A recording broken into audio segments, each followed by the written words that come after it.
The NBA Finals is finally here. Hey, what's up, good people? I'm QC. Welcome to a brand new Talkin and Grubbin live stream. How's everybody doing on this Thursday? I hope all y'all doing good. I'm doing good. It's the first day of June, and we all know what this time of year means. It's the NBA Finals, and we got a great matchup here tonight. It's game one between the Eastern Conference champion Miami Heat going against the Western Conference champion Denver Nuggets here in Denver. This is the Heat's seventh NBA Finals appearance in franchise history. They've won 3 championships. They're looking for their 4th. Meanwhile, for the Denver Nuggets, this is their first ever NBA Finals appearance in 47 years. They're seeking their first NBA title. My apologies for the late start. Had to get the grub together for tonight. Appreciate all y'all being patient. What's up, Gideon? Salute to you. Said who is the X factor for both the Nuggets, for the Heat and the Nuggets? For Miami, I say Bam Adebayo. For Denver, I say Michael Porter Jr. I agree. Both of them are factors because Bam, he was up and down against the Celtics in the Eastern Conference Finals. He's a major factor. If he can be pretty solid, then that definitely heightens the Heat's chances of winning this series. Michael Porter Jr., yes, he's had some up and down games, here in the playoffs. One game, he could be all-world scoring 19 and even having 10 rebounds. Then the next game, he looks like a scrub with only 9 points and 6 rebounds. But other factors for the Heat, Caleb Martin, he had a good Eastern Conference Finals against the Celtics. I want to see if he can continue that here in the NBA Finals against the Nuggets. And for the Nuggets, I'm going to put a wild card in there, the veteran Jeff Green. If he could provide that perimeter defense and that shooting that he's, provided so far in their run, then that definitely plays a big factor for the Nuggets. Gideon, you said I got the Heat in 6. What's up, Denver Nuggets, baby? How you doing? Thanks for joining me. Say it's going to be a good series. Denver in 5. All right. So, yep, I'm definitely excited. We got two new teams here in the finals. Great storylines. Both stars are trying to get their first NBA championship. Nikola Jokic, he's won back-to-back MVPs in 2021 and 2022. He's trying to get his first championship. Jimmy Butler, he's been on various teams. Also, he got to the finals in the bubble in 2020. Came up short against the Lakers. He's seeking his first. Excuse me. You got great coaching here, Michael Malone, who's been a long-time assistant. He was also assistant with my Cleveland Cavaliers during LeBron's first stint in Cleveland. He's worked his way up. He's trying to get his first. Eric Spoelstra. He started out in the film room with the Heat during the early days of Pat Riley. Worked his way up to being an assistant on his team. He was assistant on the 2006 NBA championship team. Then Pat Riley handpicked him to take over for him when he stepped down to focus on being the president of basketball operations, and Spoelstra has done well ever since then. He led the Heat to 4 straight NBA Finals, won 2 of them, and now he's trying to get his first title without LeBron, D-Wade, and Bosh, and it'll be his 3rd as a coach.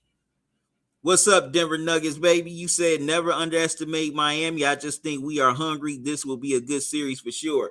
Yeah, I keep on telling people that because when I did the preview for the NBA Finals the other night with my panel, I said, look, don't underestimate this Heat team. Don't just think, oh, they're going to be a sweep because they don't got nobody but Jimmy. No, they got some dudes on here that can definitely blow up and have a big game. I mean, come on. Look at Gabe Vincent in Game 7. That dude had a double-double. As a matter of fact, he had a good series against the Celtics. You got championship experience veterans in Kyle Lowry and Kevin Love. They've won championships. So this Heat team's going to be a tough out. Definitely do not underestimate this Heat team. Don't just look and say, they the AC, they can't do nothing.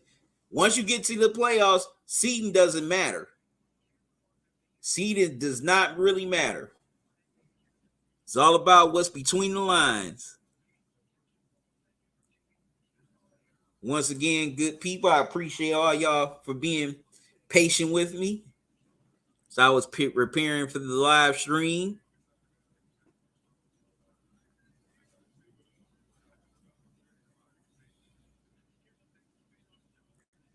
Can't wait for this game 1 to tip off.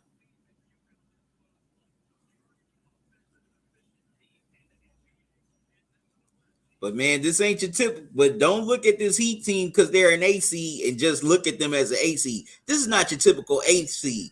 If the Heat really wanted to, they could have definitely been a top 4 team in the East if they wanted to. If they really wanted to and put forth that effort, they could have been a top 4 seed in the East.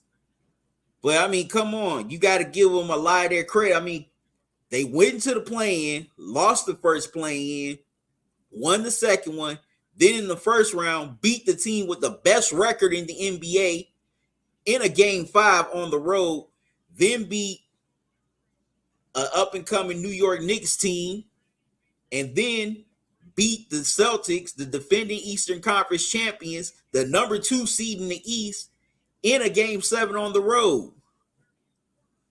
So you definitely can't sell this Heat team short. And if anybody who's selling this Heat team short, either you don't know basketball or you haven't really been paying attention to the Heat all season.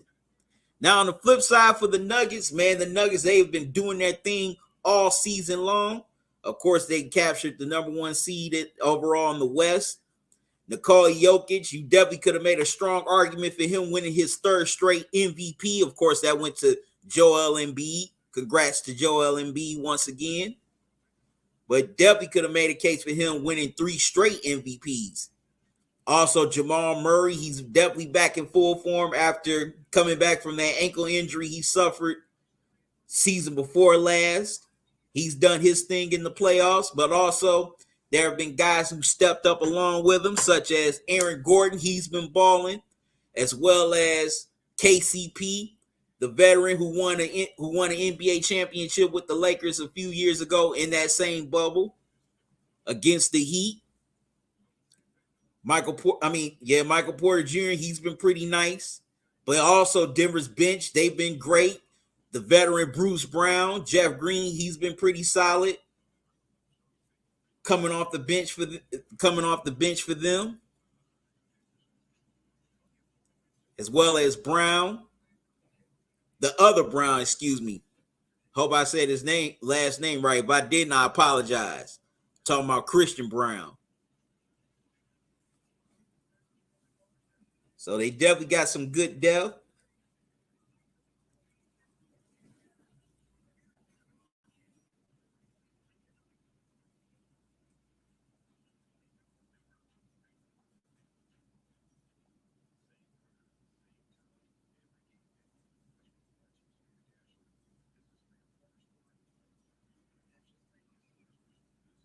Just can't wait for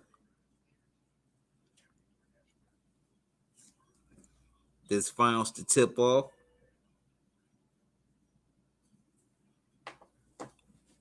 We're getting closer to tip off.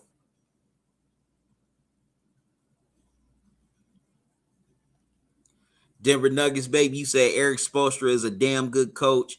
Eric is a better coach than Michael Malone. Also, you said the advantage Miami has over the Nuggets. Miami has been to the finals before.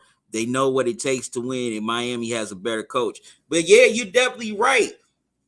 A lot of people, of course, they looking at the season Denver has had so far, and rightfully so. They have done magnificent. But people forget this Heat team has the experience. You know, Jimmy Butler, Bam Adebayo, Max Strus, Tyler Hero, who they're going to get back in this finals. Might be Sunday for game 2. We'll wait and see. Duncan Robinson. And let me check on Victor Oladipo. Was he there in 2020? Right quick. Just to be sure.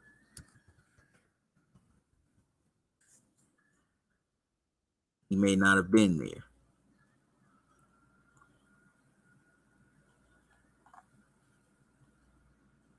How long he's been with the Heat?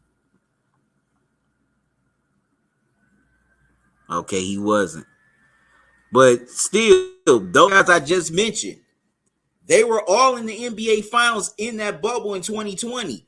Also, you got Kevin Love, who's been to 4 NBA Finals. He's won a championship. Kyle Lowry got to the finals a few years ago and won the championship with Toronto. Also, you got Udonis Haslem, who's retiring after the NBA Finals. He's won 3 championships. He's played under Pat Riley and Eric Spoelstra, so he even know what it takes. Even though he may not be out there on the court, he could still provide that advice and that wisdom to all the other guys for those who are making their first NBA Finals. The only people on the Nuggets that have NBA Finals are KCP. You know, he was there with the Lakers, and Jeff Green, who was with the Cavs in 2018. That's it. But Denver Nuggets, baby, what are your issues with Michael Malone? It sounds like you may have some issues with Malone. If there's issues, put it in the chat. Let me know. All right, got my beef pasta. About to grub on this right quick. I am hungry.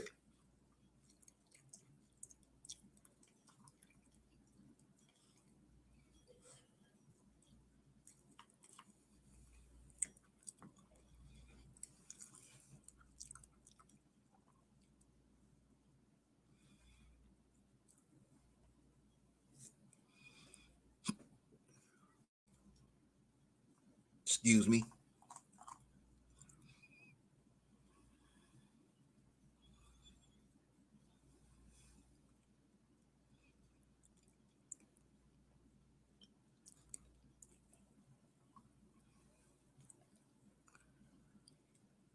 What's up, Rodrigo? How you doing? Say you think NBA teams move on from coaches too quick? Some cases, yeah. Some cases they do move on too quick.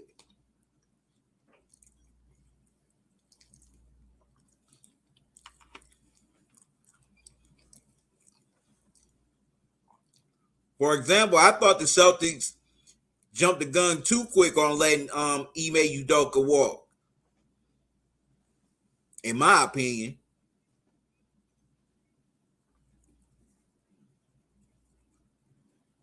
Definitely think he should have got his job back.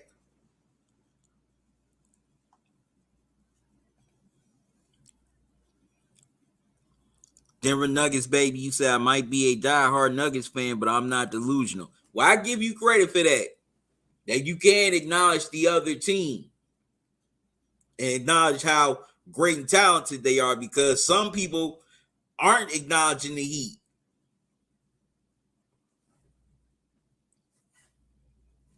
And that's why I was trying to tell my panel during my NBA Finals preview Tuesday night.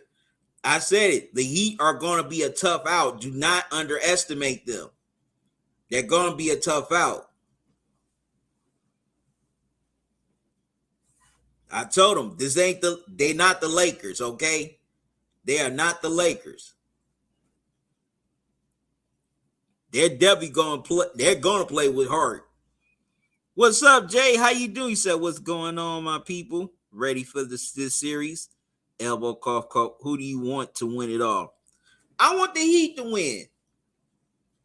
I really do. You know, I want to see Jimmy Butler finally win the championship.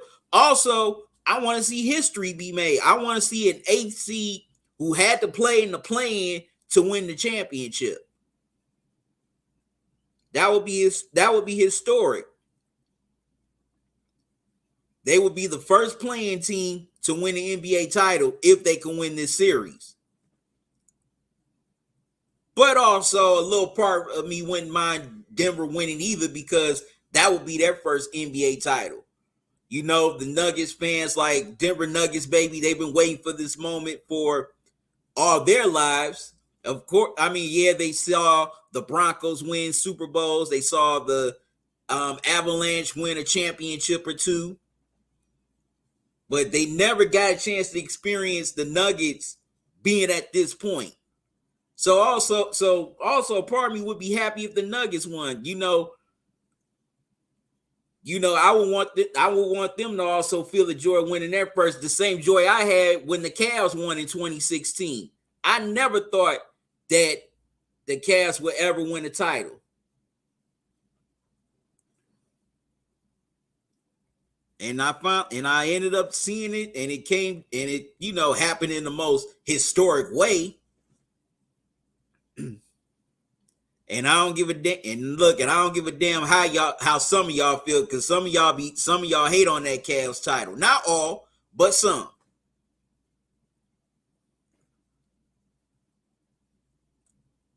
Like they say, banners fly forever, and that's something you cannot take away from me as a Cavs fan. Just like with the Nuggets, if they win this series, that banner's gonna fly forever, and that season is gonna be memorable for Nuggets fans for a long time. They'll always remember that season. Denver's Nuggets, baby, said, I like him as a coach. I just wish he wouldn't talk about us not us being respected. Let us win a championship and let our game do the talking. That's the only issue I have with Mike Malone. To a certain extent, I agree on that. I'm like, come on, dude. Y'all were the number one seed in the West. And people were talking about y'all. Like, what did y'all expect? Did y'all want to be talked up like the Warriors? That wasn't going to happen. They were coming off of a championship. So you definitely weren't going to get that type of attention. Yeah, they have a great team, but right now they haven't done anything.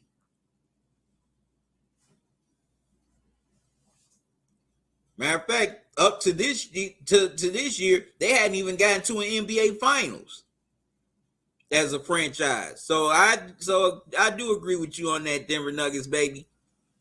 Just let your game do the talking. Win first, then the talk and all the accolades and the hype is gonna come.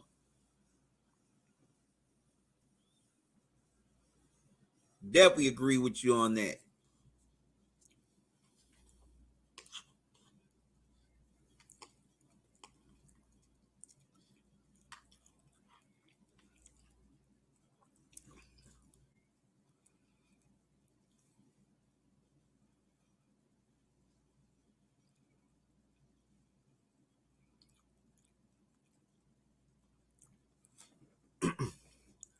Rodrigo, you said, look who's better for the Suns than Monty Williams. Feel like he needed a whole season with the team. Seems like they could get a better center by getting rid of Ayton. Yeah, I definitely think. Yeah, excuse me. I also think the Suns pulled the trigger too quick on Monty Williams. Debbie should have gave him a chance to see what he can do with, KD, Booker, and CP3 for a whole season. And also, I kind of think the Bucks pulled the trigger too quick on Budenholzer. Now, there are a lot of Bucks fans out there who may not agree with me, because some of them just couldn't stand Budenholzer for nothing. But I thought they should have gave him one more year. Denver Nuggets, baby, said we're not a big market. Of course, the media won't talk about us like the Lakers. True.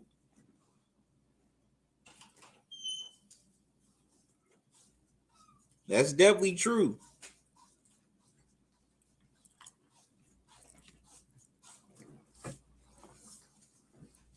Yeah, but NBA media in general definitely is definitely anti big. I mean, small market, anti mid market, very anti.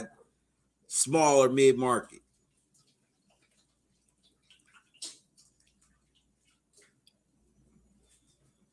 They did not want to be in a city like Denver. And this is no disrespect to Denver. Anybody that's from Denver watching this live stream. I never been to Denver. I would like to go eventually. I've always been curious about it. So at some point, I do want to make that trip out there to Denver just to see what that's all about. Jay, you said Denver looks ready. We'll see.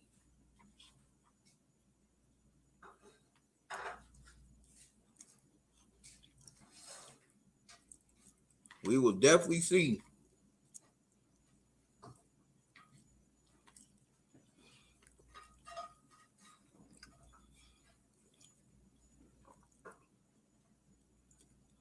All right, good people. I'm going to step aside, take a quick time out, let you hear from my guys at BetUS, and I'll give you my keys to the game. Listen up, sports fans. Your favorite sportsbook, BetUS.com, is back for our 28th year of NFL action. With the industry's biggest sign-up bonus of up to 200%, BetUS offers our members the opportunity to cash in on all your favorite sports, including NFL, NBA, MLB, and more. We've also got hundreds of new casino games, including the coolest new European slots, and our live dealers are waiting for you at the table. Sign up at BetUS.com today to get into the action. BetUS, where the game begins.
All right, I'm back, good people.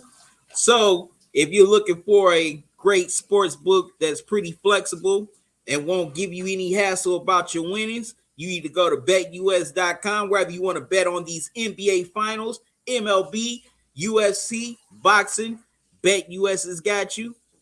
So, copy and paste the link, and it'll take you to the sign up page.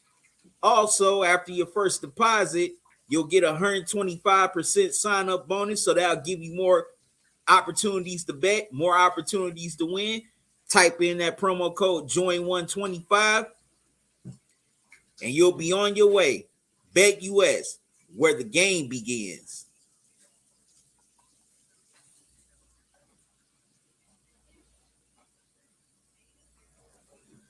All right, so here are my keys to the game. Well, my keys to the game for the Heat. you gotta definitely take that Nuggets crowd out of it. They have been loud, roaring throughout these playoffs at every home game. You gotta take them out of it early. Also, you definitely gotta execute on both ends, especially on the defensive end. You cannot let Jokic get comfortable. You gotta take him out of his comfort zone. Also, you gotta definitely be like a free safety in those passing lanes, because Denver is one of the best passing teams in the NBA. Also, you got to keep him off the boards, as that dude's a beast on the boards. And you got to close out on their shooters.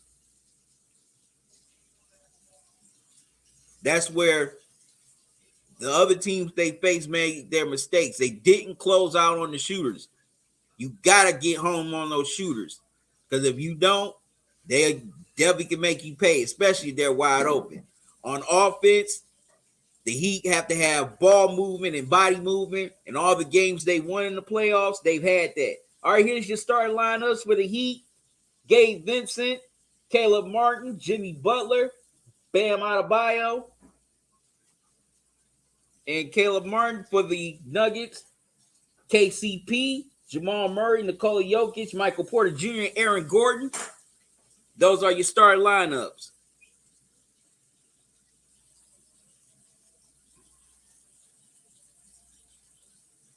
Denver. Oh, you asked me what's my take on Ja Morant situation. I definitely hope he gets the help that he deserves. Now, I was a little bit reactionary, saying some bad, mean things about him a while ago, and I had to check myself for that. But I definitely hope he gets the help that he deserves, because he's way too talented for that to just go by the wayside. All right. Balls tipped, and we are underway in game 1 of the NBA Finals.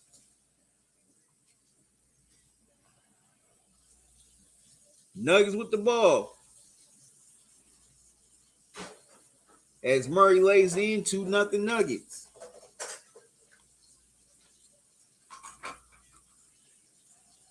Heat with the ball.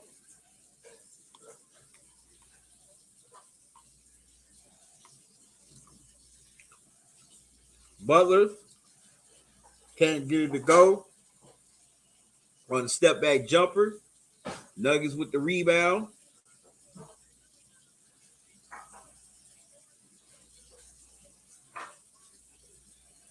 Three ball doesn't go for Murray. Heat with the ball.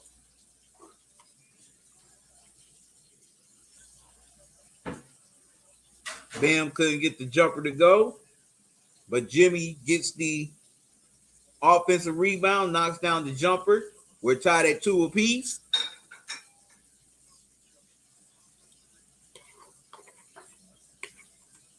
Nuggets with the ball.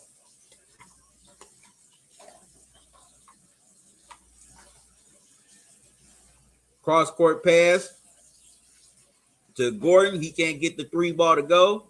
Heat with the ball. Butler with it. Gets the Bam. Bam stops at the top of the key. Can't get the jumper to go. Nuggets with the rebound.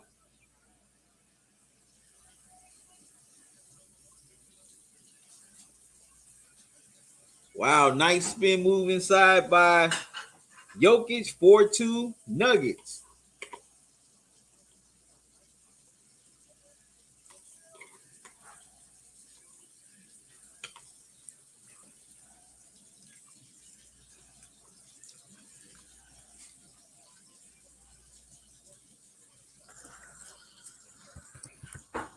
All right, Butler knocks down the 3, 5-4 Heat.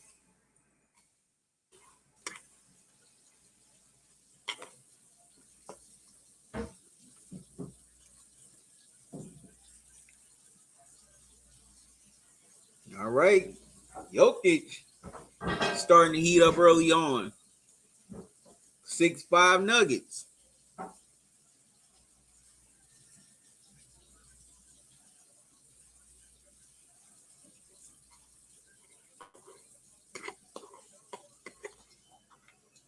Then the Heat come score on the other end. 7-6 Heat.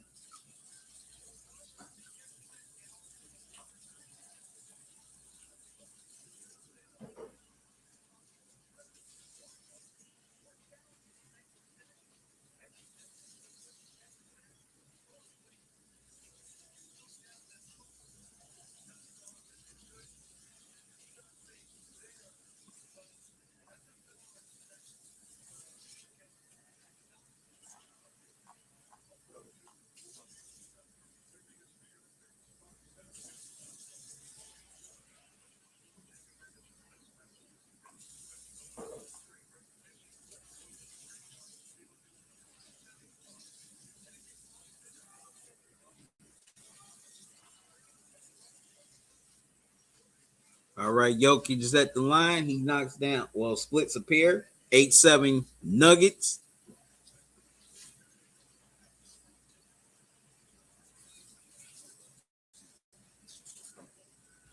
All right, Martin gets the ball out of bounds and stays with the Heat.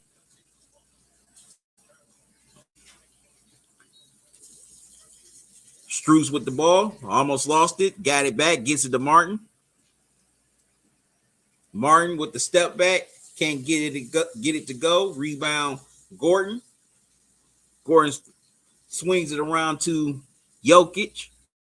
To Porter Jr. Wow, can't get the three to go, but Gordon's there with the offensive rebound. Gets it to Jokic. Jokic gets it into Murray. Murray can't get the floater to go. Rebound Struz gets it to Butler. Butler brings it across the timeline.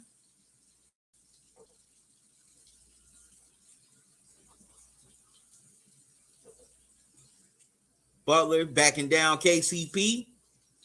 Swings it around to Martin. Gives it to Struz. Struz misses the three. Rebound. Porter Jr. gets it to Murray. Murray brings it across the timeline. Bounce pass to Gordon. And Gordon gets the roll. 10-7 Nuggets.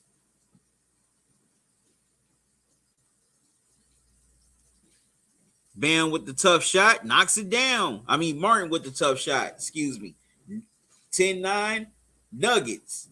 Murray brings the ball across the timeline. Swings it into Jokic. Jokic swings it around to KCP. And he gets the lucky bounce. 12-9 Nuggets. Bam brings the ball across the timeline. He swings it around to Butler.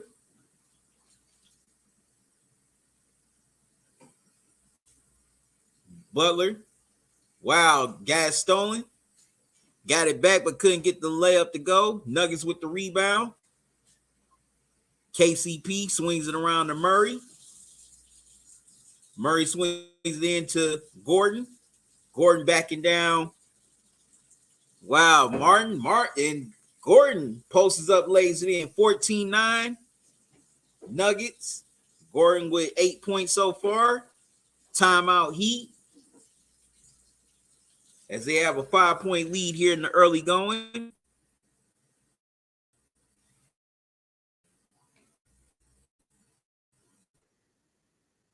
That crowd is definitely loud. What's up, LT? How you doing? Thanks for joining me, man.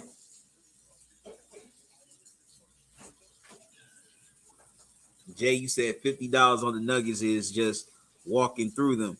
Oh, you got a bet going. Oh, you got a bet going, huh, Jay? Or you trying to bet me $50?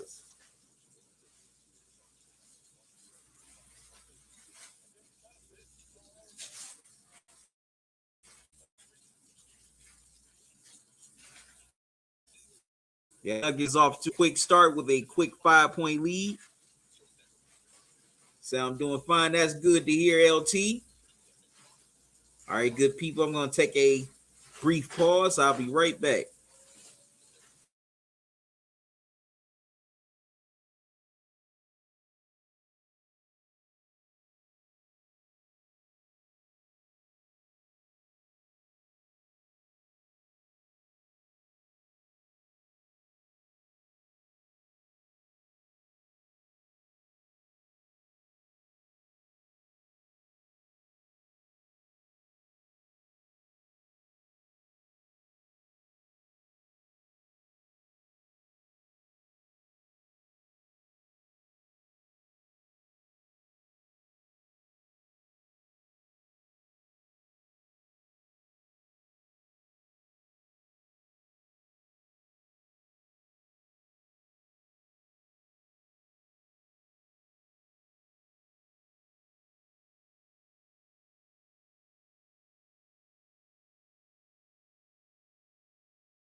All right, I'm back.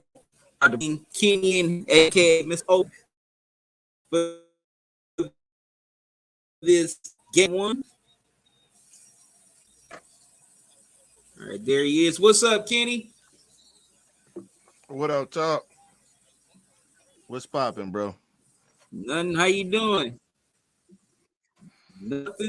Had a little nap. Had a little nap and shit. Just woke getting up, into but this game one. Yeah.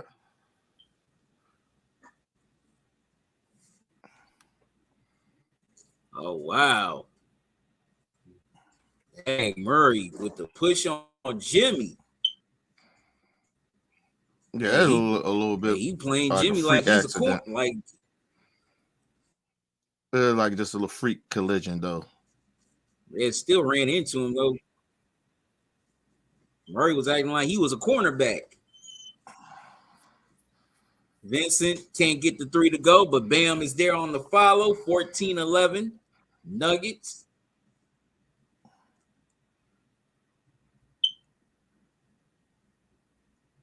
I'm trying to Nice.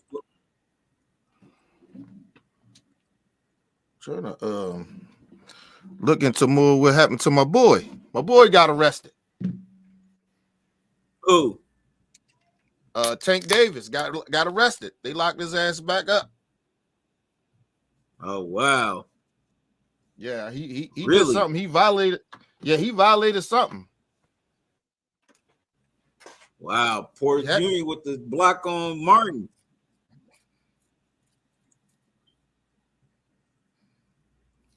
Yeah, he violated something. Hey, Porter Jr. with the block. And Vincent knocks down the three. 16-14 Denver.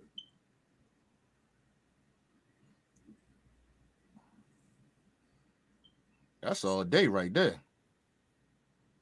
Ooh, nice entry pass to Porter Jr. Murray. Well, no, that's Murray. Murray. I said, yeah, you breaking Murray. up. You breaking up, Talk. He You threw breaking it up. down. You breaking up real bad. Really? Oh man, this is my dog. This is my Wi-Fi.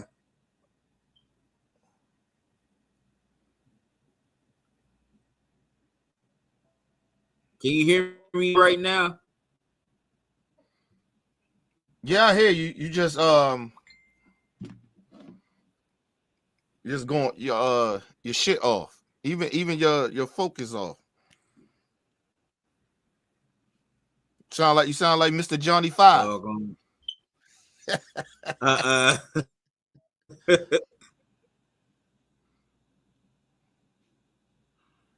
My wife spending money tonight and shit. She want buying seafood bowls and shit.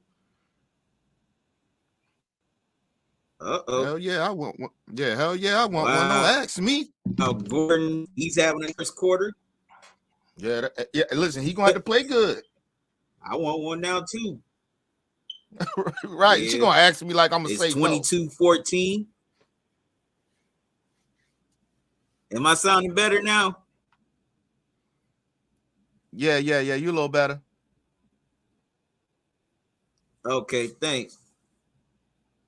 Yeah, wow, Denver with 16 points in the paint. Well, make that 18 points in the paint. Gordon with the throwdown, 24-16. Nuggets up 8. Y'all got bad weather out there? That's the thing. We ain't had no rainstorms recently. Yeah, anytime my internet get iffy, shit. It I get alerts and stuff through Homegirl and shit, and she let me know if it's a storm or anything coming. Okay. When that happened and shit, our Wi-Fi start acting up. Wow, Jimmy Butler with the nice move inside, lays it in 24-18. Nuggets. All right, Murray gets it to Jokic. Damn. Swings it out to Porter Jr., knocks down a three. 27-18 Nuggets. Yeah, good goddamn shot. They damn sure run that offense through the Joker, though. Sure do.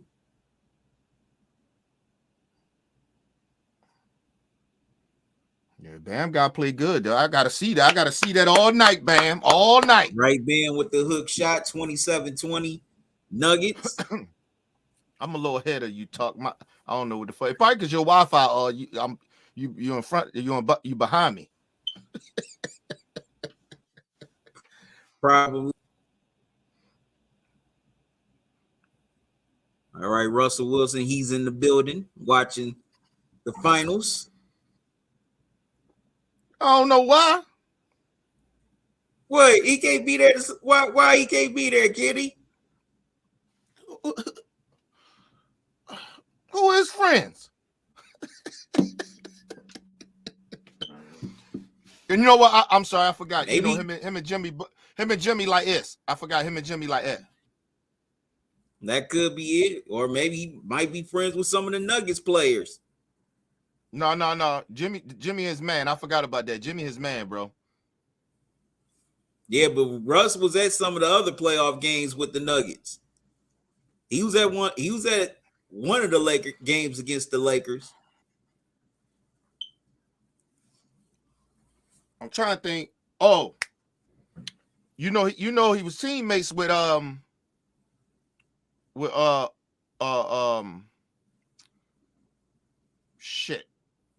Green. What's his name? Oh, Jeff Green. Jeff Green, Uncle Jeff. Yeah. Wow. You know they was teammates back in the day. Wow. That I didn't know. Okay, we got Brother Bill coming through. What's up, Bill? You don't remember that? You don't remember that talk? No, I don't. At Oklahoma. Wow. City Thunders. You don't remember? That's where I think that's where Uncle Jeff got drafted from Oklahoma. Oh yeah, he was. Yeah, he did get drafted after KD. Yeah. They've been teammates. They've been knowing each other since then. So what's up, Bill? Oh, ain't nothing. Who you got, Brother Bill? I got the Nuggets. And you know what though, man? Let me just say this, man. Let me hold on, Kenny. Hold on, man. Let me just say this, man. Hold on. Let me just say this though, man. Let me just say this, man. I want to apologize to Brother Talk, man, for the last stream that he did. Last time, man, I was out of pocket, so I want to apologize for fucking the whole shit up, man. I feel like I owe Talking an apology, and I feel like I owe Kenny an apology for flipping the fuck out on his ass too. Apology. Hold on, let me finish. Hold on, let me finish. Let me finish. Okay, Kanye, I'll let you finish. Let him finish, Sway. Let him finish, Sway. I wanted to apologize to the Kenny though too for flipping the fuck out of him for going off of him. I was more mad though, man, at you, but the reason why I was so mad at Kenny was because I felt like when it came to that top 5 shooting guard, I did make a mistake. I probably shouldn't have put Vince Carter at number 3, but at the same time though, the reason why I put Vince Carter was because I had just threw some shit together though. I didn't want to cut it off nobody. That's why I did what I did. If I had knew that Vince Carter was not if I had knew that he was not if I had knew that Vince Carter was not up there, I wouldn't have put him in there. I thought that Vince Carter was a top ranked player. That's why I put Vince Carter up in that motherfucker. If I thought that Vince Carter was not, I wouldn't did that. Listen, man, you ain't gotta apologize about that shit. That shit got heated. I mean, shit, we debating. It get heated. It ain't like you smack you call my mama a B word or something. Apology accepted, man. Yeah, man. That's it. You ain't even owe me. I had to sit back on that. I don't even want it. I don't even accept the apology because you don't even owe me one. Oh, I don't. Nah, man. No. It's just a heated discussion. Even though, but at the same time, not talk, Kenny. Even though I was out of pocket, because I feel like I was out of pocket. Even though the conversation was, heated, I feel like I was out of pocket. Though that's why I'm doing. I feel like I was being. Listen. I was out of pocket. Talk was out of pocket. The whole goddamn show was out of pocket. You know what I'm saying? we was all tripping. Me and Talk got into it too. I forgot who it was over, but we got into it. Like, how the fuck you gonna put him up there? Remember that shit? I remember flipping out on Top. Shit, man, it was a heated. Listen, ain't nobody like it wasn't like that, bro. It wasn't that serious like that. Shit, me and fucking Rick got into it the other night. What? The other live stream. Yeah, we got into it. Shit. So I mean, it is what it is, man. You know what I mean? Listen. First of all, I wouldn't have left, but we had went like way past the fucking time, and I was like, man, we gonna keep arguing for fucking hours if we keep going down this road. So that's why I just went on off. That's why I clicked off and shit. I was trying to get him to stop, but you know, that's Rick. Rick was on his shit. Yeah. Rick was on one that night too. So it happens, brother. But it ain't that big of a deal, bro. But listen, if it was a real serious issue, I'd have called you behind the scenes and be like, hey, brother Belt. Oh, yeah, bro. We gotta talk about this shit. Yeah, Kenny. I know you, man. Yeah, like, yeah, brother Belt. Yeah. But you know, you fucked up, bro. We gotta talk about this shit. Mm-hmm. Oh, hold on, man. Oh, man. So this Saturday, I know it's on me, but what we doing again? Is it small forwards? Oh, the small forward. Okay. All right.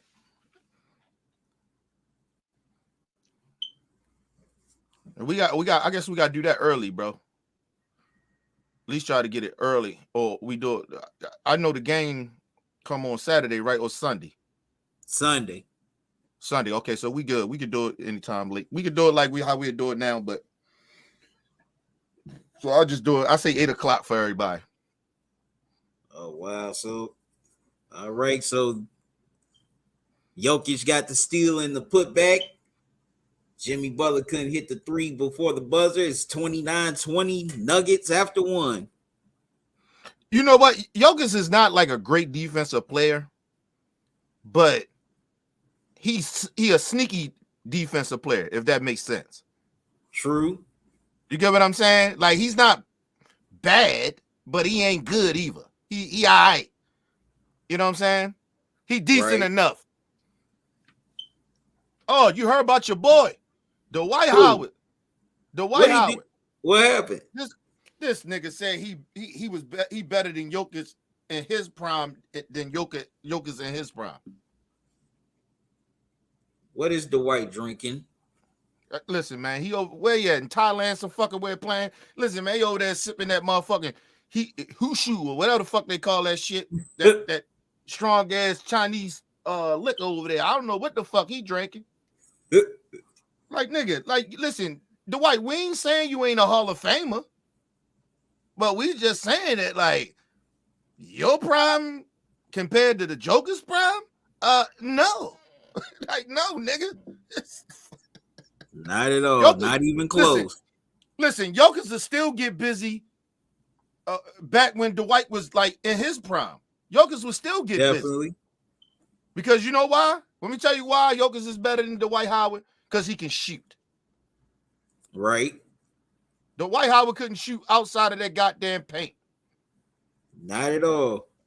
And he barely could shoot in the damn paint. Missing layups and shit. With his big cock diesel ass.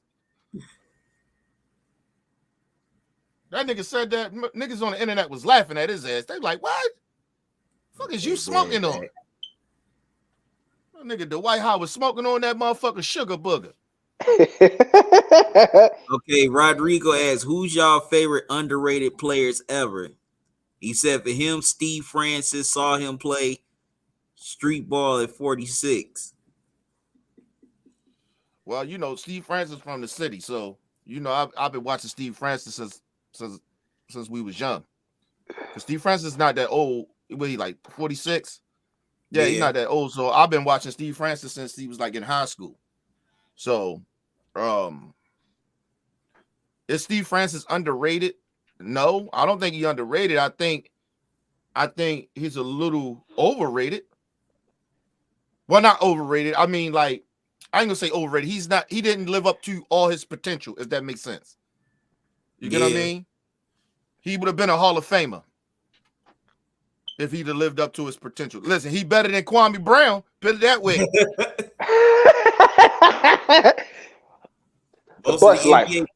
Most of the NBA past and present is better than Kwame Brown. Yeah. Even Tristan Thompson is better than Kwame Brown. That's a damn shame. Now you going overboard now, Talk. Is he better than Ticket TV? Hey, y'all, is he better than Ticket TV? I don't think he's better than Ticket TV. I don't even take Ticket before I take Kwame. Yeah, for real. I'm with Talking on that shit. I'll take Ticket TV over Kwame Brown. I just don't think Kwame Brown was that good in high school. I just think he was just the biggest motherfucker there. Well, how in the hell did he get drafted, Kenny? Then you saying that, but how the hell did he get drafted then? I ain't trying to make excuse for Kwame Brown. I'm just saying, how the hell did he get drafted then? Listen, all I'm saying is that Scout was drunk. Listen, you know Michael Jordan be drinking that motherfucker dark liquor. So yeah, he do. You know what I mean? That's all we need to say about that. Somebody was drinking drunk that night. Yeah, that nigga like, let's go ahead and get Kwame Brown, man. Pass that motherfucker, that Cavassier. Where's my cup? You know Mike drank that Cavassier, right? That red cup. That's his shit. Cavassier, he like that shit. Where's my cup? He drank out that nigga drank out the bottle. Oh, he'll drink out the cup. No, Mike don't drink it in no motherfucking cup. Mike back in the day drinker. I ain't gonna call Mike an alcoholic. Because you can't be an alcoholic and did the shit that he did. You get what I'm saying? He's alcoholic-ish. Yeah. Well, hell, man, Scottie Pippen drinks too. So if you're gonna talk about drinking, Scottie Pippen drinks too, man. I don't know. That nigga drinks it. Not like Jordan. No, not like Jordan, bro. But I don't think that's just the only thing that motherfucking Scottie Pippen is doing. You think that Scottie Pippen is doing drugs, like cocaine or something like that? He doing something, nigga. I think it's something more mental with him. Oh yeah, I know he hurt. I know he hurt because his baby mama ex-wife is over there fucking with his teammate's son. Not only that, he lost his son not too long ago. Which one? It was one of his older kids. I forget his name. Oh shit! All right, we gotta take it a little easy on Scotty, man. Yeah, we do, because he's going through something. Yeah, he's going through something. I think he's still really dealing with that. Yeah, but you can't be. But I understand that talk. But you can't be disrespectful though too. Though I understand what you're saying that talk, but you can't be disrespectful though too at the same point of breath though. No, we're not saying that, Brother Bell. You right, but we just saying nobody. Listen, a lot of motherfuckers. Listen, we understand. Some of us understand death when you lose people close, right? Right. But until you lose a child, you don't. That's a different type of fucking loss, bro. That's different, right? That's why Mike Tyson ain't been the same, nigga. Yeah, like, he lost you see how calm Mike be? Yeah, you see how calm he is, nigga? Yeah. You see how Bobby Brown is now? Them niggas calm now. Like Bobby done lost 2 kids. Come on, man. Sometimes, bro, you know you can wild out, or you can like it's something. Some people react to that stuff differently, like losing a child. Some people just kind of calm the fuck down and kind of just live life because they like, damn, what the fuck I really got to live for other than just live my life. You get what I'm saying? But right. But they do it in a responsible way. Some people wild out, and Scottie Pippen wilding out right now.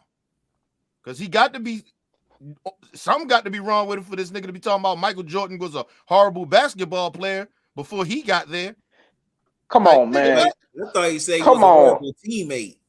He said he was a horrible He said he was a horrible teammate and a horrible basketball player. Nigga, come on. That's not true. He said He might have a both. case for the teammate part. But as a best player, that's not true. I don't agree with that. I don't agree with that. The basketball. Yeah, the basketball part not true. I don't agree with that. That's not true. I may agree with. I may be with Scotty on that one. But as a best player, basketball player, nah. You can't say that. You can't say that. You can't say that. Right. And that man won 6 championships. Come on. You can't say that. And nobody, and listen, I think Scotty got to get over himself a little bit because nobody is saying that Mike wins those championships without him. Nobody's saying that shit. You know what I'm saying? Like, you a Hall of Famer, nigga. Ain't nobody ever doubt you being a Hall of Famer. Nobody. Like, you were first ballot. Nobody taking nothing away from you. But Michael Jordan was better. We all know that. Like, come on, bro. You know That's because Mike Kenny was in the gym. No, sometimes some players are just better than you. Yo. You know what I mean? Talkin know this for a fact. Sometimes players are just better than you. Some people just better. Like, you know what I mean? Instead of you stand in your lane and playing your role, you try to be better than that motherfucker. It's okay to compete, but it's one thing to understand your limit. You get what I mean? Right. Sometimes you can't do what everybody else can do and just respect that what you can do. Right. And appreciate it. Wow. But nice putback by like Porter Jr. Man, yes. 39-27. This is gonna be a good game. Unless it get out of control by the end of this quarter. Yeah, Denver already up 12. But the Heat was even lucky to even get to the goddamn fucking finals, man, because they had a chance to close the fucking. They should have been closed the fucking deal playing against Boston. They didn't do that. Listen, I say it's about 75% luck. The other 25 is playoff Jimmy. Honestly, bro. Jimmy Cricket. Lie. Yeah. Instead of calling him Jimmy Buckets, I'm gonna start calling him Jimmy the Cricket. Now you're trying to be disrespectful. No, man, I'm not. Don't disrespect the man like that. That man is definitely talented. That man is talented. Yeah, that man is elite. Listen, regardless if he lose this series or not, he top 10 for me already. Oh, wait a minute. Who down on the floor? Is that Porter Jr.? Porter Jr. That nigga, see what I mean? This nigga always hurt. Something always wrong with him. What happened? He got hit in the face and shit. Get your bitch ass up, man. You can't stand this nigga, man. He tried to do a Paul Pierce. He tried to do a Paul Pierce. They need to trade this nigga, man. Trade his man. That don't you look like Bam hit him that hard. No, you get hit in the motherfucking face in the nose real hard. It hurt. Yeah, but I don't think it was that hard. Your nose tried to put on a Golden Globe performance, Kenny. No. If you get hit in your nose is the most sensitive thing on your body other than your private parts. I know that. You get what I mean? So if you get hit in the nose unexpectedly, he's still trying to sell that a little bit. Yeah, I mean, of course that. Yeah, but you know, that's like I said, he tried to go for the Golden Globe, Kenny. Yeah, that's why I said, get his bitch ass up. Get your bitch ass up. Ain't nobody trying to hear that shit, nigga. You ain't but it's more like a Razzie. Yeah. That's the worst performance. Yeah, he just got stunned. That's all it is. Get your bitch ass up. But no, back to Steve Francis, though. Cap. Steve Francis didn't live up to his potential. He could have been better. I think he did. He got caught up. You got to think about Steve Francis when he came in the game. He was in that Allen Iverson era. So them niggas was out and you know what I mean? They was out in the clubs and shit. You know what I'm saying? Right. You know, he was one of those type of dudes. And so you ain't AI, nigga. You know what I mean? I don't know. AI just special, bro. He could go out and get drunk, get fucked up, and still go drop 40 on you the next night. I mean, that nigga was just different. You get what I'm saying? Some niggas can't do that. Not showing up the practice like that. That nigga went on that practice, man. That nigga didn't want to go to practice, man. Hey, fuck that practice, nigga. You heard what AI said? Fuck that practice. We talking about practice here, nigga. I still come drop 40 and 30 on niggas. I ain't trying to hear that shit. Fuck that practice. But like I said, he was special. The nigga commit practice. Yeah, we talking about the game. The game. The nigga still was. Yeah, the nigga still was AI. Fuck that practice. Fuck all that shit. We talking out there about fucking- practice. He was out there fucking Nas baby mama and all that other type of shit going on, allegedly. Allegedly, okay. putting out rap albums and shit. Like allegedly with Kobe Bryant too, then right? If y'all talk about AI was You know what, allegedly doing that, that it's, was a damn lie with Kobe. Well, they said that Kobe Bryant supposedly raped that He's that talking chick. about the Colorado. Supposedly, That's yeah. not a damn lie.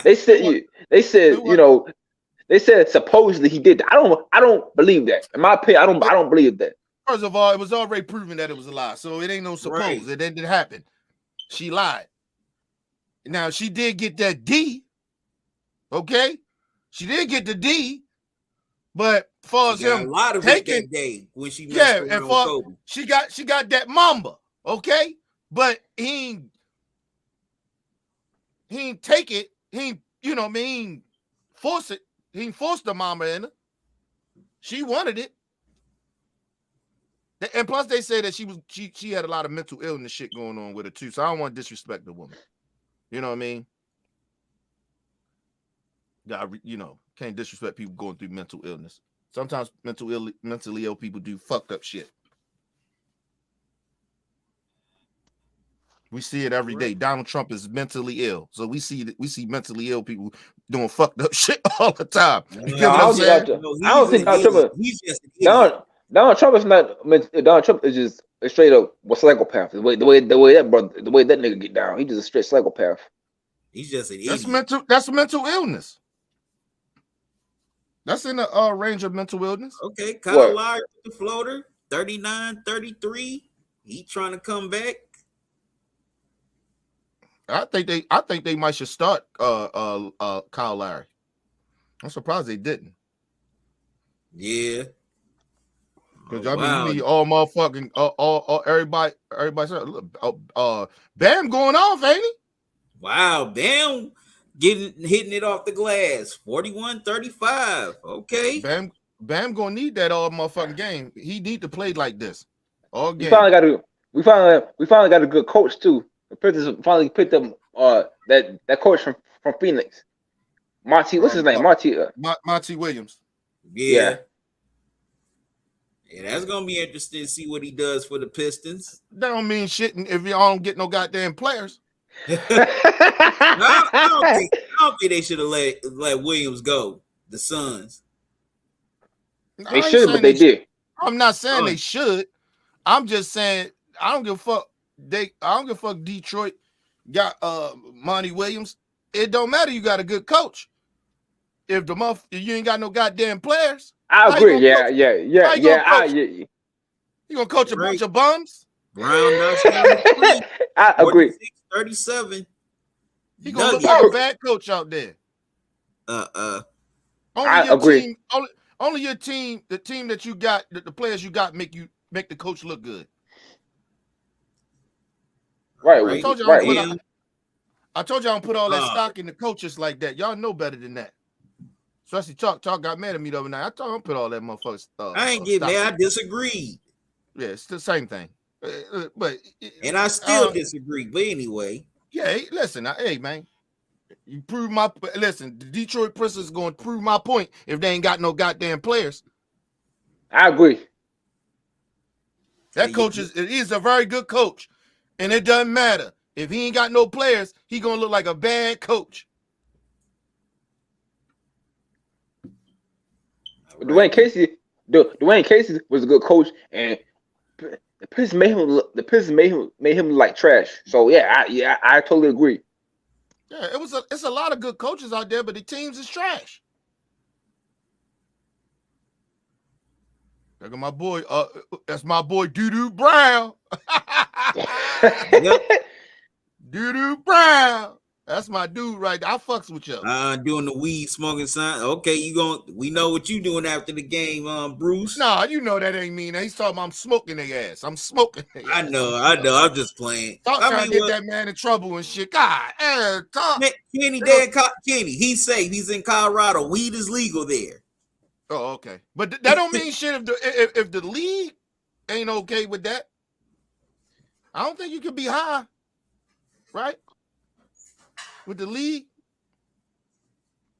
He just got hey, if he got his card, no, I'm talking we about. can I say don't it's for care. medicinal purposes. First of all, it doesn't matter if weed is legal in a state. If a company don't allow you to smoke marijuana, you can't smoke that shit. I know. So that's what I'm saying. That's what I'm asking. Is the league? They don't test for marijuana, do they? Look that up for me. I don't think they do though.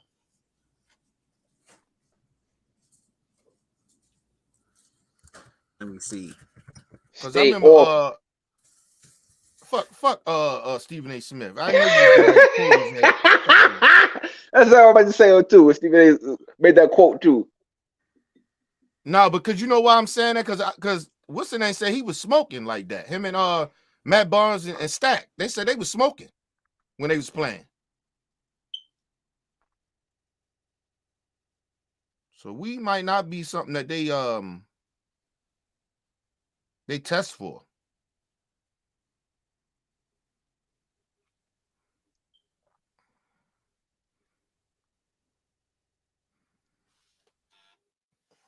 And you gotta understand too, Brother Bell and shit. I don't know if everybody can't play high, bro. What you mean? Everybody can't play basketball high or play stuff high, do stuff high. I don't know. Maybe when you younger, you could do some shit. Because when I used to play ball and shit, we be outside and shit with the homies and shit. And we used to play ball and shit. Niggas we be high and drinking and shit, and we be hooping. Shit, I think the last time I played some ball, I was high.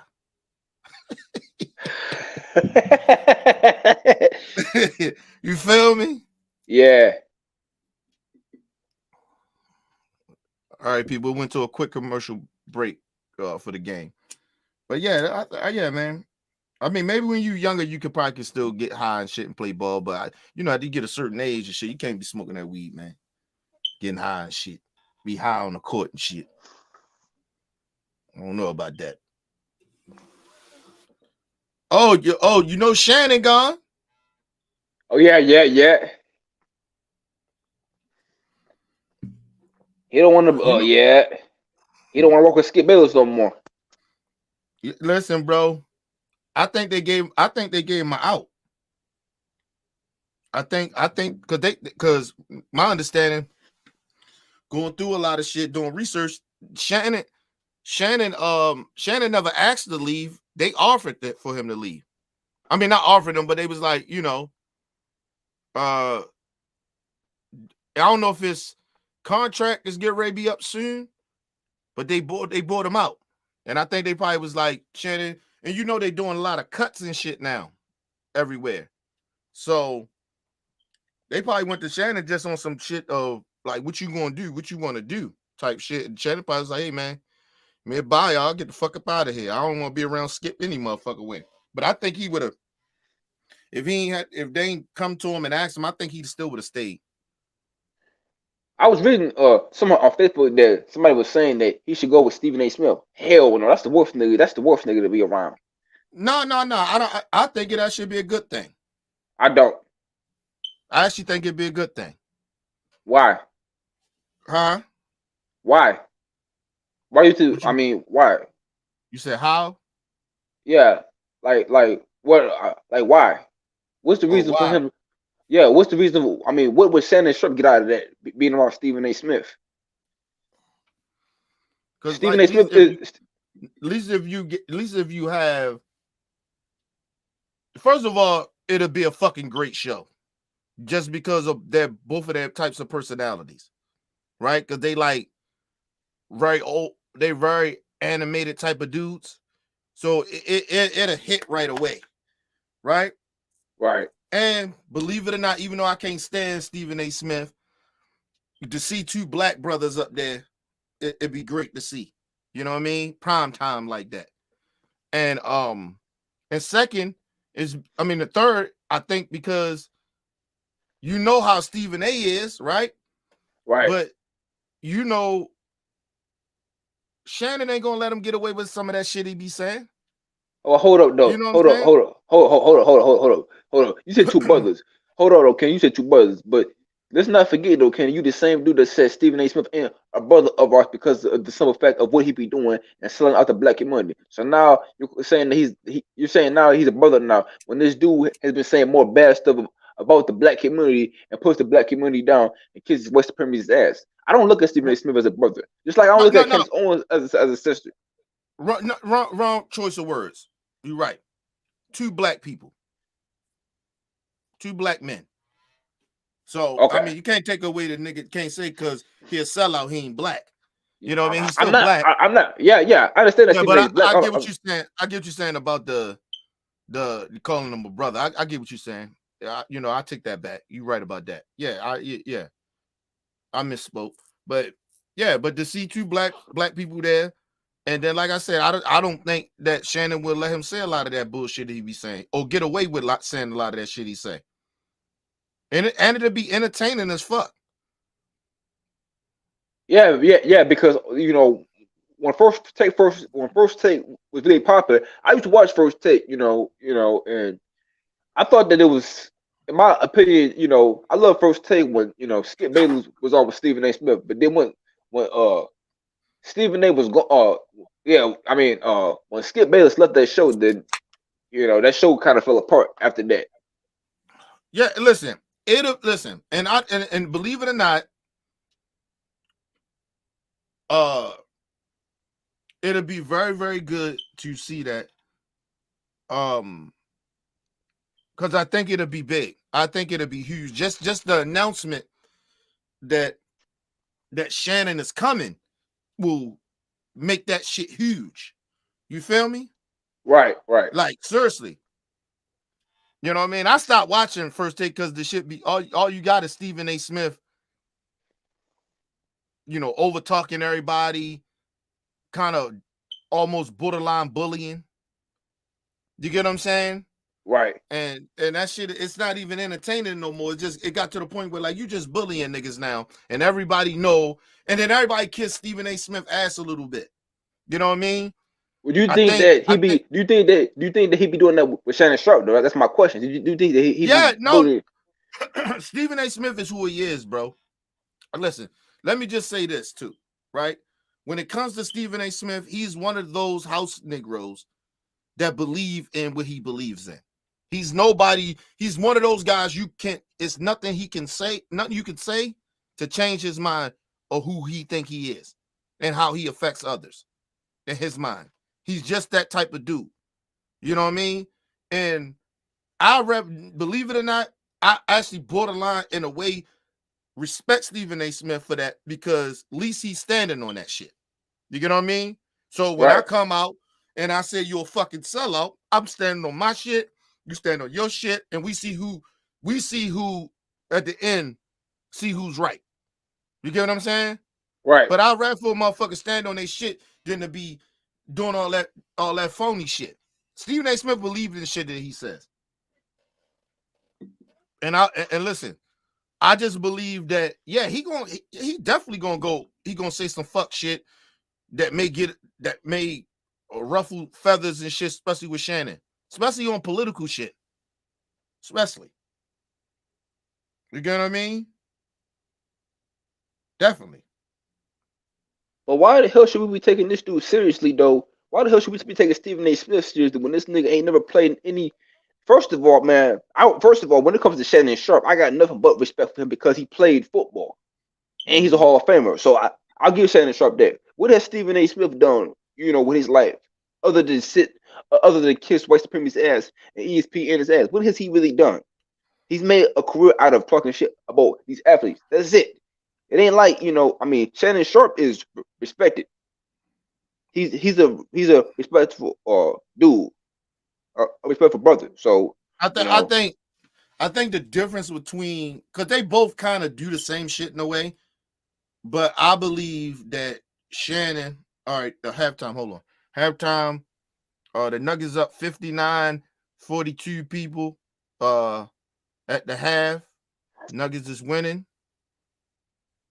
had a great half right there. It looked like the Nuggets may take this game away unless I mean can't count out Miami because for some weird reason they play very good at the middle of the halftime to the fourth quarter. They play good in the fourth quarter, so I ain't gonna count them out. But the Nuggets got to continue to keep playing the way they playing. But I'm not shocked that they winning though. But anyway, what I was saying, Brother Bell. You were saying about Shannon Sharp though, and with Stephen A. Smith, that they basically do with the same thing though.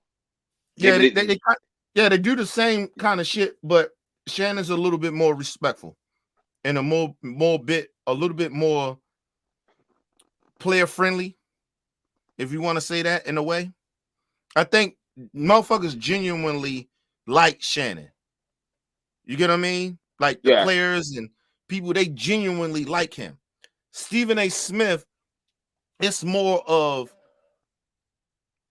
because some of them players don't have backbones like that, so they kiss his ass a little bit because he got a lot of sway and power over there at ESPN the way he does. He's very, very powerful over there.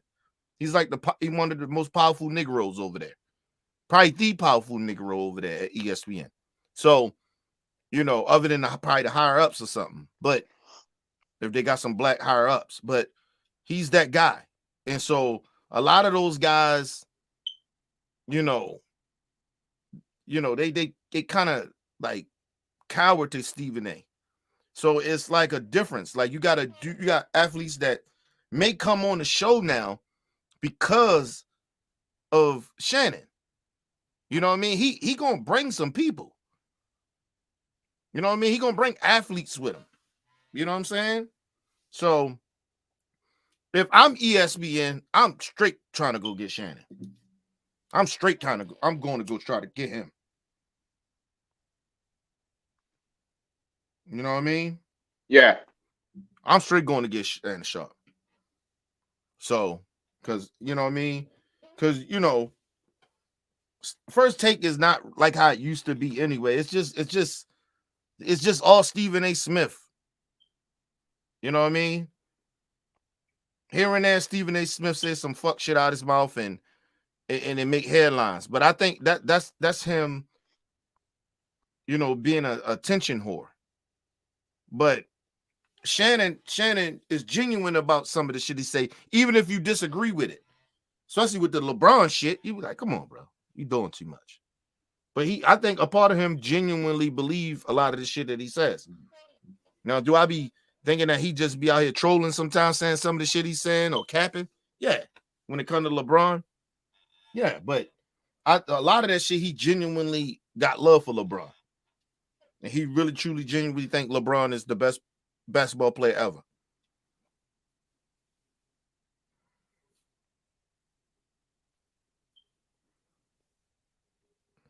But if I'm listen, Brother Bell, if I'm ESPN, I'm going to go get me Shannon. I'm going to go get Shannon. But it's crazy though. But though, Kenny, it's crazy how these white supremacies. It's crazy how these white supremacies break these black athletes down like that. You know, it's I don't understand that. Like TNT, the broken Charles Barkley. Well, no, I can't say that. I can't say that. Can't say that. Well, actually, I can. TNT that broke Charles Barkley down. I mean, look at him now. I mean, but at the same time, that's not true.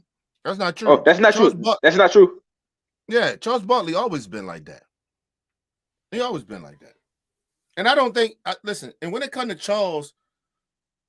Charles got an identity crisis type shit. He really don't know where he kind of fit in with black folks. You know what I'm saying? He really don't. Yeah. Because at the end of the day, Charles Barkley is really corny as shit. Like you could be very corny, right? Right. But be funny. Your corniness could be so fucking because you're so corny. People laugh at corny shit too. When motherfuckers do corny shit and say corny shit, people laugh at it. But I give Charles Barkley. I give Charles Barkley way more props than I would give Stephen A. Smith Why? Because Barkley at least played in the NBA. So I'm gonna give Charles Barkley his props because he was in the NBA and he knows, what I don't want to say he knows he knows the game of basketball, and I think that he's more credible than Stephen A. Smith. No, I'm not. I'm not saying. Like I never disrespect Charles like in that way of like he don't know nothing about basketball. You get what I mean?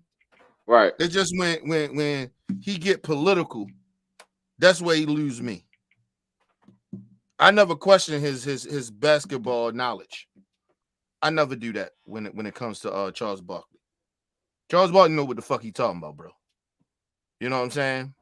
I ain't saying he 100% know everything or he 100% right about shit, but he about at least 80% right about a lot of shit.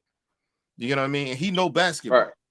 But when he get political, that's when he goes left. Like that's when motherfuckers like, come on, Charles, you tripping. You know what I'm saying? And sometimes Right. he be right on some political shit. But then sometimes you be like, come on, Charles, with that buck dancing, bro. You out here buck dancing and cooning and shit, bro. Like, you know what I'm saying? And so that's where it comes at with Charles. Nobody questions his basketball shit. Like, you know what I mean? I still watch Charles. I think when it comes to basketball TNT, he funny as shit and he knows basketball. But outside of that, fuck Charles Barkley. I don't like him personally. You're a sellout, bro. Is Shaq is Shaq, would you say, King, that Shaq is too sellout though too? My bad, y'all. I had to get my technical stuff together. No, you good. Nah, listen. I carried the game for a little bit while you was gone. Carried it a little bit. I appreciate that. But I don't think Shaq is a sellout. I just think that, you know, Shaq be tap dancing sometimes. You know, and listen, you don't supposed to agree with everybody, bro. Like everybody don't supposed to agree on the same shit all the time. If that's the fucking case, listen, you can have two twins. Like twins don't agree on everything. Like, you understand what I'm saying? So I had to learn that you got to separate that. You got to understand everybody is not going to agree with you. Okay, hold on. Because I don't agree with that. You said that Shaq is not a sellout, right? Right? But this is the same dude. I don't think so. I do, because first of all, when you associate yourself with Papa John's, you do unknown racist. Come on, man. Now tell me anybody black that still supports Papa John pizza, man. After it's a lot of them. It's a lot of them. It's still some. Niggas still out here buying Papa John's pizza. I don't. I stopped, but I'm just saying. It's a lot of motherfuckers. I don't really mess with Papa John's like that either. Yeah, I no, and I don't buy it, period. Like, I don't fuck with it. Like, when I say I don't fuck with something, I don't fuck with it. It ain't like, I'm not young, so I'm not like, what you would call it? Like, I'm not controversial in that way. Like, you know what I'm saying? I'm not like a motherfucker to be like, well, you know, hey, maybe I do this. No, I'm too old for that. No, I'm not. If I say I don't fuck with something, I don't fuck with it. Listen, you got some black folks, right? It doesn't necessarily make them sellouts and coons. It's some black folks that think if they just get in the system, they can fix shit, right? So I don't not necessarily call them sellouts and coons. I just think that they really truly believe that if they just be a part of that shit and get inside, and maybe they can fix it from the inside and get there and change some shit, they can do it. I believe that Shaq, a part of him, thought that, and I think he thought as a businessman, it's an opportunity for him to make some money. You get what I mean?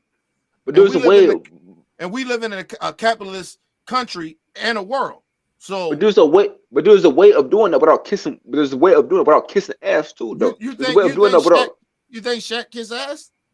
Yes, I do, and I stand on that. Explain. Explain, dude. How long has Shaq been on TNT, bro? About the same time that Barkley Has been on the right Been on longer. or longer. First of all, way longer. Shaq probably only been there for maybe a good 6-7 years, maybe. No more. Okay, more like I over respect. 10. More Okay, I respect. like a decade, maybe. Yeah. Yeah. Okay, And Kenny and Chuck been on that bitch for at least 20, 25 years, maybe. Something like that, right? Maybe 20 years. Yeah, I think Ernie has been on there since it started. Yeah, but him and Shaq, him and Charles was all of them came on that at the same time, right? Or was Kenny there first before all of them? I mean, Ernie. Chuck or Arnie. Yeah, I think Ernie was there first. No, I know he was with TNT, but I'm talking about that show that they got. I think him, Kenny, and all of them did that shit together. Like that was all them at once. I think I could be. You could be right about Ernie though, because Ernie been over there for at least 30, 35 years. He been there for at least like 3 decades, bro. Just over in that whole network, that whole TNT shit. Ernie Johnson, he started doing Inside the NBA in 90. Yeah, so shit, it's longer than that, ain't it? Yep. So like a decade. Like a decade. No, shoot, No, that's over more. 30 years. That's over 30 years. Like I said, like 30, 35 years. I kind of figured that. Yep. So then, okay, Kenny Smith joined first, then Barkley, then Shaq. Okay. So and Kenny and them came around like what, like 2000. Kenny came in 98. Chuck came around 2000. Shaq came around in 2011. Okay, yeah. So Shaq been there for like a good what? A little over 10 years? Yeah. Yeah, about 12, 13 years. Yeah, so yeah, it been around for a minute, but he haven't been there longer than Chuck and Kenny. Yeah. But go ahead, brother. I'm sorry to cut you off. Go ahead, bro. I'm talking about his political views. Let's talk about his political views because I looked this up and I researched this, and he supports Republicans, man. Black people shouldn't be supporting Republicans, period. So if you support Republicans and you endorse Republicans, then yeah, I look at you as a sellout, and I'm standing on that. I believe that, and I'm standing on that. So I don't want so at the same time, I don't want nobody to sit there and say, well, Brother Bill don't stand on the shit that he says. No, or he means he said no. I stand on that.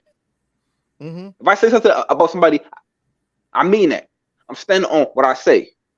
Yeah, but listen.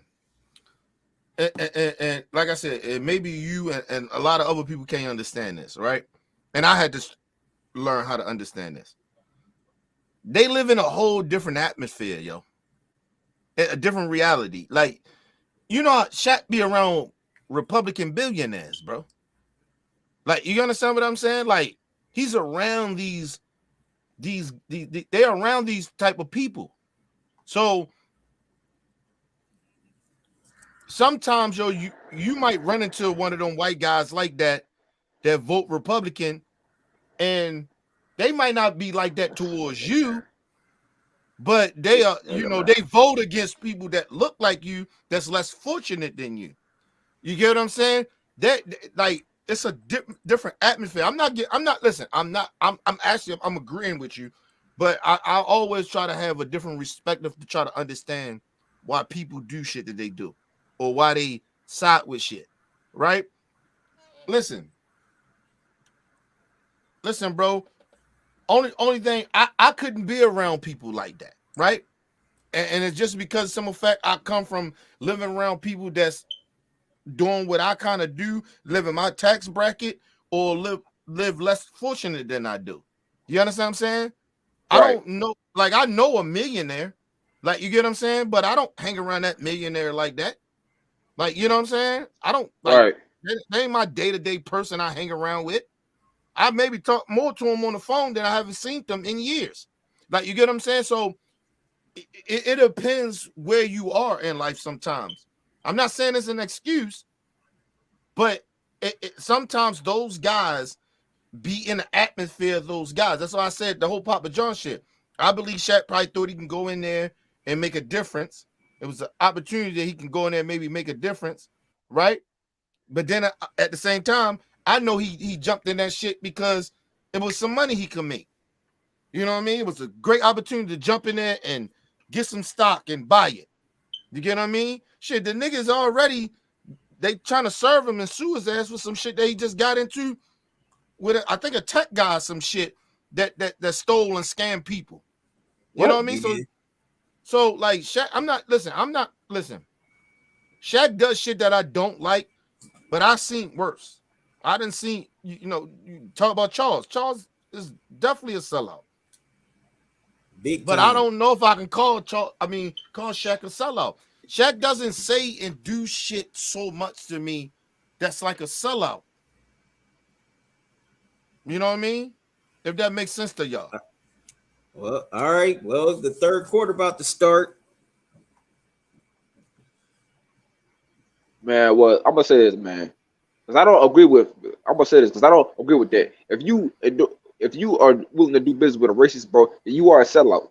Papa John's is a racist dude, so I don't care how if you look at this kid, though, man. Papa John's is racist, man. Anybody black that tries to do business with this dude, man, that's how I look at that as, man. There's no way in hell that's gonna convince me, bro.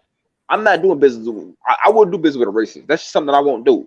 And this is part of the problem. This is part of the problem of black people. But standing. This is the issue of why black people don't stand for nothing, man. Wow. We're constantly trying to do the white man's bidding or whatever. But I'm done. But go ahead. All right. So it's early third quarter. It's what 69? Well, no, 59-44 Nuggets. What's up, Bruce? How you doing? What up, brother Bruce? That's my brother right there.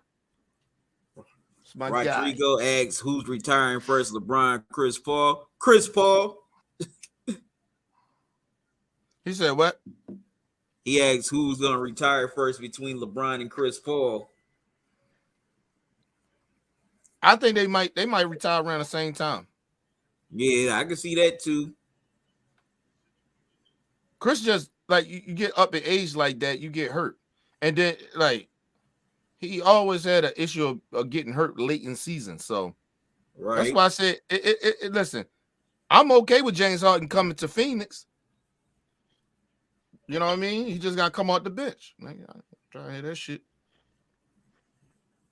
Just shot.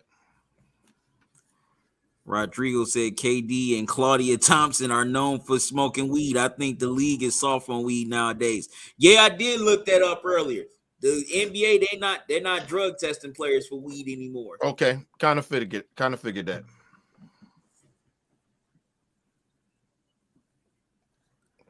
Right, let's see if the Heat's gonna come back or can the Nuggets hold on? They got the ball. Yeah, they still in range. Oh yeah, they're still in range to come back. They ain't getting blown out. Wow.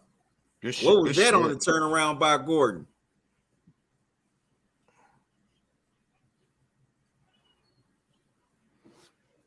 Yeah, they definitely got a good chance. They ain't not getting blown out, yo. Right, okay. Vincent knocks down the 3, 59-49.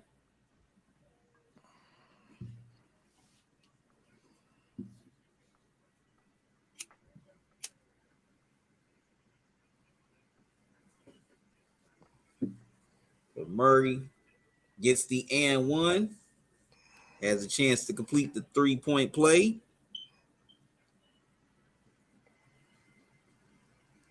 Now it's 62-49 Denver. Dang, Murray with 21 already. Yeah, listen, nigga, I gotta tell y'all about that boy. I tried to tell you, Top. Tried to tell you. I know he's good. Nah, it ain't what you was saying the other day. What was I saying? I can't remember everything, but you were saying, yeah, that bullshit you was saying. I ain't say he was no role player. You was acting like you was acting like that boy was, like he was all right. He was all right. No, I more than all right.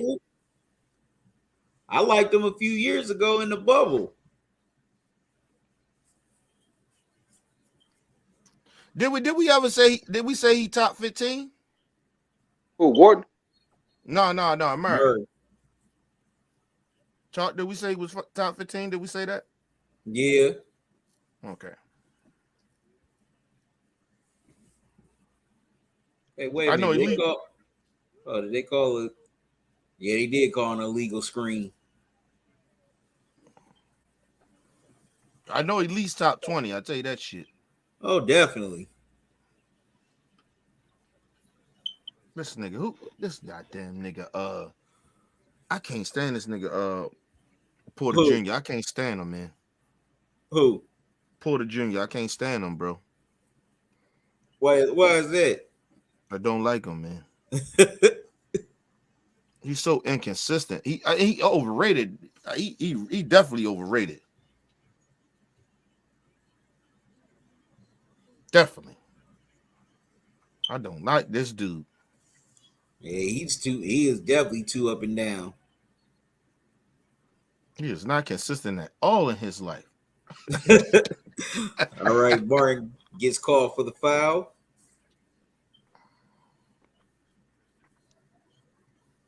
Man, the Heat, man, the role players for the Heat are definitely struggling so far in this game tonight. Yeah. But I just don't think it matters. This boy Murray out here going off. Murray with another and one. That's now what I said. Chance for another 3-point play. That nigga Murray is going off out here. I'm trying to tell you about that boy. He is. He's definitely going off. This nigga got 20, 23, 4 and 4, 4 rebounds, 4 assists. He going off. Foul is on Martin.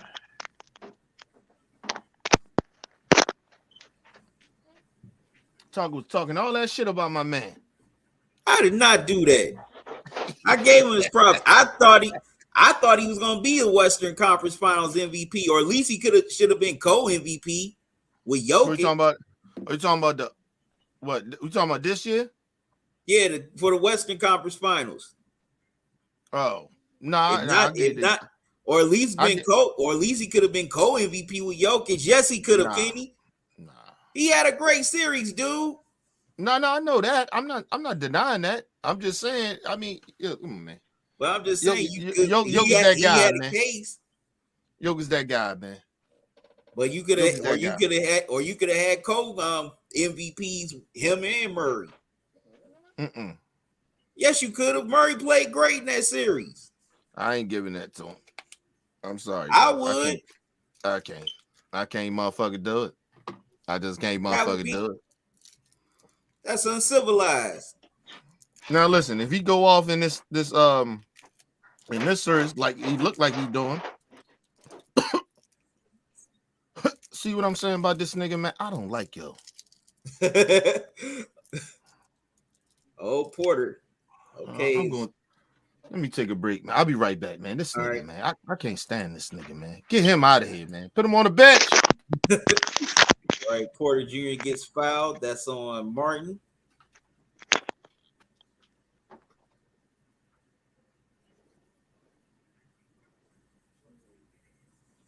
Yeah, Porter Jr., he's definitely been a non-factor so far.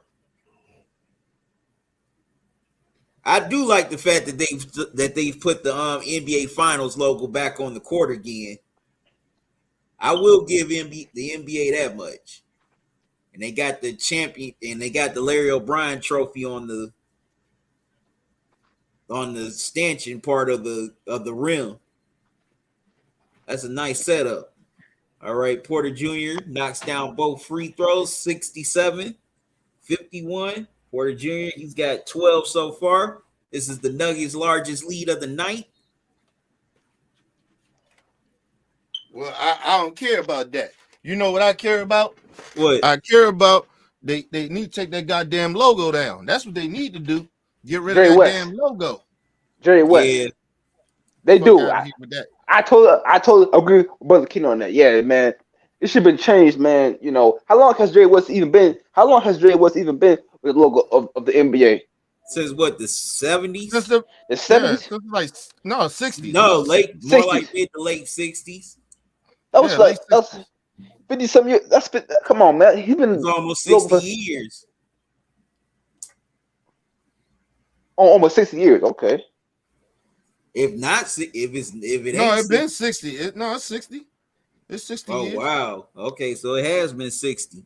There is no way in hell, man, that y'all still think that Jay West is the logo of come on, man. Like I agree with Kenny on that. There's no way in hell that y'all niggas still think that Jay West is still the damn logo of the NBA. There's no way in hell. Come on, man. Yeah, he got to go, bro.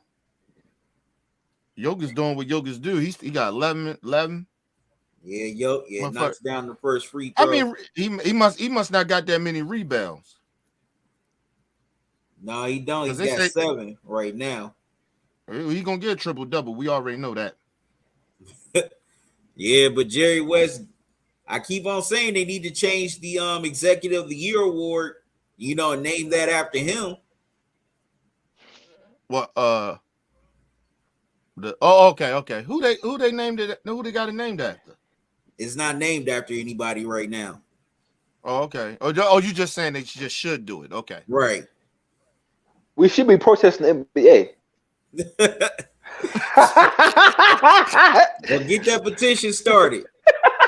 This nigga brother Bell tripping, boy. Go on the petition website, start that petition. We need a petition to get Jay. Wow. Fuck up out of there. Jokic hit a 3 as the shot clock expires. 71 And 55. Dwight Howard said he better than the Joker. That nigga drunk. That nigga drunk. That nigga drunk. He ain't better than no damn Jokic. Come on, bro. Not at all. Not even on his best day. Now Dwight Howard wasn't a bum, but he's not better than Jokic. But he's not better than Jokic. He's laid off that cocaine. How many years Jokic's been in the league? Talk. This is what his 9th year? It should be his 7th, 9th year, some shit like that, right? Well, he got drafted in 14. So yeah, that would be his 9th year. This is his 9th year. Okay, so he been good for the last 5, right? Yep. Like that. Like you motherfuckers is like, okay. You know what I'm saying? So last 5 years, Joker been better than Dwight Howard in his first 9 years. Definitely. Compare their first 9 years together. I guarantee you, Joker shit is damn. Come on, man. Dwight Howard need this. What is he doing over there, man? This nigga out there, man. Like, at least if the Joker goes back overseas and shit, at least because he from there. You know what I'm saying? Yeah. You going over that bitch because you can't get a job in the NBA. They don't even want you in the D League. I'm like, man, Dwight should have just retired after that championship. Nah, I can't get mad at him, bro. He got bills and shit, nigga. I can't get mad at him. But still, if he ain't save his money, then that's on him. Right. No, listen to what I'm saying though. This is how you know them niggas be fucking their money up, right? Think about the motherfuckers that retired when they retired. They don't go play nowhere else. Like those guys that, like, you know what I mean? Like Kobe. Kobe, he wasn't playing nowhere else. Kevin Garnett. No. You get what I'm saying? Right. Paul Pierce. Even Yeah. Paul Pierce. Nah, he not going to. You get what I'm saying? Even Ray Allen Iverson. When the niggas retired, they retired. The Right. motherfuckers was like, hey, I was broke. Hey, I had a motherfucking some shit. You know what I mean? That he had saved. You know what I mean? He fine. But Dwight Howard is playing not because he loved the game and he can still play, because if he still could play, he'd be in the league. No, he's playing because he fucked that money up. Sorry, Dwight. Sorry to tell you, Craig. You all know you fucked that money up, nigga. Yeah, he still got all them kids. He still got those kids. How many kids he got? Like 7? Let me check.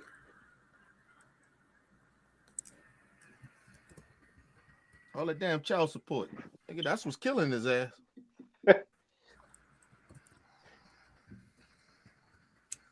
Well, if you can't afford kids, they don't. If you can't afford kids, then don't be making them. I think Dwight Howard has more than 4. No, I said he got about 7. He's got I said he 5. had about 7.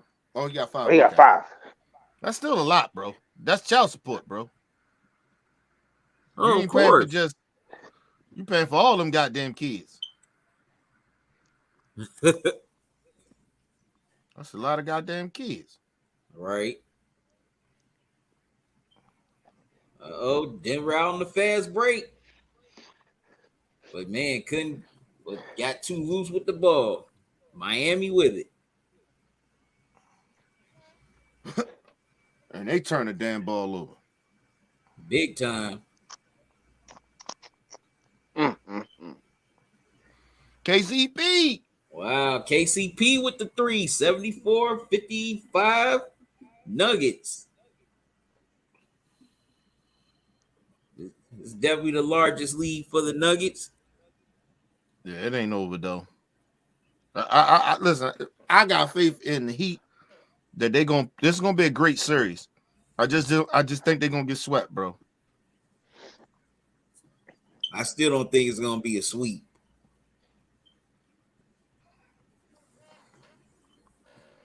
And mind you, they really doing what they doing to the Heat, and the Joker ain't even playing that good.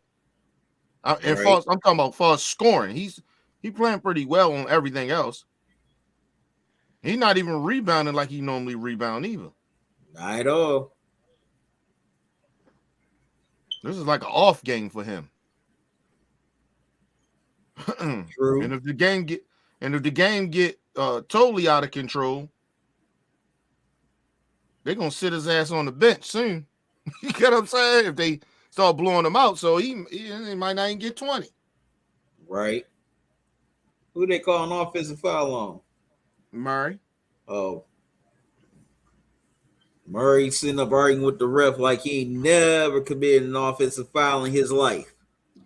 When you call offensive foul, it's like up in the air though. True, but still, he argues like he's never done it in his career. Like No, he's just mad about that. No, he's just mad about that play because he probably don't. I think know. I'm just playing. Like, man, it's like y'all just picking on me tonight. Yeah, that's because he hot though. He doing his thing. Like, ain't nobody picking on you, Murray. Sit down. Who the hell just hit that shot? Is that Martin? I think so.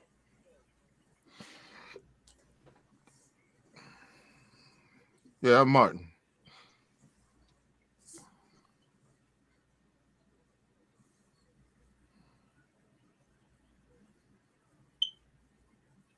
Yep, I wouldn't mind going to see a game in Denver next season, just to be in that atmosphere. I just want to get high. And you talking about me? I'm joking. I'm fucking around. You know I can't smoke that shit, talk. We'll never make it to the game. Let's say we plan the trip to go out that motherfucker next year. Hey, we'll never go to the game.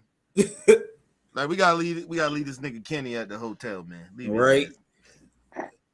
Like here goes some snacks for you. Knock yourself out. You know the crazy part about it? I get high. I don't eat. There's plenty of old niggas smoking though. So that ain't true, kid. You got plenty of old niggas smoking. What you talking about? No, I said I don't. Oh. No, listen, I'm different, nigga. I used to smoke so much weed. I don't think I didn't smoke myself out. I can't smoke weed, bro. I used to smoke an ounce a day back when I was like a teenager and shit. I used to smoke an ounce a day. Nigga, Willie Nelson is down at 90 years old or 90 years old, and that nigga still smoking weed. What you talking Kenny, about? did you say an ounce a day? Who did you get your weed from? Snoop?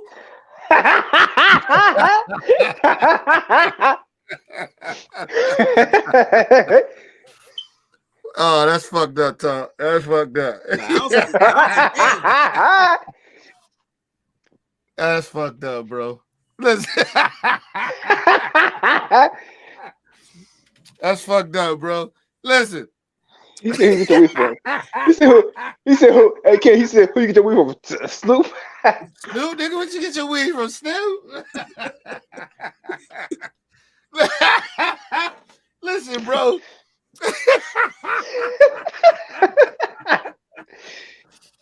That's fucked up, Tom. Hey, listen.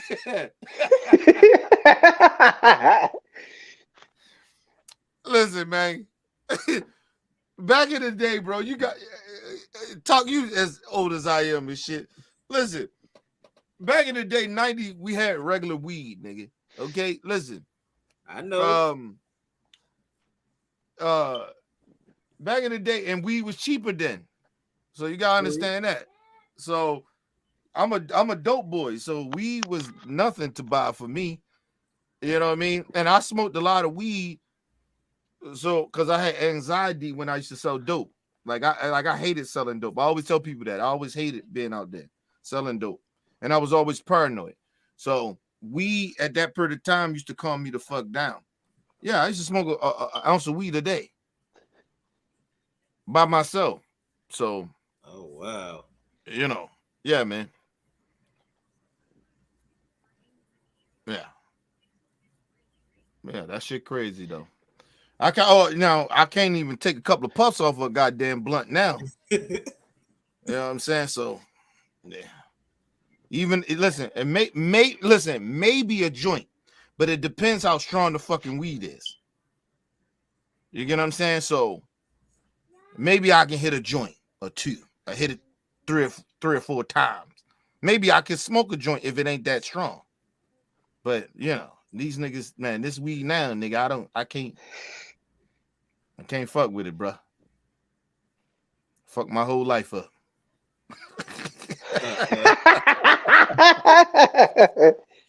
My man True, he cut down this shit, he break that shit.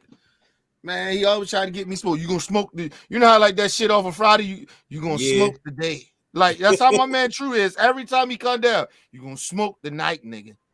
You gonna smoke this. I'm not fucking with that shit, man. I always tell him, nigga, if I smoke that shit, you out my house. Picking your ass out.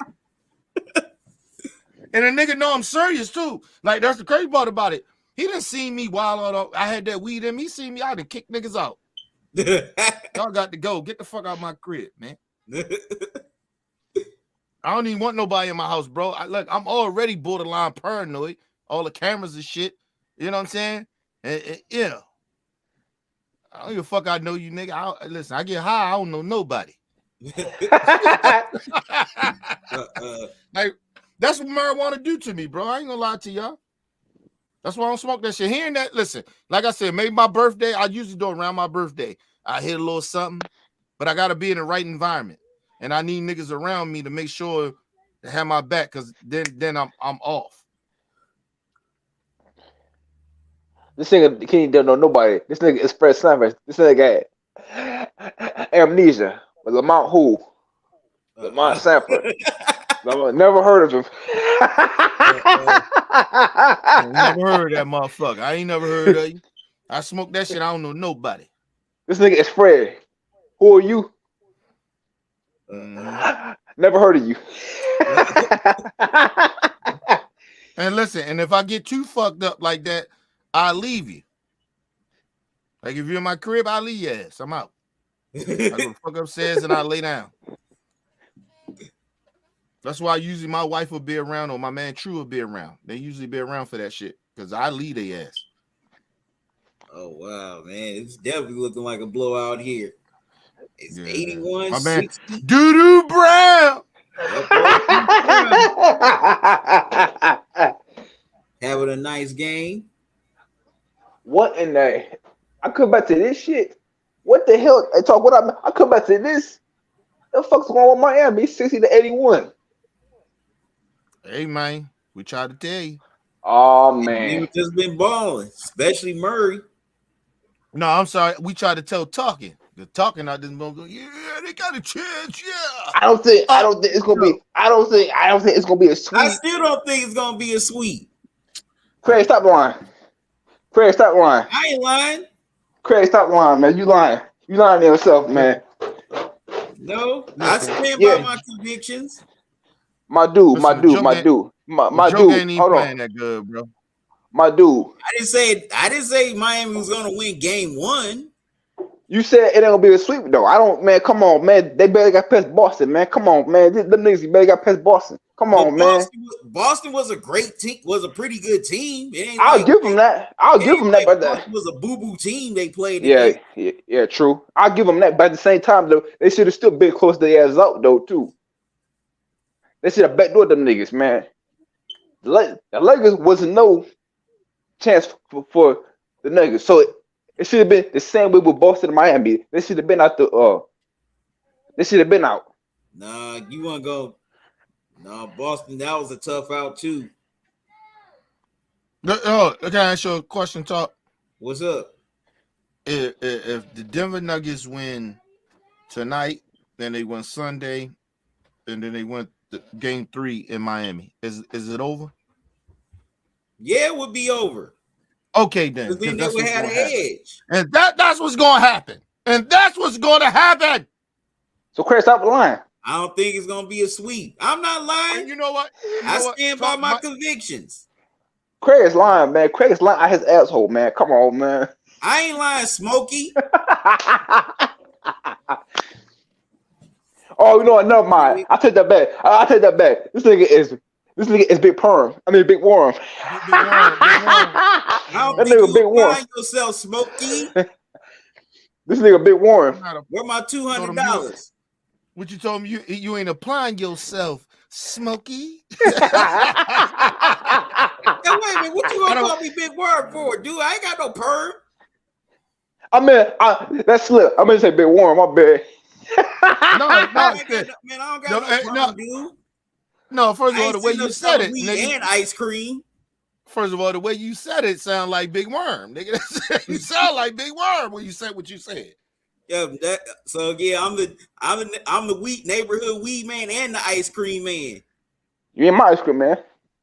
Yes, I am. And you can't have your chili Fritos.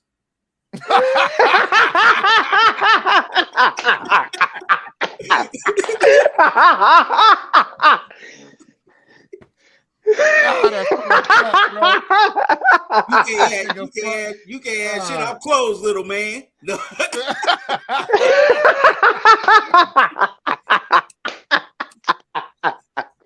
This is my money. Get your little ass out of here.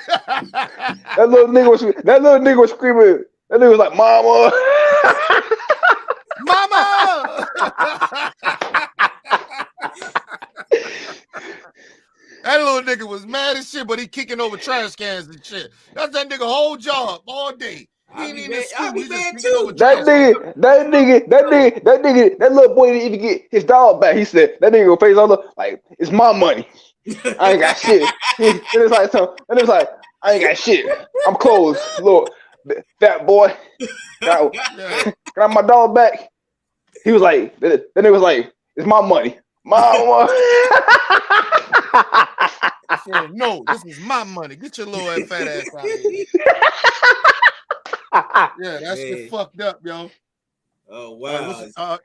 It's 84-63. Might be over, y'all. Might be already over.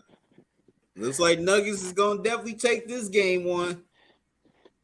Yeah, it don't look like they can stop Murray. Murray doing his thing, man. And Joker ain't even playing all that good. If I'm the coach, I'm sitting Joker on the bench when this quarter start. I'm not even putting him back in. Until I feel like some shit going wrong. Like, you get what I mean? Like the Miami Heat getting a little momentum or something. Right.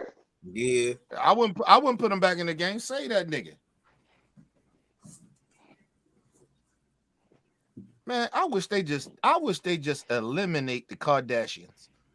Like, I mean, just stop playing they shit on TV. I don't need to see it no more, bro.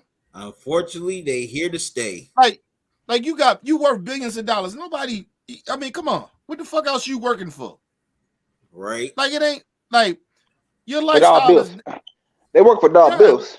We had to make that song back in the. We had to make that song just for them, They strippers don't and got dollar bills. they got billions. They got billions, bro. They're Well, not why y'all like still working? Well, why y'all still working there, man? Like nigga. why are they still on TV? That's my point. I just don't understand. Like, okay, y'all got businesses. Chris, your ex-husband became a woman. He worth a half a B. He worth a half a B. They got him paid. That nigga it for 50 cents. I keep on On the telling dot. y'all Chris is a pimp. Nobody won't believe me. I've been saying it for decades. Chris, Chris No, is a pimp. I believe you. Chris And who? Chloe is OJ, and I still believe Chloe is OJ's daughter. This nigga on man. This nigga on something, man. Talk about drinking something, man. I'm not That drinking. nigga is definitely drinking that liquor. Before she had the surgery, she don't look like the rest of them. She's different. She moves different. She don't move like the rest of them. Nigga, have you forgot, nigga, that Chloe was married to Lamar Odom? We don't know what Lamar Odom did to her. I know she was married to Lamar, but still, she don't move and act. She don't move like the others. You ain't right, man. You questioning another man's daughter, man. That ain't right, man. That's out of pocket right there. Serious. Before she got that surgery, she had that OJ head. I think she would have been I don't think. Listen, I could be wrong about this. I just think if that was OJ's daughter, she'd be a little darker than the rest of them, and she's not. That don't mean nothing, Kenny. I'm just. I keep on telling you, she don't move like the rest of them. No, I understand she'll move like them. No, I understand that, but I'm just saying. I just think that she just will be a little bit more. And she don't look like the rest of them. She's different. Well, none of them look the same like how they used to look.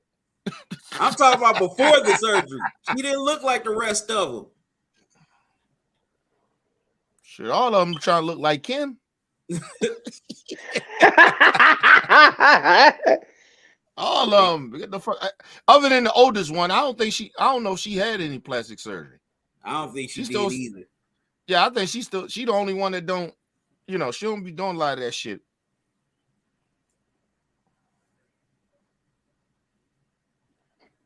Of course not. And she ain't never fuck with no black dude. Not at all. That's why actually I kind of like her better than the rest of them because I didn't think, Don't mean she may not have been curious, but no, listen, I'm not saying she probably ain't fuck a black dude. I'm just saying that you ain't never seen her with no black dude. Yeah. Or her dating a black dude. You ain't never heard that. And I respect that.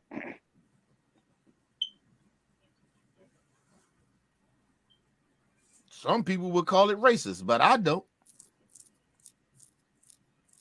I still think Chloe is OJ's daughter. I mean, and you know what? And maybe the oldest one, maybe black dudes are just not her type. Could be it.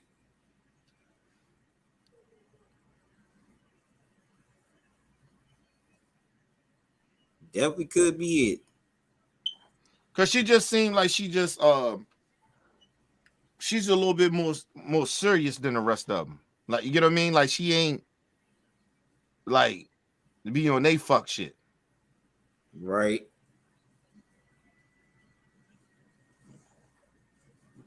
Oh no, okay, Murray got fouled. No, he didn't. Oh no, wait a minute. The ball got stuck. Got stuck. Man, that's a dumb rule. They need to get rid of that rule. That's stupid. Why they gotta jump it up? Because you don't know who would have got the rebound. It's more understandable to me now. Because back in the day, they would have just gave it to back in the day, if you got the ball stuck, they just would have gave it to the team, the opposite team. But now they just jumped the ball and that makes more sense to me. I just think because you don't know how that ball gonna bounce, who can grab that rebound. So it makes sense to me. Okay. All right. So the Heat knocked down a three is 84-71. Timeout Nuggets here in the early fourth quarter. Okay, brother Bill left.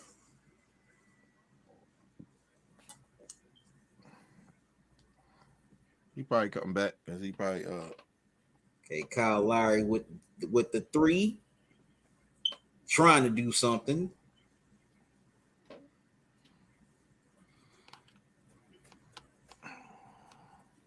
You know what? I don't think the number's gonna be all that great for this playoff. I mean, for this finals. Yeah, some people are predicting that. Okay, they showing the Bulls first 3P. Why do you think that? Because if I trying to tell you, I think they're gonna get swept. I think everybody, unless you're a Miami Heat fan, you know what I mean? Of course you're gonna ride with Miami, but I think just the fans that's not Miami Heat fans or not Denver Nugget fans, I think probably about 70% of them are picking Denver because I just think everybody kind of know that Denver is just a better team overall.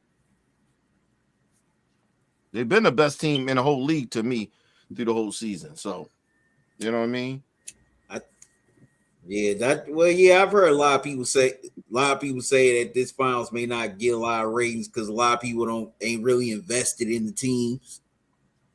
No, it just because it's not that. It's just that they don't think it's going to be competitive.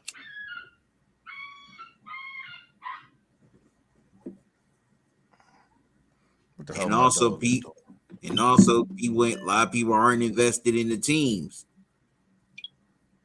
especially casual fans. If it ain't LeBron, if LeBron, Steph, KD ain't in it, they think it's not going to be good. No. Listen, I think if it was competitive, if they thought a lot of people thought it was going to be competitive, I think that it would be high. But I just think that everybody figured they like me, and like I'm telling you, that I think they don't think it's going to be competitive. They think it's going to be a sweep. Listen, it may be what you said. They may do 5, but I don't got that. I just got them getting swept. It's not competitive. We kind of know who the better team is. Sometimes we don't need to see a series sometimes to know how the outcome is going to turn to. Well, LT said that's L. LT said he getting swept. He just keeps on saying repeatedly he getting swept. I still don't believe that, LT.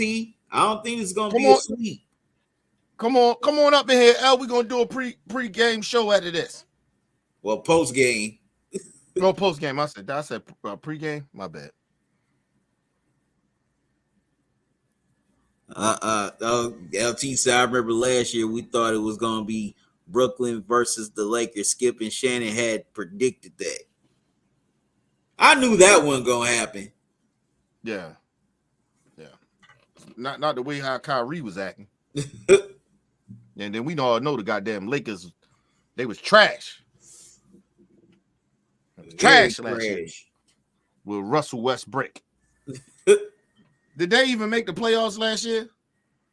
The Lakers, no. Yeah.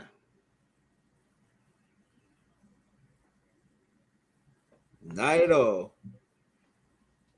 Don't get it twisted. Miami's still in this game. Good shot. Yeah, I still don't think it's a sweep. You might be right. Oh shit! The way the motherfucking the Miami Heat playing right now, and listen, this is when they dangerous in the fourth quarter. They dangerous in the fourth quarter. Definitely. Okay, they hit a 3. It's a 10-point game, 84-74. Mm-hmm. Okay, it's getting a little interesting. I think Joker get ready to have about 20 to 25 assists this game. Is he out here passing that goddamn ball, ain't he? Yeah. Okay, Jokic with the hook shot, 86-74. Denver.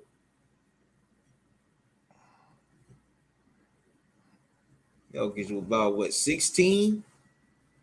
Yeah, 16 already. Yep. Assists? No, points. Oh, points.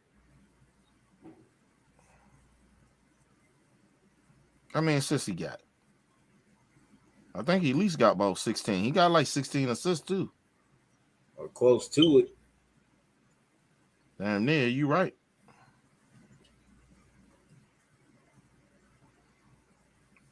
I ain't did the YouTube TV thing.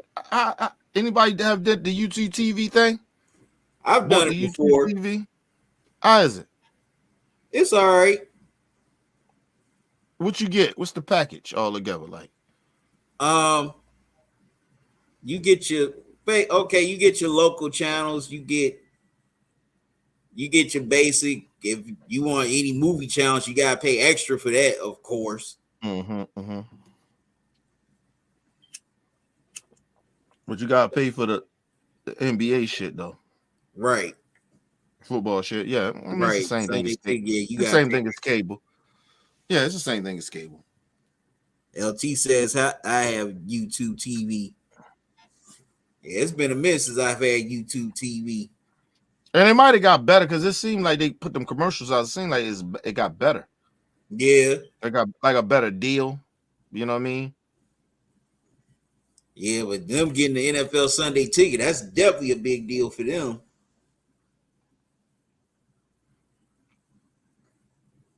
You know what I love about it? Because I think that if I'm not mistaken with the YouTube shit, I think if you get that whole package, you can buy that whole package for a whole year, and you'll be fine. Like whatever, football, really? basketball. I think that's because I think that's what I seen. That's why I said I think they got better with it. It's like a package deal. What did he say? What did he say, Top? LT said I think ESPN had predicted the Lakers was gonna be a 72-win team last year. I don't think whoever predicted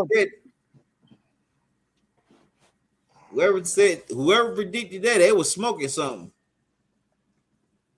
Or they was just biased. That too. All right, so there's a lot of damn turnovers. Sure is.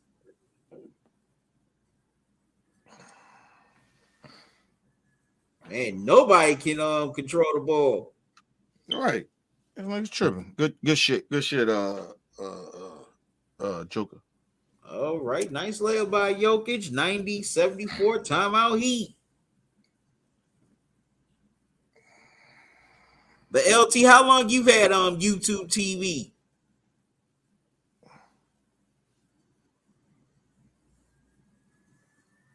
All right, we're at the midpoint of the fourth quarter. Well, coming up on the midpoint of the fourth quarter.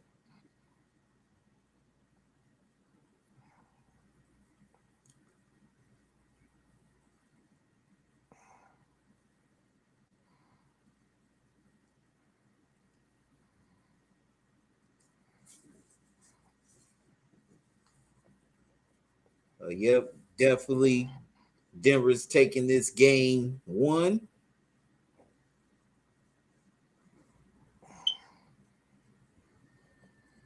As Murray's doing his thing.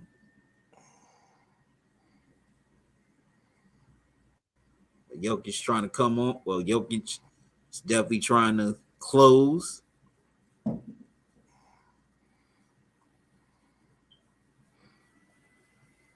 Yeah, Jokic get ready to put in his 2025.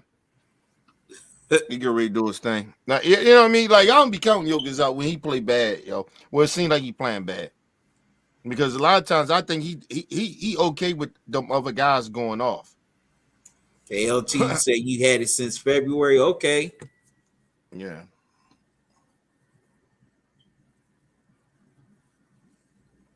I mean, LT can speak on it then, because he got it kind of recently. Do they got like this big package deal for like all the stuff? Because I believe they do.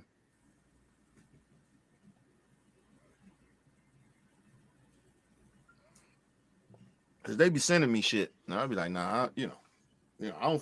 Listen, first of all, I don't think I want that shit because of some fact that I don't watch TV like that.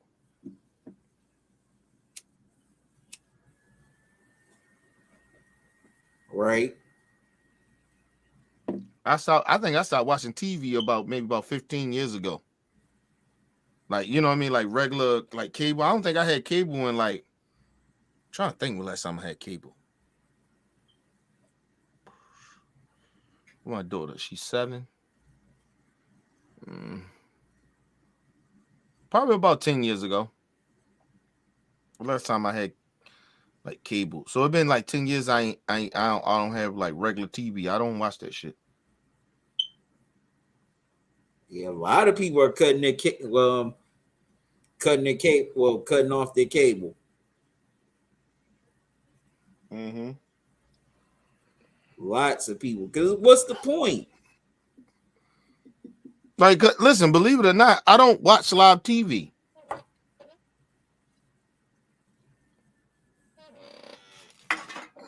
Yeah, So you're right. reason. Cable almost $300. Yeah. Like, man, Shit, you pay more. that's outrageous. Imagine throwing the internet on top of that. Yeah. You know what I mean? Shit. Okay, Shaq in the building. Okay, my internet bill Wilson. Is like shit. My internet bill is like Peyton Manning. Like down there $150 a month. You know what I mean? Yeah. Man, fuck that. Yeah, that's ridiculous how high cable's gotten. And I don't even watch TV like that. That's what I'm saying. I don't watch like live TV or TV. Like, I like to catch my shows. I catch them when I catch them, but I don't watch TV like that. Right. Me either. Okay, the jumper goes for the Heat, 90-76. Denver. Yeah, I got Roku. Oh, you got a Roku? You ain't get the 5 set? Nah, Roku worked better. Okay, Raw Status, what's up, man? Okay, so you picking the Heat to win the series. Okay. No, he didn't say the series. He just said I think he got the Heat. Are you talking? I don't know if he's saying this game or the series. I think he's saying the series. Well, they damn sure ain't got this game tonight. I tell you that shit. That's what I think. I think he's saying the series.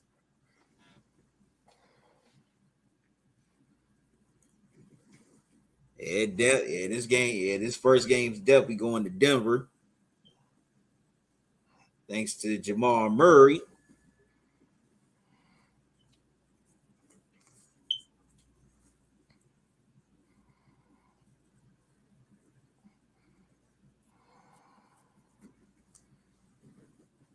And the Denver crowd's going crazy.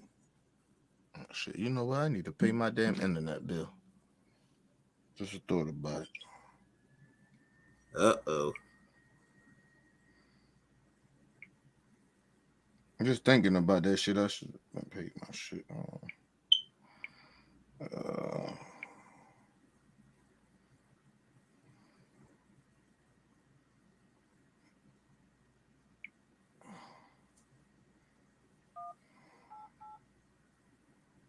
Shit.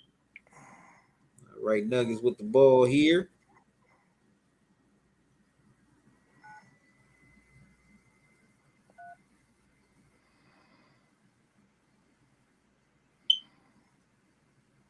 Okay, wait a minute. It looks like there's a foul. Yep, foul is on the Heat. And it's on Lowry.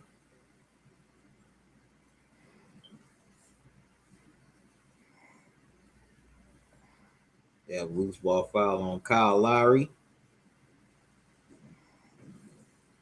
But wait a minute. He's saying the ball got stuck. And it looks like that's Brown at the line. He knocks down the first. Okay, Jokic is coming back into the game. Oh, no, that's KCP.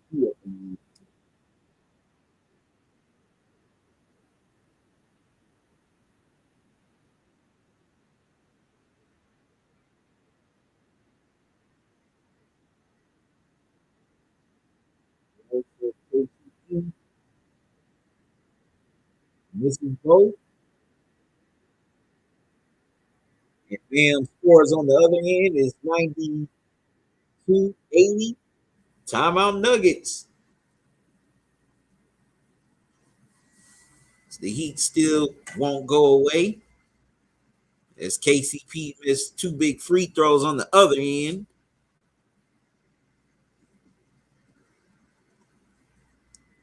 Okay, raw status. Yeah, you got the Heat in the series. How many games? How many games you think the Heat's gonna win in?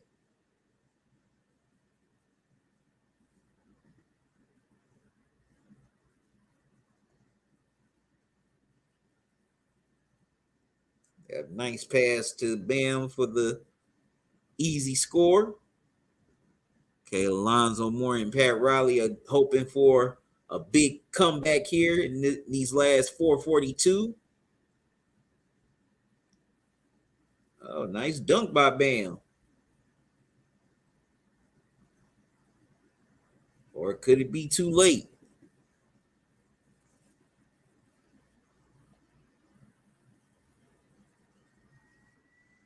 We're definitely gonna find out.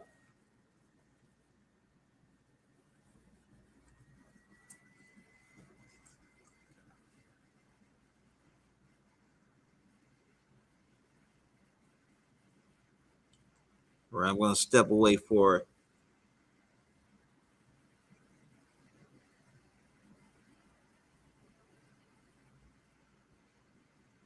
Okay. Oh, wow, raw status. You picking the Heat in 7.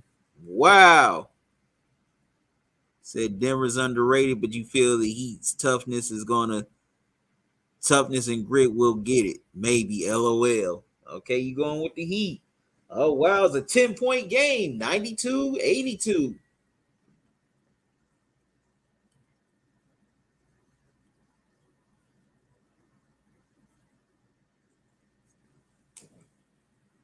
Jokic gets it to go. 94-82 Nuggets.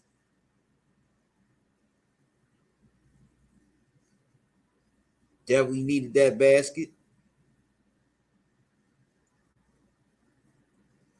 Oh, wow. The 3 ball doesn't go for the Heat. Denver with the ball.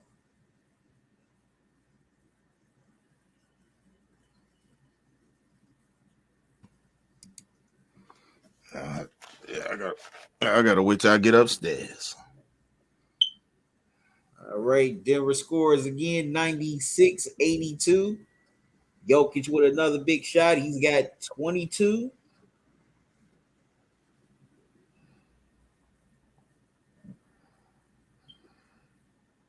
And a nice outlet pass. The Heat get a dunk. 96-84. Denver.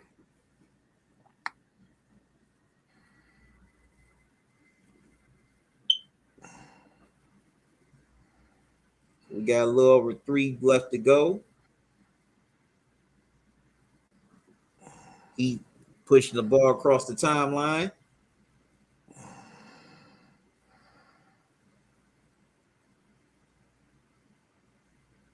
And wow, the 3 ball goes is 96-87.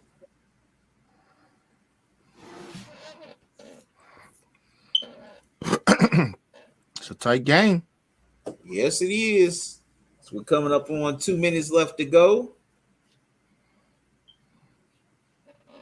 KCP knocks down the jumper at the top of the key. 98-87 Nuggets. KCP with the big shot. Wow, Bam gets the ball stripped. Here come the Nuggets. A lot of turnovers for Miami tonight, too. Yeah, that definitely has been a factor. Okay, Jokic gets fouled. He's going to step to the line for 2. Oh, no, that's Gordon. My bad. Gordon stepping to the line for 2.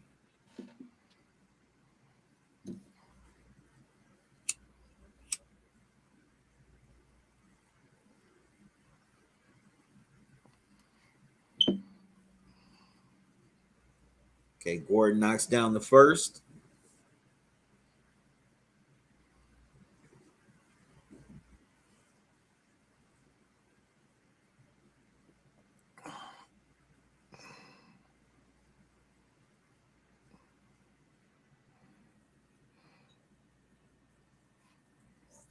All right, Gordon knocks down both. 187 Nuggets. Orton's had a nice game. How many points he got? He's got about, I think, 19, about 16. Motherfucking Joker got 23, 10, and 14. I told you he's gonna get a triple double. Yeah, he's got a quiet triple double. Yeah, that's what I'm saying. But that's what I mean. Like, even his quiet triple double is like, you know what I mean? Right. So Jokic is at the line for 2. Got a little over a minute left here in this game. When niggas breaking records in the fucking playoffs, bro, this year. True. Big time. Right, knocks down a pair of free throws, 102-87 Nuggets.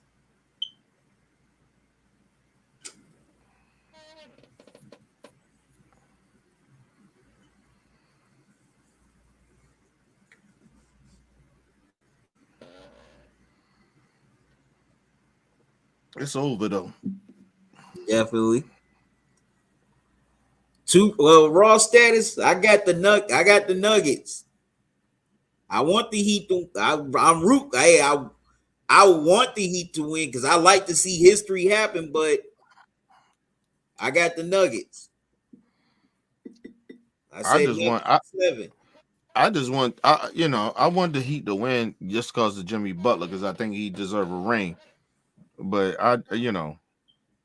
my knowledge of basketball and been watching this shit for so long, I've been watching this whole season plus watching the playoffs. They're not winning, bro. This is gonna be a sweep. I'm keep trying to tell y'all, man. I still say it's not gonna be a sweep. Listen, if the Miami Heat continue to turn this ball over the way that they do, this shit is going.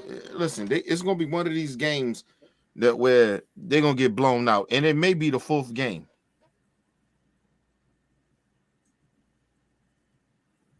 Okay, both teams empty their benches.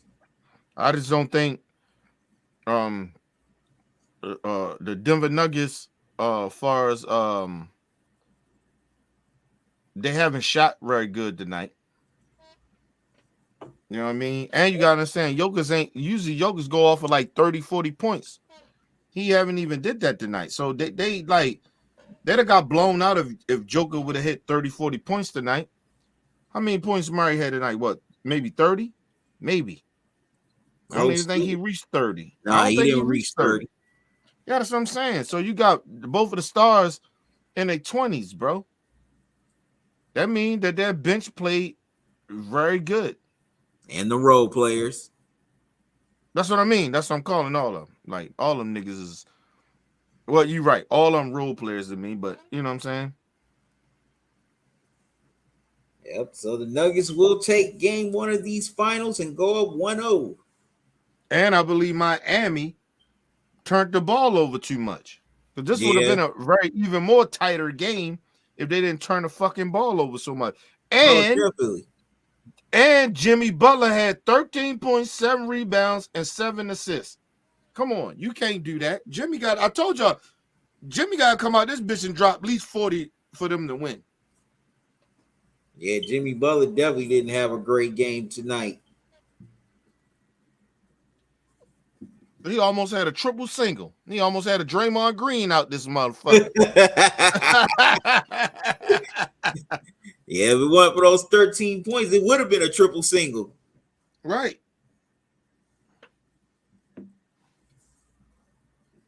What are they throwing confetti out for? That's stupid.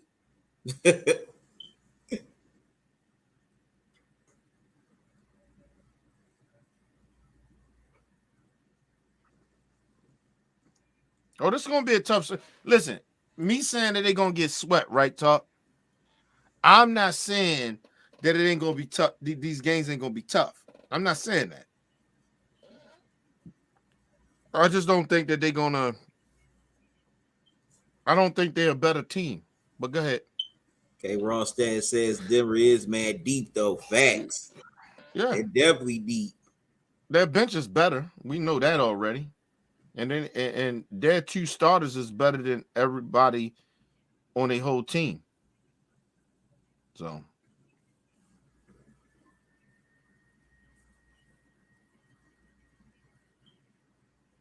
all right, so we got game 2 Sunday.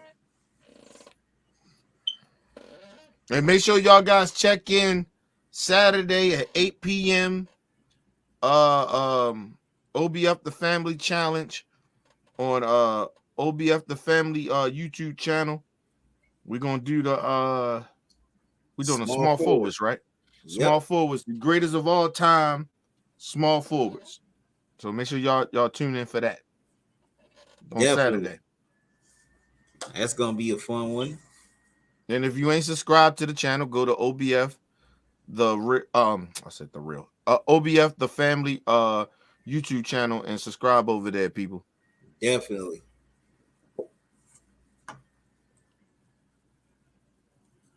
Raw Stats, you said Lakers should have kept KCP.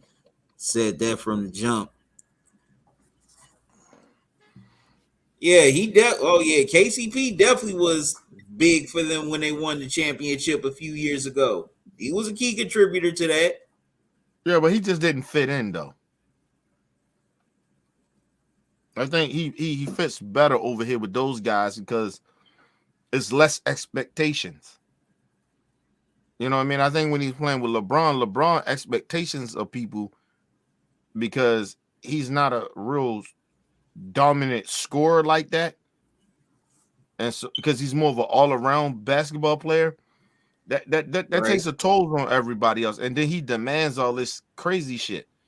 Marvel's be talking about Kobe and Michael, but think about niggas that play with LeBron. You know what I mean? True.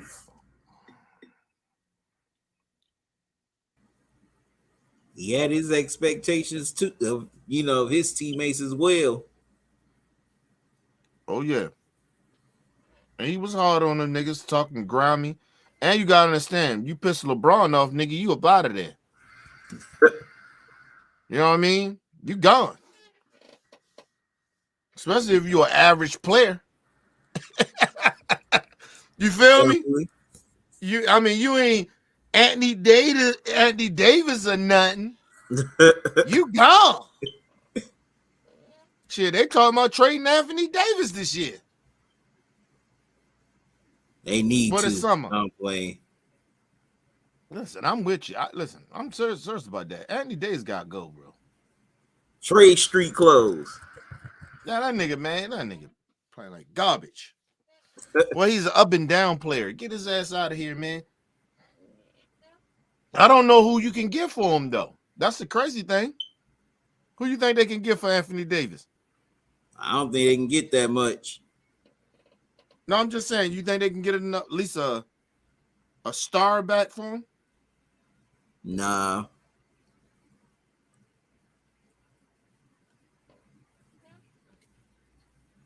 Definitely not a star. I think they might be stuck with Anthony Davis, though. Hey, Raw Stats said he just subbed. Yeah. Appreciate that, bro. we listen. Go ahead. He said Davis like he on that gelato. That nigga on something. I'm telling you that he on something, Talk. Big time. Motherfucker.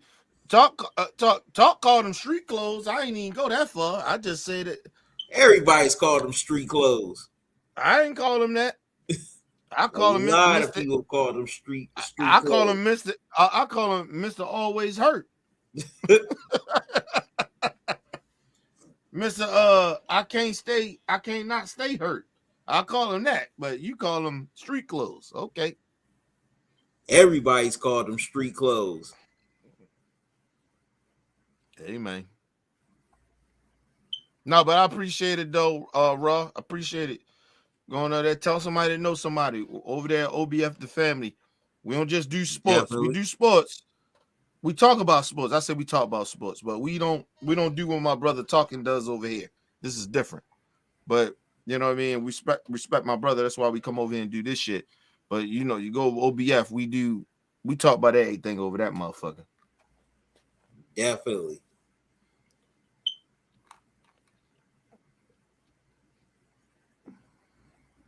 What's up, Nick? Even Nick saying street clothes. Nick, come on up in here. We doing it with what you call it again? Talk. The post We game. doing the post game. We doing post game. Come on, tell us what y'all think. Come on up in here. Y'all got the links. OBF family, come on up in here. Yeah, Nick. I'm surprised you didn't come here while we were on for the game. Nick, see, I got that Chicago hat on. That nigga is in the back with them GMs and shit, trying to get the right players, shit for their team and shit. And that shit. He working the phones trying to get them to get rid of Yeah. ball. And nigga, they talking about ball might it don't look good for him. Yeah. They talking about it don't look good. He may not come back. I think like his career injury type shit. Yeah. Damn. He didn't got hurt way too much. And I thought it was a great fit for him in Chicago, bro. I like that squad they got.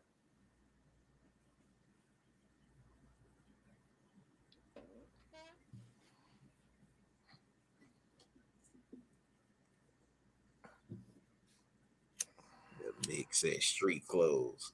Y'all call them street clothes. I didn't even know that. A lot of people call him street clothes. I'm late to the shit. I'm sorry. I didn't know y'all was calling that nigga street clothes. And you know what? And that's the right shit to call him. Because it's not too disrespectful, but it's accurate. You know what I mean? So definitely. Yeah. I call that nigga street clothes. That nigga stay in street clothes, boy. Get hurt every time. Oh, this nigga in street clothes. Anytime you see him in street clothes, you know he hurt.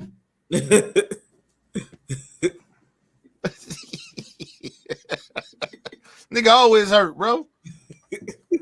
Come on, man.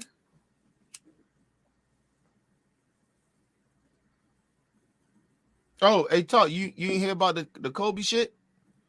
Damn it. It's like a little documentary that they got out of everybody on that helicopter talking before they died. Wow. Which network is, I gotta look that shit up. I seen it on. And when's it coming on? I ain't gonna lie to you. No, it's not like a documentary like that. Like, oh, okay. It's on YouTube. It's a documentary on YouTube. Oh, somebody was like, posted something. Somebody got the phone, what you call it, the interaction that was going on before he died. They got that shit on YouTube. I haven't listened to it because I'm a Kobe fan, man. So I just that shit make me sad. I know I'm a cry. You know what I'm saying? So I'm like you know how you boost yourself up to try to hear something or do something. Yeah. So that's what I'm trying to do. I haven't seen the shit or really heard it because I just can't do it. But I know it's a accurate thing because of motherfuckers that I do know that that's close to that situation out there in California. Motherfuckers like, yeah, that's real shit. It ain't no duplicate. You know how motherfuckers be fucking with shit? It's not that. And I was like, I just can't bring myself to do it. He was like, man, one of my mans, he was like, yo, that I know out there in California, he was like, yo, that shit gonna make you cry, bro. He was like, we know how he was making fun of me, and she was like, we all know how sensitive you are when it comes to Kobe. Like, yo, you ain't shit, nigga. You know what I mean? But that's my man. Yeah, talk that shit on the internet. I can't. Let me see if I can find that shit so I can get it to you. Let me see if I can find it. Yeah, I don't think I could watch it either. It's not even watching, it's just hearing it. You're not seeing it, or you're not like seeing anything, you're just listening. It's like an audio book. Yeah. It's like that. Oh, these were like their final moments. Yeah, it was like it starts from when they first started flying.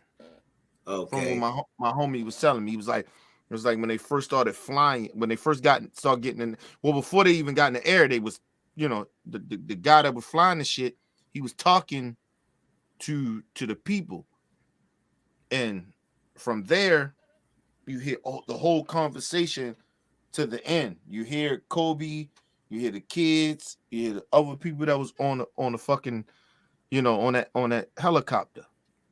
And you hear when they even crash. Damn. Like, cause the shit, it goes out. Like, you know what I mean? Of course, because they crash, everything goes out. I say I can't listen to that, bro. Wow. You know what I mean? Man, that's horrible.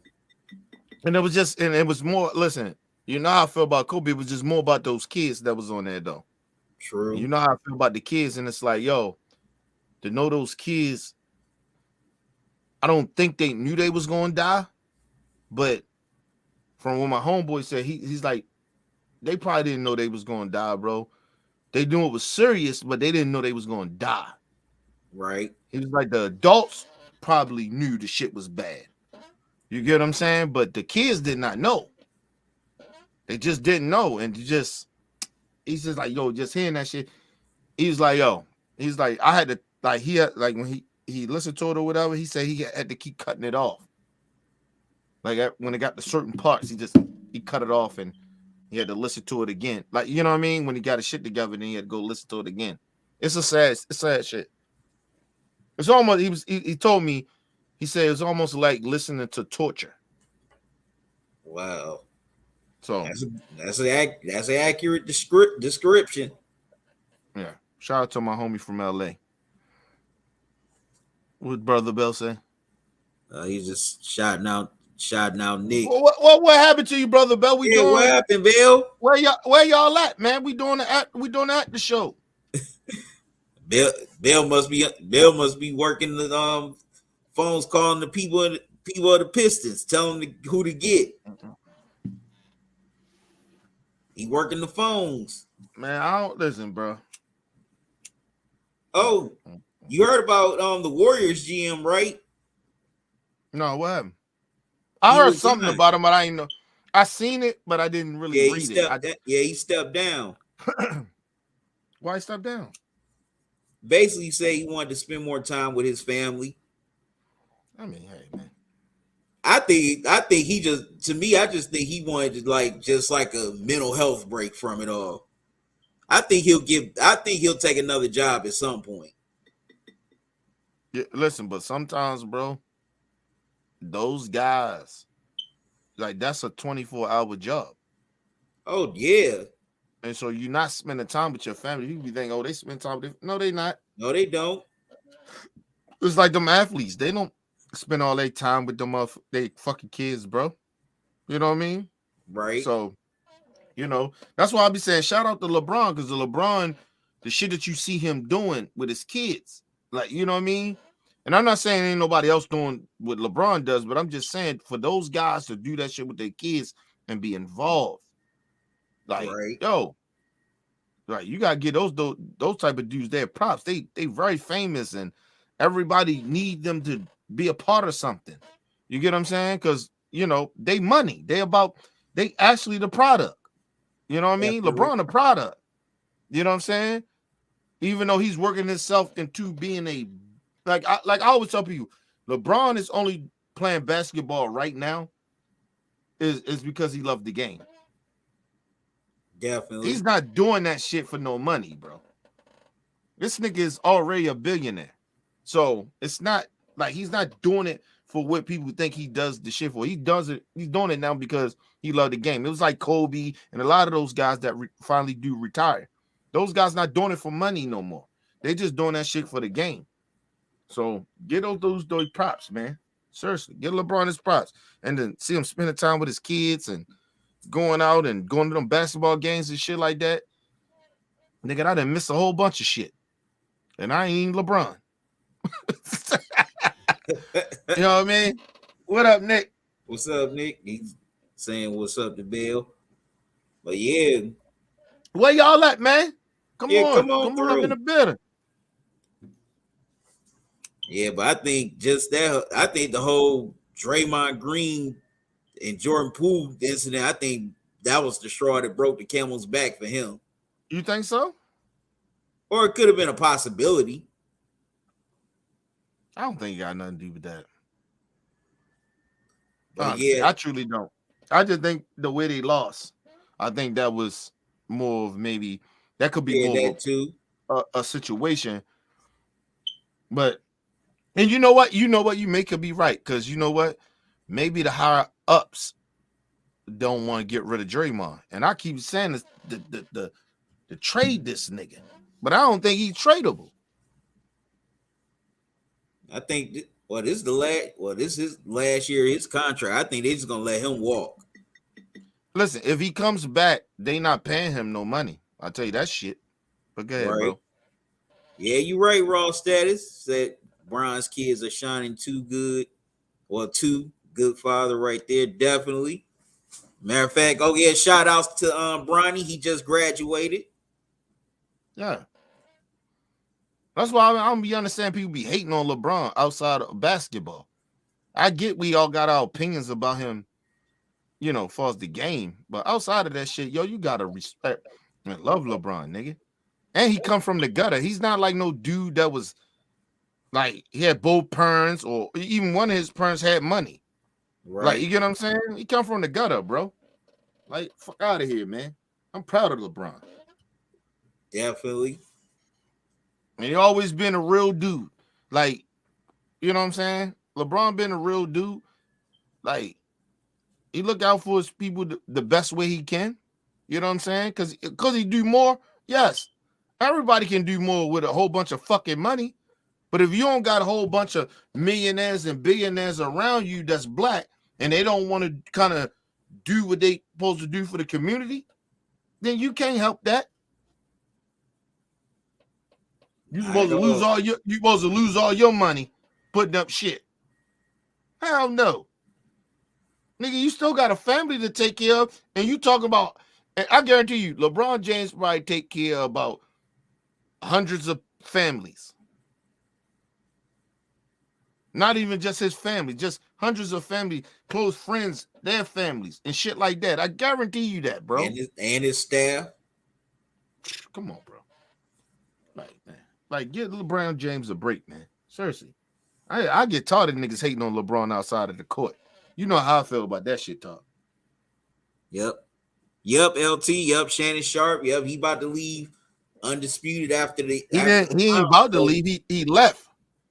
It's over. He said, he still got a few more shows left. That don't mean he gone. He gone. He got a payout. He gone. I'm trying to think. I'm trying to think. I think his other shows. Well, yeah, Club Shay Shay is leaving Fox. Yeah, but it's more of a podcast though. So Club Shay Shay be fine. Not saying in a negative way, but just a glorified podcast. Yeah. He on podcast. You know, he on Spotify and shit like that. So he's fine. He need to come up with a better name than Club Shay Shay. Come on. Shay. Why? You don't like that? Shay Shay, that's more for a nickname for a girl. You don't call it they call him Shay Shay. No, they like call him Shay, not Shay Shay. But he threw like call it Club, like call it Club Shay Sharp or something. Like that. I'm good with Club Shay Shay. I'm good with it.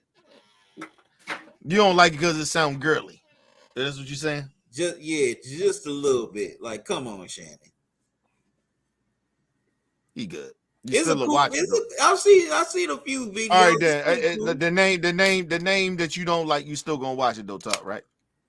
It all depends what he has on. Yeah, I know that, but you're still gonna watch it though. Yeah. Okay, then. So it don't matter about the name. Still, just think you need to change the name. I mean, you don't like the name. Yeah. Just to say that. Yeah, I don't agree with the name. He could have came up with something better. Huh. I mean, shit. There's a whole bunch of names we don't like. But that doesn't mean you ain't gonna watch that shit. You get what I mean? But yeah, no, Shannon Sharp. People get things misconstrued too, because they thought the whole Kwame Brown shit had something to do with it. It had nothing to do with that. They came to Shannon. They asked, because you know they doing cuts like at like them networks, Fox, ESPN, all them. They doing cuts all around. They came to Shannon and they asked Shannon. Mind you, I got a connect out there in LA, so I know a little something, right? I ain't gonna give my source away, but because you know I want to keep my source, nigga. You get what I'm saying? But he told me, he says that they came to Shannon because they was already trying to do cuts, and Shannon, his contract is up. I think not this year, but next year. So he got like a 2-year contract left. And they was like, you know, Shannon, you know, they just came to him, not like trying to fire him and no shit. They just came to him like, hey, man. No, they none of that. They were just coming to him and say, hey, Shay, you know, it's almost like the whole shit was skipped, all that shit. They did like, hey, man, what you want to do? You know, you want to stay on? We want you to stay on. You know what I mean? But we don't think we're going to renew your contract. You know what I'm saying? So, and we got out cuts and shit like that. So, what do you want to do? So, Shay got with his peoples, got with his lawyers. Lawyers say, hey, listen. And Shannon came up like, hey, well, you know, I'm good with leaving. You know, all that shit was skipped too. He wanted to been leave. And Shannon Sharp got some shit going on outside of that. So Shannon Sharp fine. And then you know his house got robbed for over $1 million. Yeah, I heard about that. So, you know, that helped, that kind of like made him think a little bit about that. So he kind of was like, listen, if, you know, buy me out. You know what I mean? And the lawyers go back, they holler at Fox. Fox say, okay, all right. They come to agreement. That's how that shit went. It wasn't like Fox was trying to get him out of there. It wasn't like Shannon was trying to leave. It was just like, you know, shit just came the way it came. You know what I mean? He did the rest of his contract, bro. And you gotta understand a buyout. Like if he would never did a buyout, he probably would make more staying. You understand what I'm saying? Oh, of course. So yeah, so that's all that it was, yo. Shannon, you know, Shannon, and it doesn't help that him and that Skip shit. You know what I mean? I think he was done with that. Right. You know what I mean? With Skip. I think he was done the last time they got in that little beef. I think he was done then. But you know, he had a contract. When Skip clowned him on his career. Yeah, no, just even after that whole shit with that last shit that happened with the football player getting hurt. Oh yeah, old boy off the Bills. Yeah, and then Skip was like, remember Skip said to him, he said, ain't nobody called me and say nothing to me about apologizing or, you know what I mean, they had a problem with what I did. That was like, from my source, from the guy I know out there that, you know, be around that shit and be around those guys. He said, hey, man, that was like Shannon, like saying, fuck that shit, man. Like you sitting there, you just on national TV just lying. Like, you know what I mean? And he said, I wasn't even going to, and you remember Shannon said he wasn't even going to bring it up like in that way. You know what I'm saying? But Skip pushed him to that of his lying. And he said, yo, Shannon was like, yo, this dude is a habitual liar. From my source, Shannon was pissed about that shit, that he just lied like that. Like, and tried to make it seem like he was lying. And Shannon had a problem with that shit. Like, dude, I ain't lying. It was a problem. And you acting like it ain't that big of a deal, or like we ain't had shit going on behind the scenes. Like, you know what I mean? Like Shannon, like you can say whatever you want to say about Shannon all the time. Like you don't agree with him, or sometimes you think he be buck dancing. My understanding from my sources, they say Shannon a real dude. And that always bothered. It was different with the Stephen A. Smith shit, right? The Stephen A. Smith shit was more of Skip felt like Stephen A. Smith was doing backdoor shit on him. You know what I mean? Trying to take over shit, trying to get equal power. He didn't like that. That was the reason that Skip left. But with the Shannon shit, he was more mad. Well, it wasn't even about that. Shannon was mad that he was lying about shit that he shouldn't have been lying about. That was why they broke up. That's what that whole shit was. That last shit that happened. That's why Shannon was mad. Because he was like, yo, it's one thing of like, yo, I understand we entertaining, but some shit is just real. And you don't get to lie about shit. You know what I'm saying? When shit is out there and telling you that this shit is happening. And Skip ain't, you know how Skip is, man. Listen, I always tell everybody, I think Skip is phony. Do I think Skip is a full-blooded racist? Nah, I think he pick and choose when he want to be a bigot. That's what I think. So I mean, if you think you're a bigot, I guess you could say a racist then. Hold on, LT said I seen a dude on his podcast and said he don't like LeBron because he ain't loyal and come from a single mother home, and said all women are children because how they act. Oh, LT, who was that? Do you know the guy who that guy was?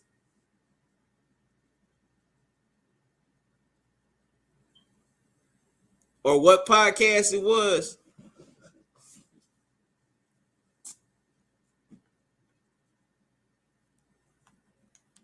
I mean, look. Just because, well, hell, Michael Jordan ain't loyal either. I know people love to say, well, he was loyal to the Bulls, but guess what? He wasn't loyal to his teammates either.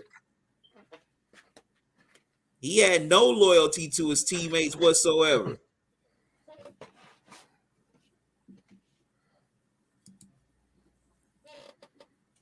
Yep, he said, but LT was saying that he saw this dude on, I don't know which podcast he was referring to. Mm-hmm. But he was basically saying that he didn't like LeBron because he ain't loyal and he comes from a single mother home. First of all, that shit sound bigoted and racist. No, sometimes black dudes talk like that, talking about. But that's what I'm saying. That shit is like hate speech. Like nigga, I didn't get raised by no parent, so what that make me? Like, you can't throw those type of statements out there like that. So that shit comes off of self-hate, or you hate your own people.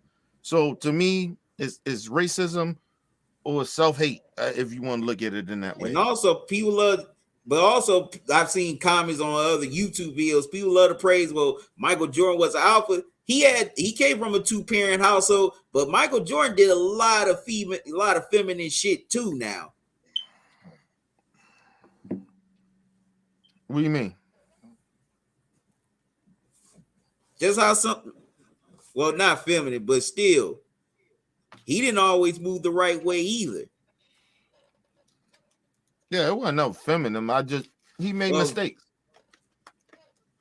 But yeah, because somebody come from a single parent household, whether it be a single mom or a single dad, that don't make them a bad person. Or they unlikable. Listen, usually when they say that type of shit to me, because I read between the lines when people say shit like that you only really talking about black people.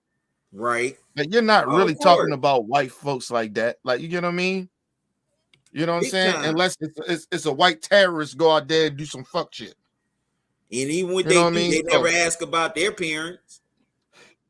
Yeah. Why their parents get divorced. Listen, I know friends of mine that grew up with 2 parents and shit like that, or just, friends of mine. I don't know them. I didn't know them when I was a kid, but I knew them once I was older, and they tell me about how that shit was devastating to them of a divorce. You know what I mean? So, and they grew up and they whole teens, their whole life till they was like a teenager, and then that shit devastated them and they took wrong paths. So what that mean?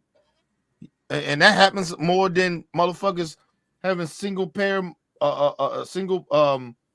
mothers in the household. Okay, LT said, I don't know know his name. He's a Kevin Samuels type. I don't pay them dudes no mind because half of those niggas usually grew up in one parent households. Me either. I mean, I wasn't no big Kevin Samuels fan, but I was never a fan of his. I'm sorry, Talk. Go ahead. Yeah, but I mean, I'm like, if y'all going to these dudes for advice on relationships, something's wrong with you. You supposed to got that advice either from your daddy, your uncle, your older brother, or an older cousin. You shouldn't be going to no man on no internet to get dating advice. Either you didn't receive that advice or you didn't take heed to their advice. First of all, a lot of these dudes that be speaking on that shit is not even married. Or ever been in a serious relationship.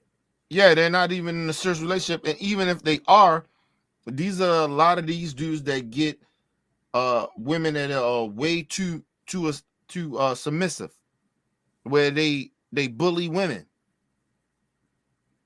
You know what I mean? Or they downplay women, or they disrespectful to women. And so, like, I don't take those guys serious like that. Y'all shouldn't be like taking those guys serious like that. They're clowns. They clowns. Like, yo, nobody in their right mind be talking that way about women. You know what I mean? I ain't saying women are perfect, but I'm just saying, like, listen, men do have to take responsibility of how the fuck we treat women. Like, honestly. And I'm one of them. Like, nigga, I take responsibility how I treat women because of the simple fact of how I used to mistreat women, how I looked at women. So I know for a fact that I wasn't the greatest dude back in my younger days of how I treated women, but I know that, and I acknowledge that, and I take full responsibility how I mistreated women. So these niggas sitting out here, a lot of the same niggas that tell you don't fuck with hoes, but they like hoes. True. Him and Cameron Samuel talking about don't fuck with a hoe and none of that shit, but he out here fucking hoes. How a nigga gonna give you good advice about a woman if he fucking with hoes? When he died, he was fucking with a hoe. In the midst of him getting some pussy. How you take a nigga like that serious? Y'all need to stop with that shit. Stop, listen, everything on the internet ain't always what it's supposed to be. It's not, bro.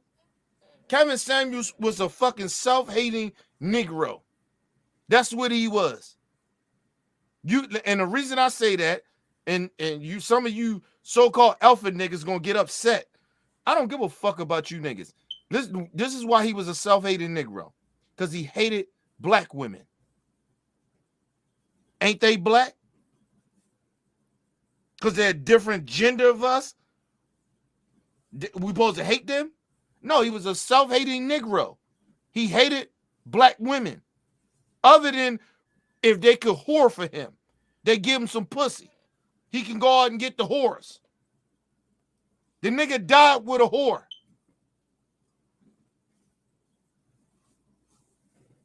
And I'm sorry to be blatant like that and it seemed like I'm disrespecting that sister, but she was out whoring. She was out whoring. I don't give a fuck she was a nurse or not. You know what that nigga was. And you still took your ass out there to fuck with that nigga knowing he wasn't going to commit to you, so you a whore. Come on, stop it. Let's move on. LT also said, I think that Shannon Sharp's home. Oh, yeah, definitely was an inside job. Because they said it wasn't no forced entry. It wasn't really no forced entry. He was definitely somebody that was close to him. Yeah. And that could have been reason why he left. Well, right. You know what I mean? Because he might try to get the fuck out of there in Los Angeles. Ross Dad said, yeah, Shannon said, let me jet before I catch a case on the air. Yeah, because Shannon one of those dudes that he found out one of his friends did some shit, yo, he might snap. Shannon seemed like he one of those dudes. He a nice, good dude, but you fuck with him the wrong way, he'll snap on you and fuck around, do some shit, and he end up in jail. He ain't listen. Shannon ain't no bitch ass dude like that.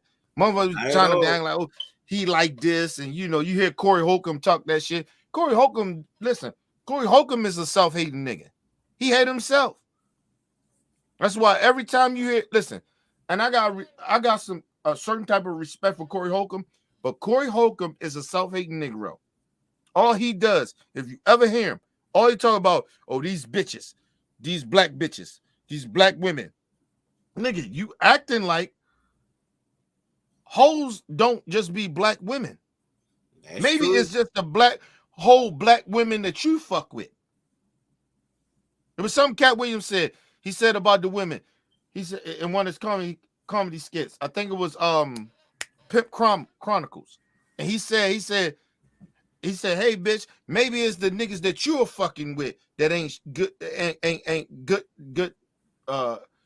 niggas or some shit like that. Maybe to some of you Negroes out there, maybe it's just the whole women that you are fucking with that ain't shit. Right. So listen, that shit goes both ways. So I don't give a fuck about like some of these niggas be out of pocket, but they don't understand that they're hypocrites too. And who is these niggas? Corey Holcomb, a whole bunch of these niggas. Because you got experience with bad females that you dealt with, right? Doesn't mean that you can tell a nigga like me that been in a relationship for over 20-something years. I've been with the same woman over 20-something years. How the fuck can this nigga Corey Holcomb or Kevin Samuel tell me about a stable relationship? How can they tell me about that? Because these niggas is known for fucking with hoes. They known for fucking with ratchet chicks. They are known for being with a chick. And nigga, is it just the chick fault?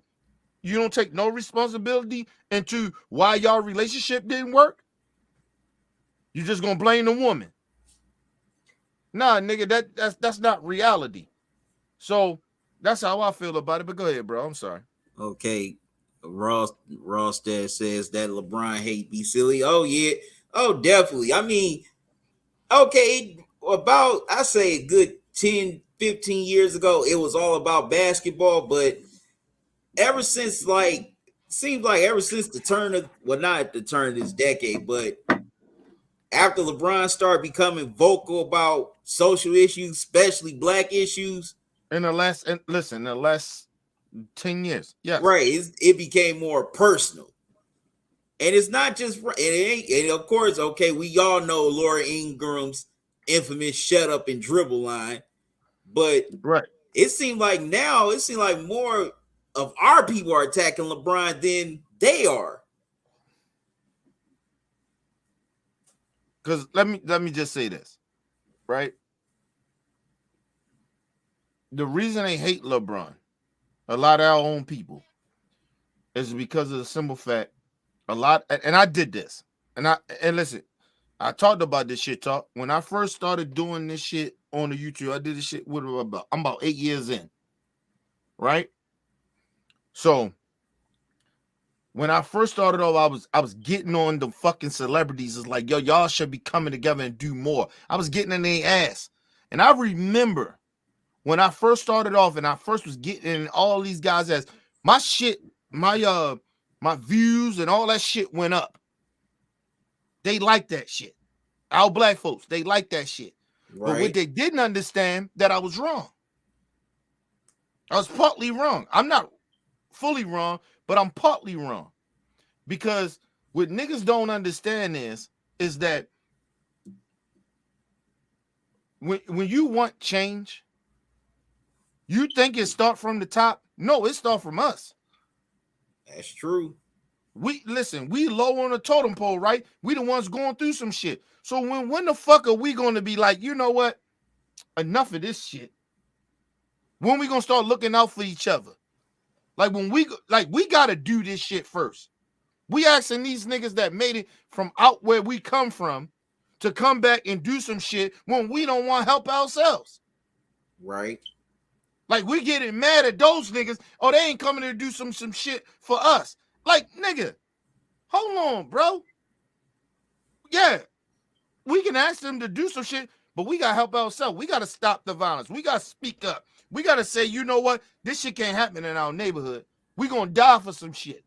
And the two niggas in the hood that grow up in this community step up and do the right fucking thing. You cannot sit there and get mad at anybody, some of these young brothers and sisters or our elders that made it, and get mad at them because they don't want to come and help us. We don't even want to help ourselves. You niggas are still sitting out here beefing over territory. Right.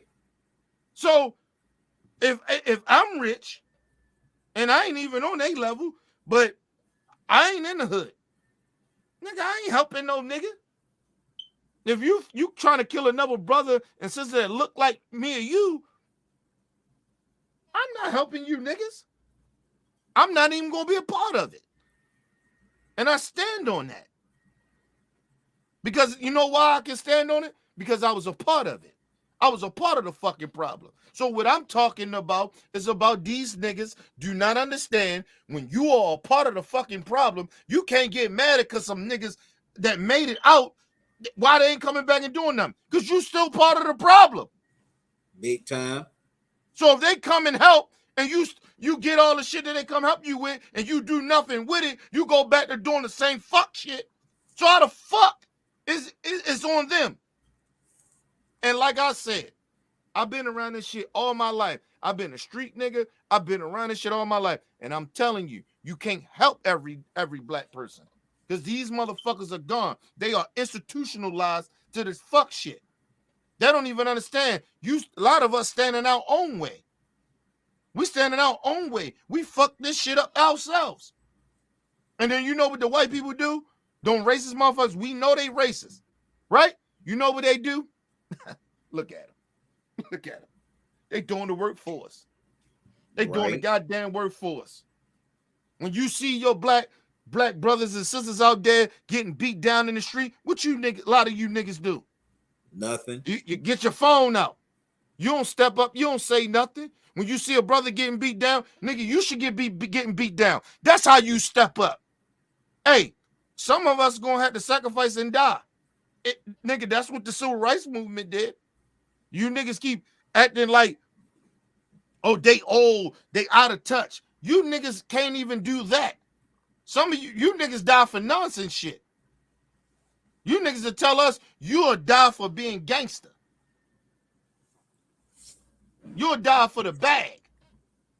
But our ancestors, they died for you niggas to even be free to even say the dumb shit that you say out of your mouth. So stop it. You niggas, listen, some of my black folks, you need to stop. If you ain't willing to sacrifice nothing, you don't get to criticize those niggas that made it. You don't get to do that. And listen, and I stand on that. And any of you niggas got a problem with what the fuck I'm saying, prove me wrong then. Because I guarantee you, I would never sit back and watch another brother and sister get killed while I'm standing there or motherfucker getting beat or choked in my presence. I guarantee you that. You be talking about, oh yeah, you know Kenny died from the police. Yeah, because they're going to shoot me. They're going to beat the shit out of me. If you niggas ain't willing to do none of that, stop talking about them athletes and the entertainers and the people that made it. Because you niggas ain't willing to do nothing here. And when we ain't got shit to lose. Anyway, let's move on. Go ahead, bro. I'm sorry. Well, and that's the thing. LeBron's done stuff for the community. And the same community he's done a lot of things for is the ones that's throwing them under the bus. That's true. That's the crazy part. LT said, yeah, calling women children is offensive. These men need to stop. Stop now. All of a sudden they've smashed all these chicks and saying, I'm perfect. I can't stand them type of dudes. Like, come on. Like, okay, Corey Holcomb, says all his things about women. But it's like, well, what about you? Kevin said, well, I mean, God bless his soul. Kevin Samuels, he was talking all that crap, talking about a high value man. But if you were such a high value man, why are you going after those type of women? A true Why you high can't value keep, man don't mess with those type of women. and you can't keep a high value woman? Why Not you at can't keep all. that? You know what I mean? Listen, everybody, listen. You have to sacrifice. You have to sacrifice. Listen, we're not like these. A lot of these Negroes thinking like these women supposed to be so submissive, submissive to the point that where they gotta kiss your ass and they can't show strength and they can't be, independent women. That's not like what the fuck are you think? What you living back in the day? That's not what this is. Listen, I don't like women that be out here hoeing. Don't get it twisted. I'm not saying that. Listen, I get out on women that act like bitches. I call women bitches all the time. If you acting like a bitch and you out here carrying yourself that way, then I call you what you are. But it ain't, a lot of women are not like that. You know what I mean? It's just that you got two different sides. You got motherfuckers that go to the extreme, women that go to the extreme of hoeing. Like they just think I'm free. I can be a hoe. The dudes do it, so I get to be this way. You got women like that, right? True. And then you got women that's way too headstrong. The way they try to take the masculinity from a man because they feel like I make more than a nigga. Well, listen, when you need somebody to clean the gutters, can you do it? Nope. When you need your man to come get them groceries, who you call? If you got a man in the house, you gonna call your man. Hey, babe, can you come get these groceries for me? Hey, boo, it's a mouse around here. You think you can get that mouse for me? Hey, boo, hey, baby, you think you can hang this picture for me? No, hey, bitch, if you that independent, hang that shit yourself. Since you so independent, you got all the money. You don't need me to hang shit for you. You don't need me to do nothing if you that independent. You don't need me to do nothing. So, listen, we got those two type of women. And so, a lot of women like that. And so that's the problem. It's that in-between women. And it's a lot of them in between. They understand it's more them than a woman that's independent or a woman that's hoish. It's more of us. But they promote the hoes or they promote all the so-called strong black women that hate men. You know what I mean? Because a lot of those women are just bitter. They just bitter as shit. The fuck you so bitter about, bitch? Like we was talking. What's the chick name we was talking about? Talk. I did a couple of shows on K. K. Williams. K. Williams. Ebony K. That bitch is she bitter. You 40 years old. You mad because you ain't got no man. That's on you. How about is this you? You talking about I ain't no good man. You say you don't even want to fuck with a dude that make lesser than you. Maybe that dude that make lesser than you may treat you better. Right. And respect you more. But you don't want that. He can't provide. But so maybe, hey, you independent, right? How about you? You the one that make the money. So maybe you the motherfucker. And how about you build that man so where y'all can be equal? Right. You get what I'm saying? Sometimes if you don't know the history of your own people, like what the fuck are you talking about? Listen, I never have listen, I'm not saying I never have ran into black men that ain't shit. I'm not saying that. But usually the average black man wants to dominate their household financially. They want to do that. They want to. But we all know the system has been holding black men down for like a fucking, like at least 30 to 40 years. They done fucked us up since the civil rights movement. Pretty much. So I don't know how black women has got this thing. I ain't gonna say all black women. Some black women got this thing in their mind that's thinking that all black men want to be lazy or we ain't shit and all that. We want to be the dominant. Maybe we need a little help. Y'all done got the upper hand. The white man put y'all in a position for a reason. So when you see a black man sometimes and he don't step up when he's supposed to step up, it's a reason why. Because that nigga institutionalized. He's scared. He's scared to step up. Because he know, hey, man, if I step up and I do some shit for my woman or be the man I'm supposed to be, he knows that that white man is going to come take everything that he built. He knows that. And so some of you black women need to understand that. Listen, black men, and I'm be very honest, a lot of black men are very scared to step up and be that guy. And the reason because of that, we've been institutionalized. Not just in jail, but in society. And we fucked up, and a lot of us are scared because we figure we've been oppressed. They've been bitching the shit out of black men for fucking generations. And they've been uplifting our black women, telling them they better than them. You don't need no man. You don't need none of that. They've been doing that shit for generations. And if you don't understand that as a black woman, then something the fuck wrong with you. Maybe build that black man's confidence back up. You can do that. You so independent, right? You so strong as a black woman. Build him back up. Stop shitting on him that the white man is already doing to him. We scared as fuck out here. Go ahead, talk. I'm sorry. No, that's okay.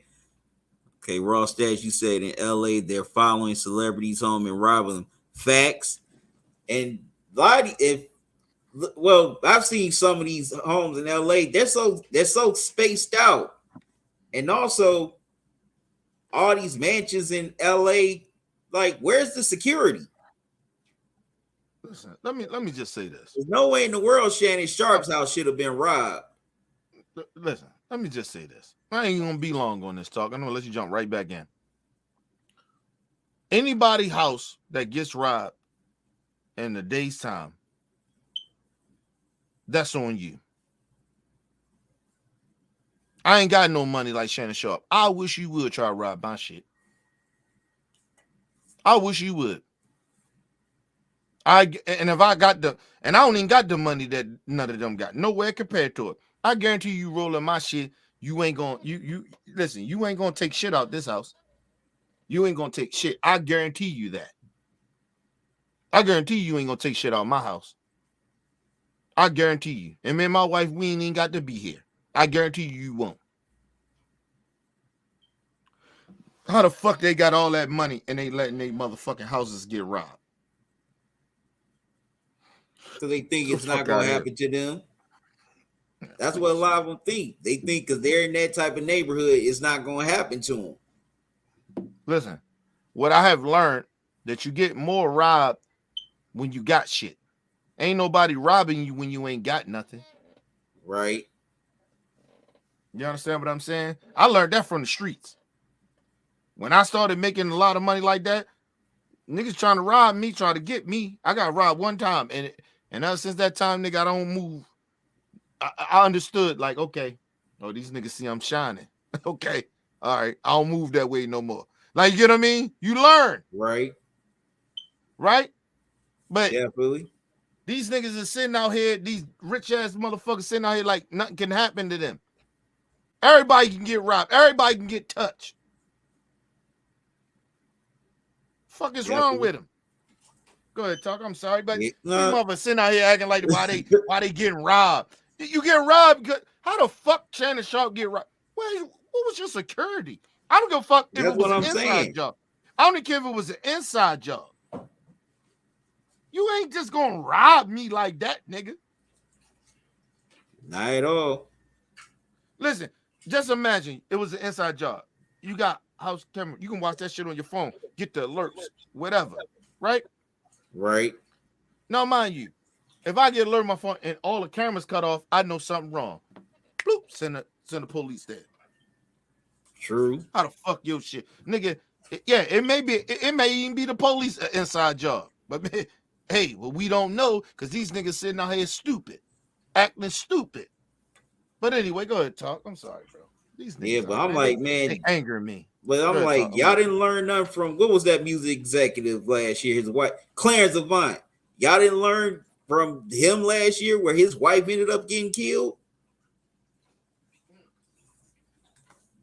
Like, come on, you got a multi-million-dollar mansion and you don't have no security, no nothing. You just, but like I said, a lot of these people are so oblivious because they think it won't happen to them or it won't touch them. They think, oh, this is just the hood thing. Like, no, criminals, robbers now, they're just not staying in the hood anymore. They're branching out. They're definitely branching out to more of these upscale neighborhoods because there's more valuable things in those areas and in those houses. A lot of stuff that the average person can't even get. Like, come on, how much did they get Shannon Sharp for? What, $1 million? Yeah, $1 million. And also some jewelry too. Like, come on. Yeah, but no, fuck the jewelry. It was over $1 million. Everything all over. I know, but still. Yeah. I bet a lot of that jewelry Shannon got hit for was custom made.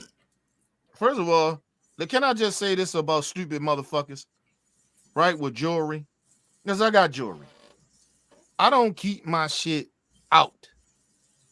You keep your jewelry in a motherfucking safe, especially if you're that goddamn rich. And I ain't even rich, and I keep my shit in the safe. Right. I got a safe. Okay, try to get in that bitch. You ain't gonna have enough time to get in that motherfucker. I guarantee you that. You get what I'm saying? And you might not find that bitch where I got it at. So, well, all I'm saying is that this whole notion that these celebrities are pretending that, like, listen, I'm from the hood. I'm telling you. We didn't, like, only motherfuckers that got robbed in the hood, right? Probably 95% of the time was drug dealers. Right. Niggas that had something. Here and there, that 5% motherfuckers probably rob people that got a little, or maybe rob a house or some shit like that. But usually, you rob motherfuckers in the hood, or people that ain't got shit and they robbers, they usually rob people that got something. Okay? They don't rob poor motherfuckers. They just don't.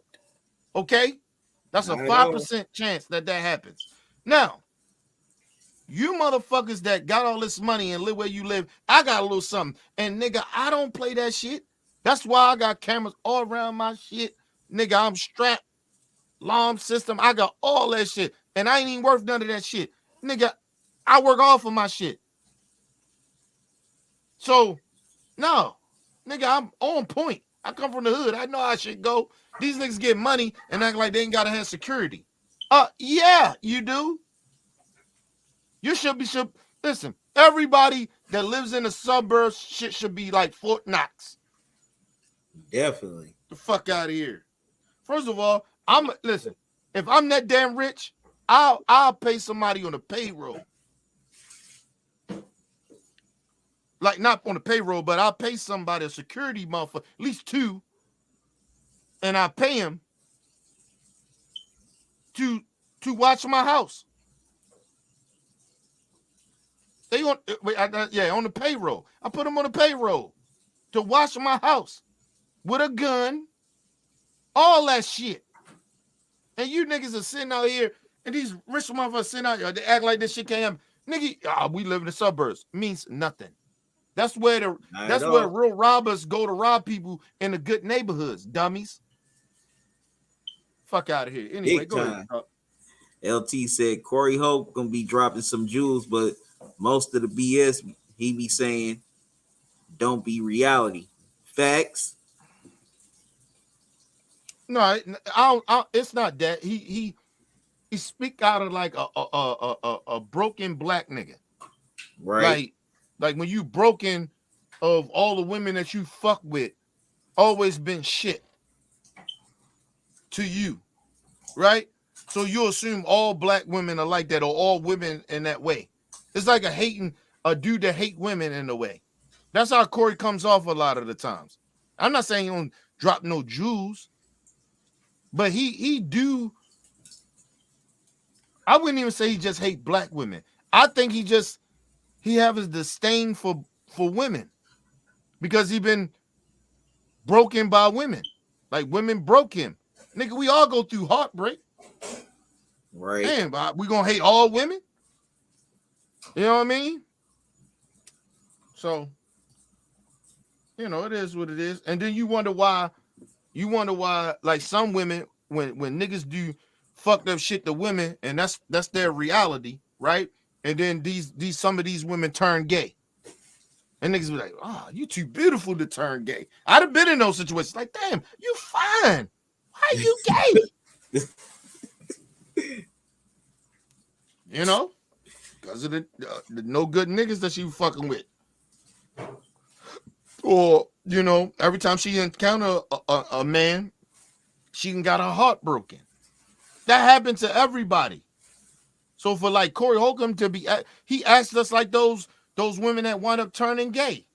I'm not saying he gay. I'm just saying his behavior is that way. So it is what it is. Go ahead, talk.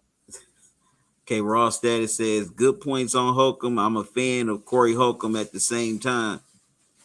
He also said, yep, some of these black sports dudes get their cues from Skip Bayless. Definitely. A lot of them do. Like, listen to some of these, you know, sports content creators on YouTube. It's like I'm listening to Skip Bayless all over again. Like, I don't need to hear that. I can just watch Skip on TV every morning or watch clips from the show. What do you mean by that, talk? I don't Like, understand. for example, like Ticket TV. He didn't used to be like that, but now he comes off as a black Skip Bayless. What do you mean? That's what I'm saying. Get all right. I need to understand what you're saying. Like how he goes at LeBron constantly. If not, well, sometimes it's basketball, but sometimes it's personal. Oh, okay. I get what you're saying. Okay. Yeah, they take it personal. Right. Okay, I get what you're saying. Yeah. Yeah. Yeah. I mean, I get it. I just think that a lot of times, sometimes people, when you like these fan fanatics, right? They can't separate it. You get what I mean? You know what I'm saying? So listen, I get what y'all saying. I ain't disagreeing. I'm just saying I try to understand people. That's my thing. Like, I try to understand people's thought process when they do shit that's fucked up or good, right? So listen, I believe Ticket TV does what he does because it's almost a bitterness or a little bit of a jealousy. That's why he wind up, you know, swinging to the way of Kwame Brown. Because he's he probably feel like he should have got the opportunity to even get in the league. You get what I'm saying? When he probably had opportunities to get in the league, but he just wasn't good enough. Like, you know what I'm saying? Well, cuss out Like those coaches. some people take that shit personal, huh? Well, you should cuss out those coaches. Sometimes you just take it out on certain people, bro. With your you know, being hurt and shit. I'm not saying it's right. I'm not agreeing with it. I'm just saying, you know me, bro. You know, I've been on. I've been taking college courses and shit on psychology and shit. So you know, I know like these niggas I know how a lot of people be thinking. You know what I mean? They don't want to tell you the truth, but I know what they be thinking. But go ahead, bro. Yeah, but it seems like a lot, you know, those type of channels do get the views and the support. You know, like, yeah. I mean, I could make a bunch. I mean, if I made a bunch of LeBron hate videos, my stuff probably would go up and I would get more support. We live in a time where listen, you remember when I first started off, right? Right. I was more provocative and I just saying anything. I just was saying anything out my mouth. Yeah. That I thought. I got high views. Now that I lost the channel, Opinion But Facts, and we back to OBF the real and shit, starting the new channel off, right? Right. People don't fuck with it like that because they don't like to hear truth. It's not Of about course the it is. truth, bro. It's not about the truth when it comes to a lot of this shit on the internet. These motherfuckers just like to hear people agreeing with them, even if it's lies or not, right? They like to hear Right. people agree with them. And they like chaos. People just like drama. You know what I mean? So, excuse me, it doesn't shock me that you see a lot of this shit. It doesn't shock me because I understand what the internet was. I understand what it is now. Like, I get it. It's about cloud chasing. It's about trolling. It's about saying the most provocative shit to get views. You got to be extra. Like, when Right. motherfuckers be like I never be extra. My personality is what it is. Like, you get what I'm saying? I'm not like over the, like, people might say, oh, he a little over the top, ain't he? But you know me. And motherfuckers that watch me and been watching me for years, I'm like who I am. I'm not different. I'm the same person. Like, I'm not like somebody that be like, oh, I'm some way, and then the next time you see me, I'm a different way. My thing is, I do learn from shit too. I do have to understand that I gotta change certain shit, and I gotta move a certain type of way. But I don't change who I am. You know what I'm saying? So, but go ahead. Okay, Rawstat says 100. LT says Corey B going after D Wade's son.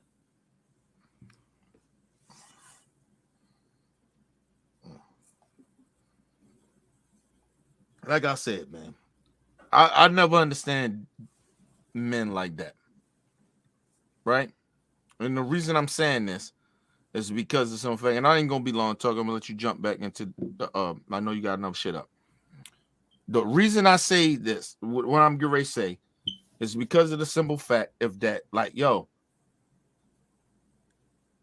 if you had a son and your son never told you that he was gay, and he put up this persona that he wasn't gay, and he come out gay, then what would you do?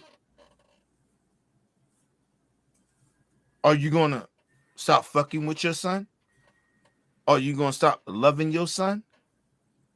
Are you gonna stop defending your son? The average person, normal people would, all right, okay. You have to adjust, right? That's life. You have to adjust to shit. So, but some people, like Corey Holcomb, fuck boy, you know, calling the F word and shit like that. He does that shit. And I'm like, yo, you calling Dwayne Wade? That's his son, bro. That's his fucking kid. Like, you're disrespecting children. And then y'all say, oh, he's pushing that on his kid. He didn't push that shit. You think Dwayne Wade wanted his kid to be gay? Like, no, Probably not. so put that out there in the atmosphere. Ask everybody that question. Do anybody want their kid to be gay in this atmosphere that we are in? Not even just this atmosphere, through the last 30, 40 years. You think No. you would want your kid to be fucking gay? Hell no. The fuck out of here. That's like if you got a daughter and she wound up being a motherfucking porn star. Do you want that from your daughter? No. No. Do you want to hear that your daughter's a hoe on the street? Do you want to hear that? Hell no. Sometimes you just got to accept certain shit and love them. Let your kids who the fuck they are, bro. That's not you raised them the best you could. And you probably raised them right in a way. But sometimes your kids go another route. Get over your fucking self. And it might feel like you're a failed parent. Whatever. I don't give a fuck. But it ain't about you. It's about that kid feeling love. Is your kid hurting anybody because they gay? Hell no. They ain't hurting nobody. Not physically, not emotionally, and not mentally. Because nobody has to be gay. You choose to be gay. So it is what it is. And some gay people tell you, I was born that way. Then whatever. You let them have that. I ain't gonna argue with no fucking gay person about they saying they felt that they was born that way. Oh, whatever. I don't give a fuck. But I know you gay now, and I still love you. We good, right? We good. I got you. You got me, right? Okay, cool. And I know plenty of gay people that are beat straight motherfucking niggas ass. If you straight, you're a straight nigga. I know gay people that beat your ass right now. Right now. I got a cousin that'll bust a lot of dudes' ass right now. Girl, boy, transgenders, they'll bust your ass right now. So we ain't talking about on some violent shit, but we just talking about just loving people for who the fuck they are, man. Nobody cares. Like, that don't make me gay. Why I care? Listen, I'm not in none of that bedrooms. I'm not trying to be a part of that. I ain't gonna lie, unless it's two women. If I can be invited, I'm coming. You know what I'm saying? But no, I'm married though, so of course I wouldn't do it. I'm just saying, if I was single, I'm saying if I was single. But go ahead, talk. My bad. Okay, Nick, you said the fake gets promoted, the real doesn't. Oh, facts, big time. You know, like I just said a few moments ago, if I were to make a bunch of LeBron hate videos, I would have a lot more subs. I would have a lot more views, and definitely would probably get a lot of support because, you know, I'm using LeBron as an example because he's such a polarizing player. It's either you love him or hate him. You know, you got people like that criticize Shannon Sharp and Nick Wright for being too much of a LeBron fan. Then you got your LeBron haters like Ticket and many others. I ain't gonna say their names. They go too far. Go way too far. It's like, come on, dude. Like, okay, you don't like the dude. Okay, you got your reasons, but come on. I don't need to see 1,500 hate videos every day. Like, man, if you hate somebody that much, seek therapy. That's an obsession. Yeah. Listen, and sometimes you have to understand, regardless of what color skin you are, you're not going to like everybody. You're not. I don't understand why people don't understand that. You're not going to like everybody. That you are a human being. You're not perfect. You are flawed. So you're not going to like everybody. Everybody ain't going to like you, and you ain't going to like everybody else. That's life, bro. This whole notion that we walk around, everybody should be acting like me or thinking like me or saying the same shit like me, that's goofy shit. Nigga, honestly, my honest opinion, I come from the streets. That's some street shit. You know what I mean? Because when I was in the street, everybody in the hood had to act the same. Motherfuckers got to be down with everybody down with. You know what I mean? If you ain't down with that shit, nigga, you gonna get you gonna get touched, or you ain't gonna be a part of this shit. And if you didn't fuck with us, we ain't fuck with you, so we gonna try to hurt you. That's street shit. Right. So I look at what I see now in reality, it's the same shit. Everybody, you a lot of you hateful motherfuckers, you are gang members. That's all y'all are. And even if you're a religious person, you're a gang member. Nobody asking you to be gay, you son of a bitches. But anyway, go ahead. Yeah, but Nick, you definitely right. A lot of the fake does get promoted. I mean, look at some of your big personalities that keep on getting pushed. Whether it's a DJ Academics or a Whack 100, a Charleston White, Vlad TV. And, you know, now this platform was originally, in my opinion, it was supposed to make people, but then a lot of the famous folks started getting on here because, they got, to me, they did it. Well, I won't say out of spite, but they did it because I think they started seeing the regular folks starting to get the shine. And now, well, you really can't say too much about because you consider it a peer. No, it's not that. Okay. What is it, Kenny? Let me drop some jewels on everybody. Right? When you see a lot of this shit with Vlad and all these other guys and shit like that, they get them celebrities, they get all these people that are supposed to be popular and shit like that. You remember what Vlad said back in the day, and I don't think y'all remember what he said, but he said, I ain't paying motherfuckers to come to do my show. Because it helps them out. It gives them promotion, right? Y'all remember that? Now I do. I don't really watch Vlad.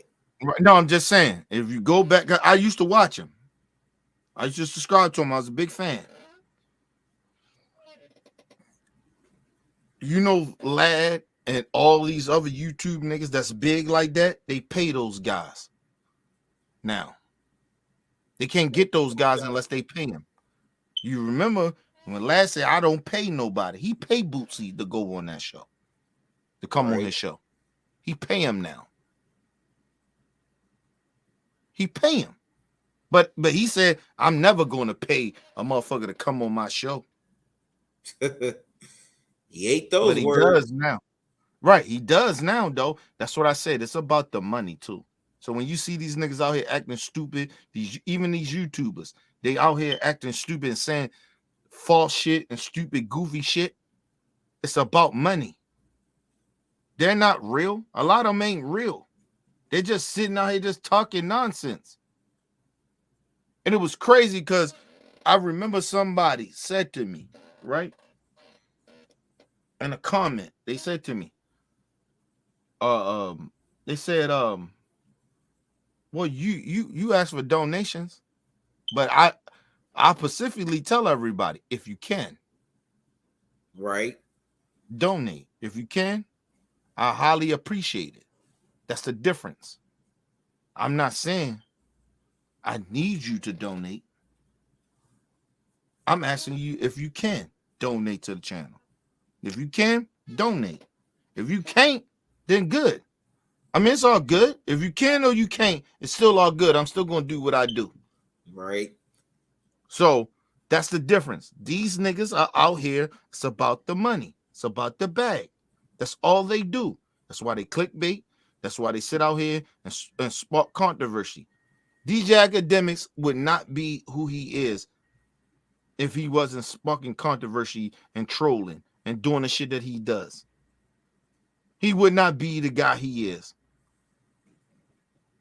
Even now, this dude is damn near irrelevant, but the reason that he's not irrelevant is because of social media. Nobody fucks with DJ Academics like that. We know who he really is. You understand what I'm saying? Motherfuckers know who he really is. He's a coward. He's a bitch-ass nigga. Trying to pretend, because, I know celebrities, I can sit down with them and have interviews. That's what he do now. Get your goofy ass out of here, nigga. You didn't spark a Chicago beef and you put that shit out there in the world, and then you acting like you had no part in that. I just was speaking, I'm just like everybody else.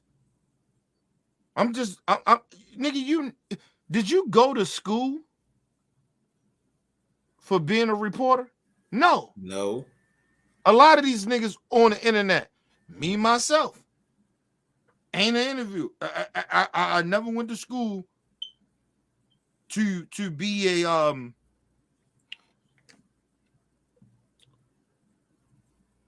fucking a journalist. Me either. Right? But I always explain that to everybody. I drop jewels. That's what I do. I try to uplift people. I'm not here to turn people down and shit like that. But if you out in the wrong, I turn your ass down because I know how you trying to hurt people.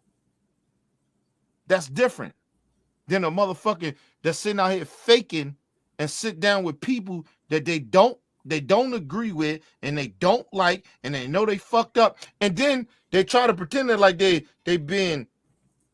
not being biased, so they don't go after the person that they know that's a bad person. That's not journalism. It's not journalism, bro. Journalism is you don't let people sit there and lie and make up shit. You don't let people come there and you don't question them and get in their ass. It's a bunch of coward ass YouTube dudes that's sitting out here about the money. They're about the views. They ain't about the truth. They're about that motherfucker saying the most hypocrisy shit in the world and saying the most fucked up shit in the world. And then they sit out there and was like, hey, man, they said it. I had nothing to do with it. Yeah, you did. You pushed that motherfucker to do it. But anyway, let's move on. Right. Go ahead, bro. Okay, Raw Stats, you said Corey Holcomb, too many ratchets make a man crazy. LT said Fresh and Fit say Cheese TV, Anton Daniels, the angry man. Oh, say Cheese TV. Fresh and Fit, don't get me started on those cornballs. LT said another Jewel talking gets more promoted. Action doesn't. That's true. That's definitely true, LT. Very true.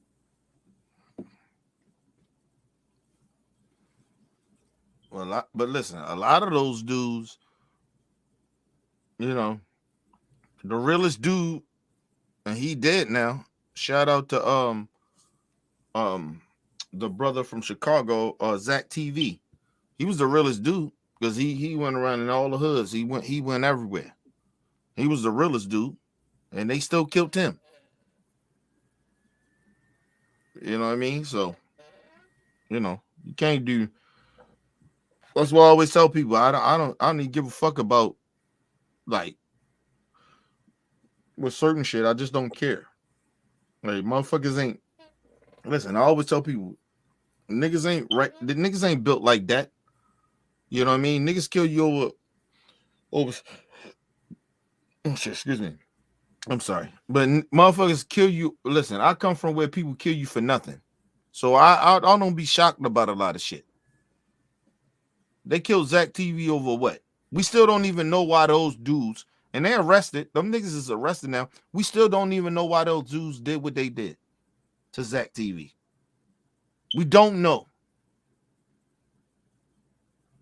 You understand what I'm saying? They could probably be trying to get that nigga to rob him for all the fuck we know. Like, we don't know. So that's why I be trying to tell everybody, like, yo, nigga, if I'm gonna move, I'm moving right. I'm not moving on no fuck shit. Right. But go ahead. And if I move, nigga, you take me. If I go, I go. I'm built a different way, nigga. I lost a lot of niggas. I seen niggas die. So I don't move in like scare tactics.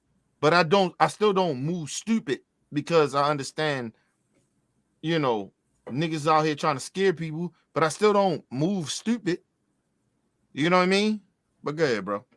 LT said, yeah, back then it was face to face. Now it's internet talking. Definitely. Twitter thugs. Keyboard gangsters. Mm-hmm. Big time. They not built like that. Them niggas ain't built like that, bro. Not at all. If you stepped live with them on the street, they wouldn't bust a grape in a fruit stand. Yeah. And listen, and you gotta understand something. When it comes to like the streets is what it is. The streets is real. These niggas on the internet be trying to make it seem like the streets ain't real. The streets is real. The problem is you got niggas on the internet thinking they street, and you're not. Not at all. Without King Von putting that shit out there, that was different. He a different nigga. And God rest his soul. But that's a different nigga. You know what I'm saying? A lot of these niggas, they listen, y'all niggas brun. Listen, we used to rap about gangster shit. A lot of you niggas thought that you gotta be gangster to rap. And that's where the problem happens at. You know what I mean? You got a few niggas that was real street dudes that came out and started rapping, but them same street niggas that came out of being rapping, like wound up being a rapper. Those dudes wind up understanding that when you start making millions of dollars and shit, you don't get to pretend that you're a street nigga no more. That's how that goes. You niggas need to understand that. If you're listen, if you start making $1 million, ain't nothing gangster about you. Nothing. Ain't nothing gangster. And stop pretending that you gangster. And that goes for rap artists, that goes for niggas on the internet and all that shit. You niggas are not street guys anymore. You're just not. Doesn't mean that you can't protect yourself and you don't get busy, but you don't get to sit out here and talk about you street. I'm thug and I'm a gangster and all that other shit. No, you don't get to do that. You never see me pretend that like I'm still a street nigga. I'm gangster like that. Now, if it comes off that somehow, some way that I feel, you be like, oh, he still be trying to act like he tough. I'm not acting shit. I'm about what I'm about. I'm tough about fighting for my people. I'm tough on that. Oh, respect that, nigga. Yes, I'm about that. But I ain't on no gangster shit. I ain't on no street shit. Hey, fuck out of here. You niggas be sitting out here pretending. Nigga, I ain't been a gangster nigga in 20 years. Over 20 years. I can say over 20 years. That's since me and my wife been together. So, well, I can't say that. Shit. I say 15. I say 15 years. Well, 15 years, I haven't been like a street nigga like that for about 15 years. Since I was about 25 years old. Maybe a little longer than that too, right? So I'll be about 17, 18. About 18 years. I ain't been a street nigga like that. Like I don't have that street mentality, if you want to say it in that way. I didn't think I was still I thought I was still a street nigga. I don't think that way no more. I can't say that. No, I can't say that. Since my 30s, since I turned 30, I think I understood that I'm not a street nigga no more. I'm not a street nigga no more. So motherfuckers gotta understand that. And I'm a nigga that's a full-blooded nigga that comes from the street. So you don't pretend that shit. You get what I'm saying? It's almost insulting to niggas that come from the street. You know what I'm saying? So when I see some of y'all, not all of y'all, but some of y'all come out here and pretend like y'all that tough and y'all that street nigga like that, that's insulting to me. Because even though I'm a former street dude, it's insulting to me. Because I know y'all niggas ain't literally like that. I know that. So I know street shit. I know how niggas get down. And like I said, still to this day, I still bust your head over some shit that you wouldn't even think I bust your head over. Because you think I'm a citizen. But it's certain shit that I wouldn't allow a nigga to do to me at all. Because I still got a little bit of a street mentality. So it's a little different. You niggas running around here pretending that y'all gangster. Y'all not gangster. You're not like that. Unless you come from that street shit, you're not a gangster dude. You're not a street dude. So stop it. Stop that shit. Please I'm asking y'all, I'm begging y'all. Please stop it. It's nothing to glorify. It's nothing to be like, even to me, still to this day, I feel a little ashamed of it. Because I understand that if I took some of the mentality that I still have a little bit to what y'all fuck niggas do, I kill y'all niggas. And that's on real talk. I try to kill y'all niggas playing with me like that. Y'all play in these ways on the internet, and y'all play in life and shit like that, and y'all do goofy shit like that. If you run up into me, I kill you. I don't play that shit. It ain't got nothing to do with me just being a grown-ass man. It got something to do with, nigga, I used to be a hood nigga. And some of that hood shit is still a little bit in me. And if you play with me like that, I hurt you. Especially in my presence. I kill one of you niggas. And I stand on that. Y'all playing with gangster shit. Y'all playing with all this new millennium shit. These niggas on you take these niggas, these rap niggas, they talk all that gangster shit. These niggas ain't really gangster. You can't be a gangster nigga if you ain't in the street. I know they may know niggas that's in the street. I'm sorry, Talk. I know they know niggas in the street. Right? They still may know niggas. They still have gangster niggas around them. Right? But they ain't gangster like that. Not at all. You're not gangster anymore if you out the street and you making millions of dollars, or you just out the street and you work a 9-to-5 job. You're not a gangster nigga. You're not that guy anymore. See, a gangster nigga, a street nigga, is a nigga that does that shit every day, all day, and that's all they know. I've been there, so I know. So you niggas stop faking and trying to pretend that you street niggas. You not. You're not street niggas no more. If you make it out, stay out. Stop pretending that you're a gangster nigga. You not that. Good Talk. I'm sorry. Not at all. Yep, not at all. You can't. I always say you either go. Excuse me. You gotta pick one side of the street. You either gonna be on the left side or the right side. You can't be on those yellow lines, because if you try to walk those yellow lines, you're gonna get hit. You see what happened to Nipsey? He tried to play both of them sides. Right. That's what happened. You know what I mean? Even when it came to King Von, he tried to act like, oh, nigga, I just could beat a nigga up. And we, you know what I mean? In his mind state, he not fucking knew it to a certain extent. But he probably think, though, that I could beat this nigga up. Nothing happened.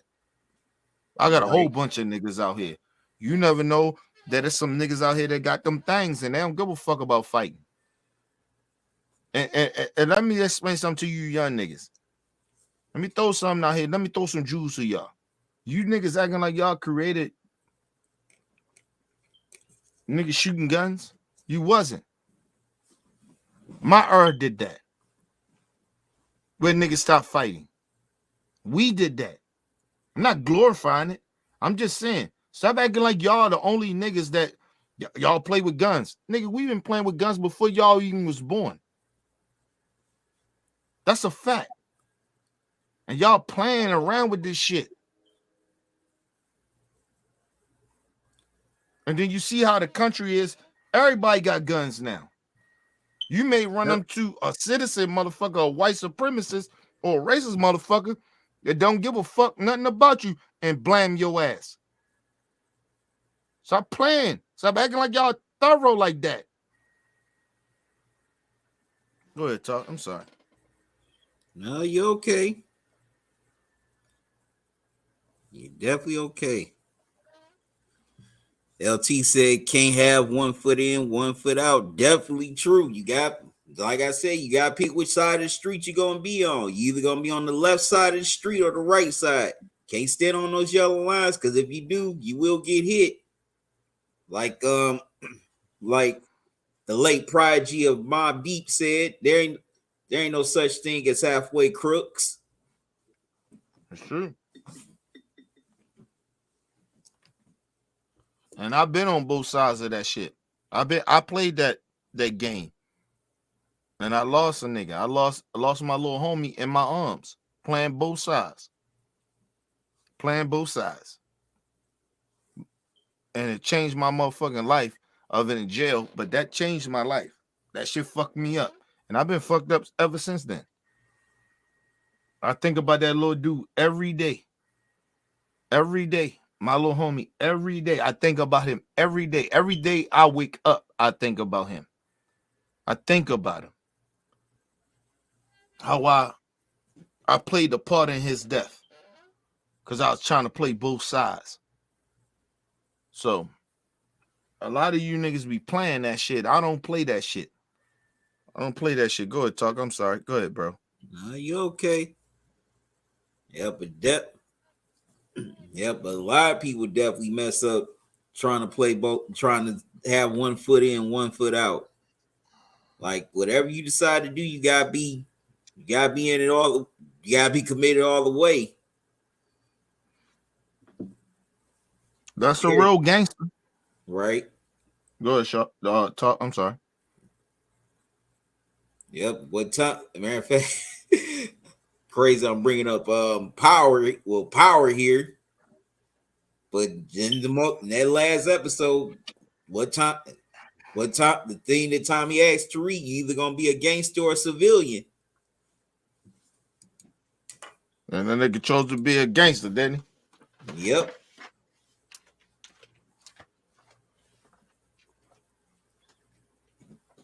Like definitely gotta pick one side. Definitely gotta pick one side because you can't do both. That's where you mess up. That's where you definitely mess up.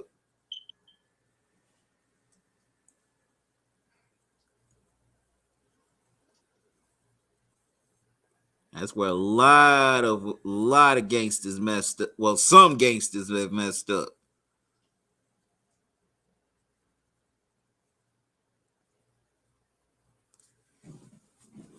But yeah, just like Nick said earlier, the fake gets promoted, the real doesn't. It seemed like now well, how can I put this? We gotta start making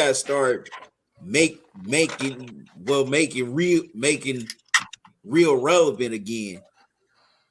That's what's happened, especially in this age of social media. We don't make real relevant anymore.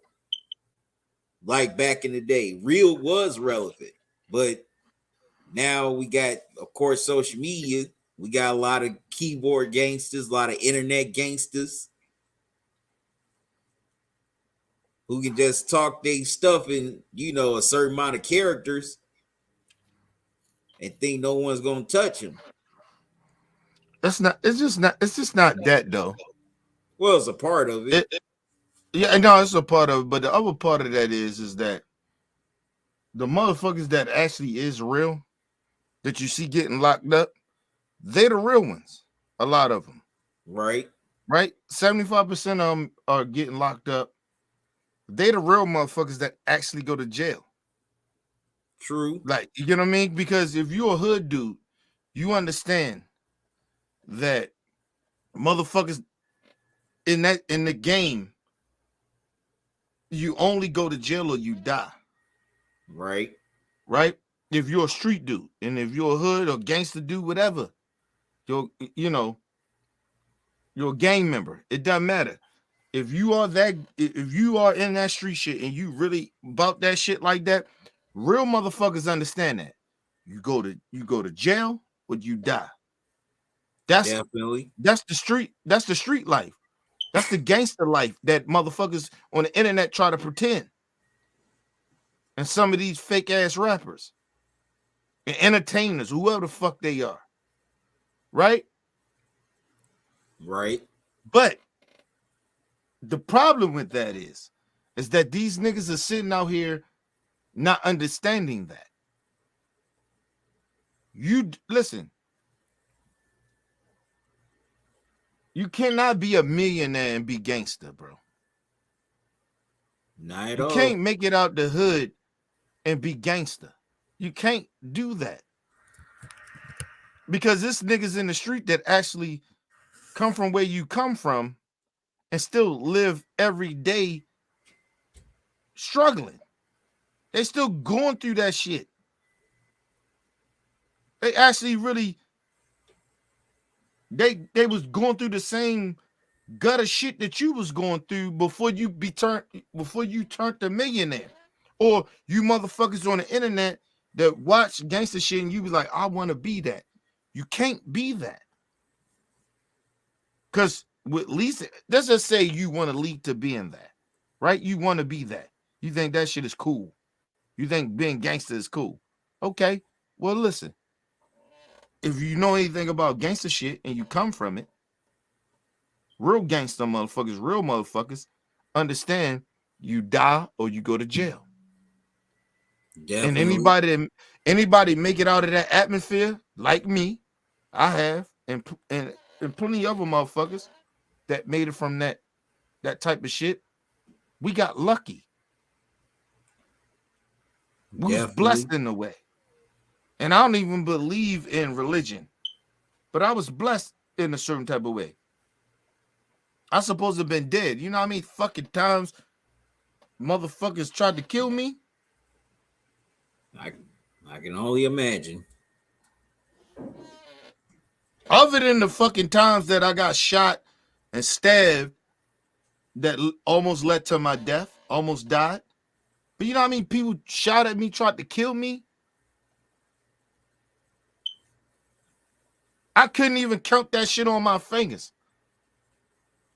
Or with my fingers and my toes. I can't count that. Wow. That's what real street niggas know. So when we don't play with these internet niggas like that. You niggas are trying to be on the internet and act like you gangster. Stop that shit. Gangster shit is what it is. The streets ain't fake. You niggas on the internet being fake. Because like I told you, I come from street shit.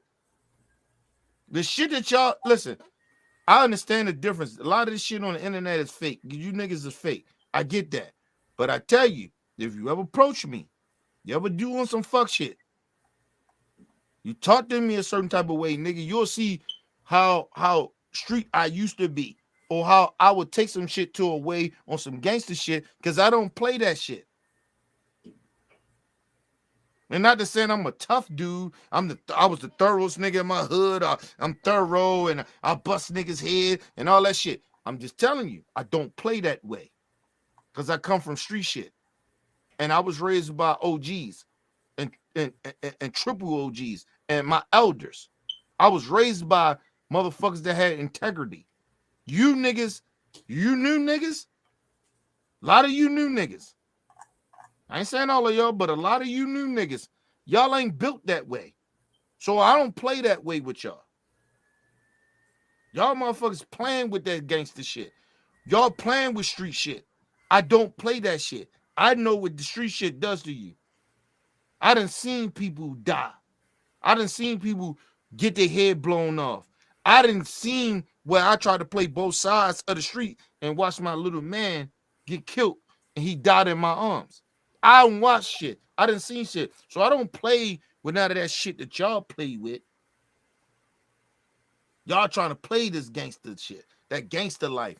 Leave that shit alone. That gangster shit, listen, leave rap music at what it is. Rap music is not to turn you niggas gangster. That's for y'all to understand what's going on in our community. If you ain't from there, that's just get you to relate to it. It ain't about turning you gangster.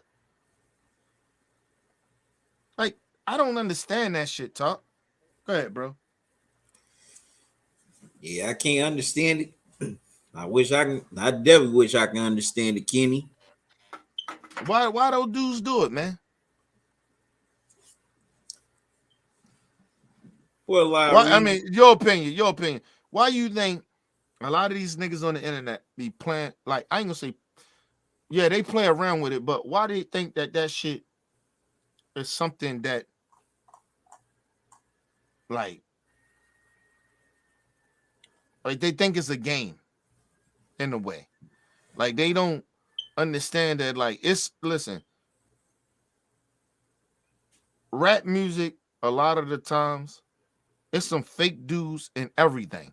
It doesn't matter with genre or with lifestyle it is, right? Because it's real businessmen, right?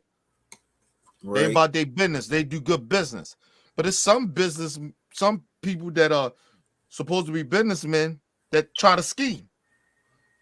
So they're not real businessmen, right? True. And motherfuckers find out the hard way, right? It's no different from street shit. You know what I mean? My opinion. I just believe it's no different. But go ahead. I'm sorry. Well, a lot of them do that because they think that, well, it's basically a false sense of security. They think, you know, that they're going to get that respect. They're going to get that intimidation that they're looking for from a lot of people. And also, most of them are just soft at heart, in my opinion. You think so? Like I said, some.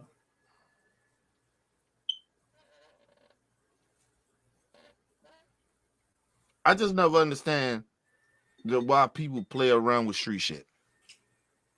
Like I said, they feel it's gonna give them that respect, that fear.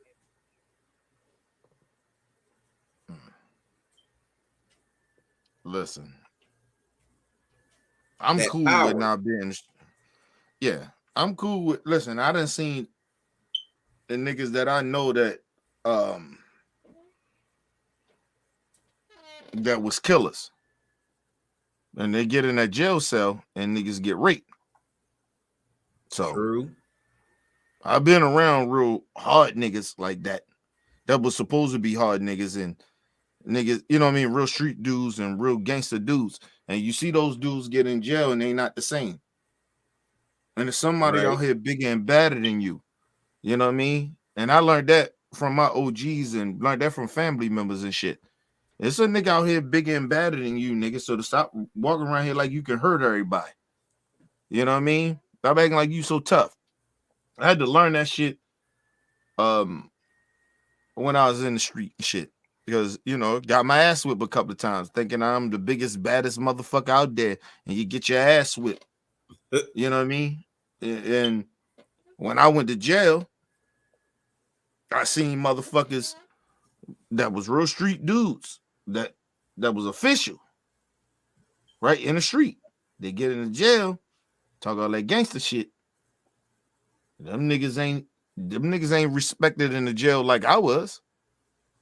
You know what I mean? Niggas respected me more because of I didn't carry myself a certain type of way, but at the same time, I was respected from motherfuckers in my family that was respected. So it's a difference, bro. You can roll around that bitch and think you tough and all that shit. That don't mean shit in the jail. You get touched, nigga. If a nigga want to get you, they'll get you. In jail, they'll rape the shit out you. So I seen that shit. So I just don't understand that why people playing around with gangster shit. And you play around glorifying jail. It's nothing to glorify with that shit. You niggas, a lot of you niggas ain't even that tough like that. And you go to jail, jail will show you real quick that how tough you are not. You're not that damn tough because you can get your booty touched. They will rape your ass in jail. Take your booty, make you the bitch on a motherfucking they make you the bitch on the block. They make you the bitch real quick. Trying to play tough, trying to act like you the most thoroughest nigga out there. You could be thorough in the street, but in the jail you ain't shit. A lot of the times. A lot of you niggas. It's about 5%, and this is what I learned when I was in jail. It's about 5% of niggas, right? Maybe a little more than that. I say about 20. I say about 20% of niggas that get respect in jail, right? And nothing really happened to them like that. But the other 90, those niggas are getting touched and they're getting raped. They getting touched and they getting raped.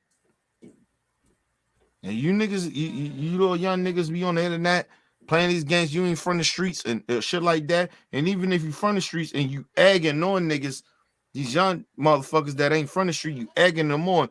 You putting them in a bad predicament because they don't understand that it doesn't matter all that gangster shit they talking on the internet. When you get into jail, you are nobody. Very true. You are fucking nobody. And understand something very clearly to you motherfuckers that's on the internet trying to play tough. I learned this shit when I went to jail. Listen, those niggas in jail gives a fuck about. If they want to get you, especially some of them niggas in there for life, They will and definitely they've been get running you. to jail, and they those guys like that, they gonna touch you. They gonna touch you. Nobody, unless you in like, if you stay in PC, unless you stay in PC, what means that you stay in one cell and that's where you stay the rest of your time. That's the only way you don't get touched. But understand something too. You still can get touched in PC too. Because some of them fucking COs is corrupt. So some of those niggas that want to get to you and they want to touch you and they want to fuck you, that pay them CEOs off to come fuck you. Definitely. And you niggas are sitting out here pretending that this shit doesn't exist. Jail ain't popping, nigga. That ain't no shit. The way everybody glorify. Nobody's supposed to. Any gangster nigga or rapper that tell you to glorify jail, they're a fuck nigga. Just like you are. Ain't no shit to listen. You find in jail, you find the people, the lower. How can I put this? You find the people that ain't shit in jail. They not shit. They will sell you out for a motherfucking pound cake in that bitch. They'll sell your ass out for a little something to weed to smoke. Could be your celly. You think he your celly?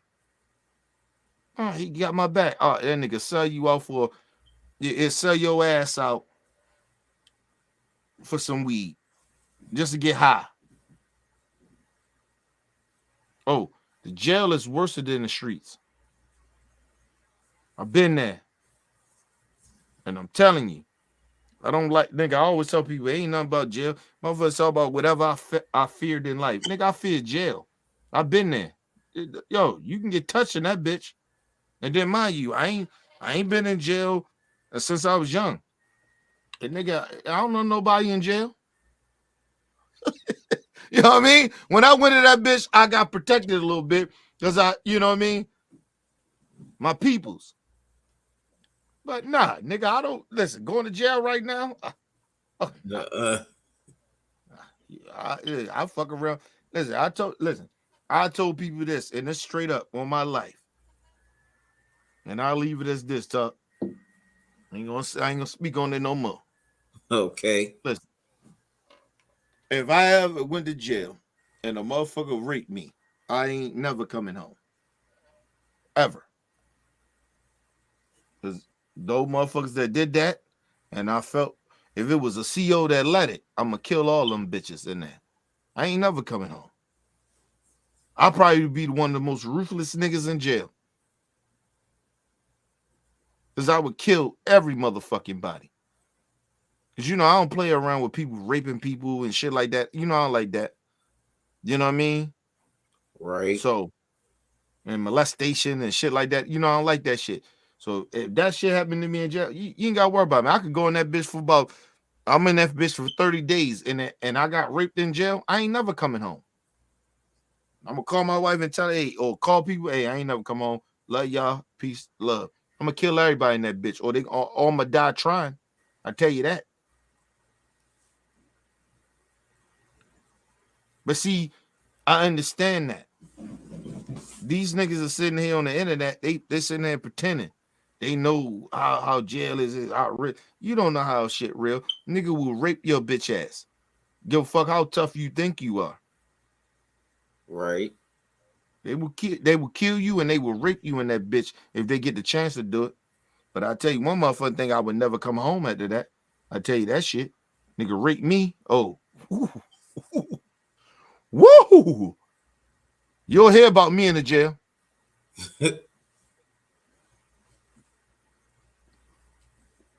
All right, talk. Get your last shit out before we get up out of here, bro. Will. But definitely. Mostly, like I said, most of these dudes, they're soft at heart. If half of these people confronted them, that they sit up and talk crap about or start beats with, most wouldn't even do anything. Right. Nothing. They wouldn't do nothing at all. Nah, that shit. These dudes. That's why I be wanting people on the internet stop. Listen, I get you trolling. I understand it. I understand how the shit is. Now stop acting like y'all would like that, man. Y'all not like that, man. Cause like I said, if y'all see me, if you motherfuckers approach me in person, y'all hurt you, bro. Seriously, real talk. And I wouldn't think twice about it. You see, I ain't like these other niggas. I come from real street shit, so I don't think twice about hurting somebody. I don't do that. Like nigga, if I feel like you're a danger to me, I kill you. I shoot you in your fucking face. I'm not playing with you. Don't come at me playing. None of that shit. I'm a grown ass man. Don't play with me like that. You play me like that, I'm gonna try to kill you.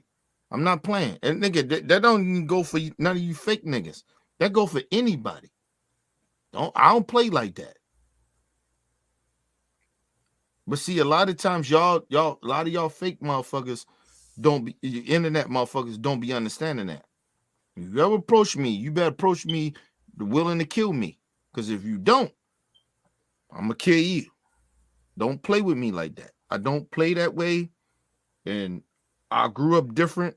I'm not like these young niggas. But some of these old niggas be sitting out here trying to be young. Nah, I come from a different breed. I've been raised the right way through OGs and triple OGs and shit like that and my elders. So I'm raised a little different. And I have knowledge and I've been educating myself. I don't play like that. Nigga, I'm in that motherfucking Martin Luther King, Malcolm X, Tupac type shit.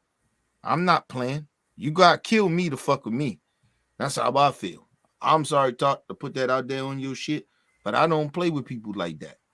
People be playing on the internet. Oh, this and that. This niggas be in the chat trolling.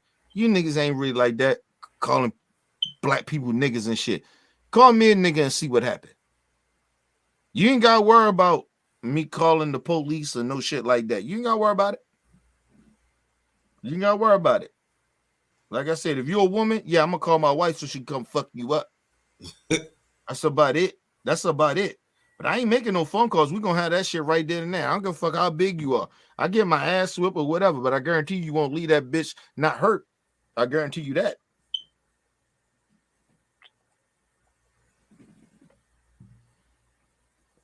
Go ahead, Top. What's up, Anthony? He said, honestly, for me as a Heat fan, I'm kind of happy that we made it this far. We've been playing with house money this whole playoffs. The media and other teams didn't expect us to make it this far. That's a good way of looking at it. That don't mean shit. What you mean? That don't mean shit. What? Elaborate. Listen.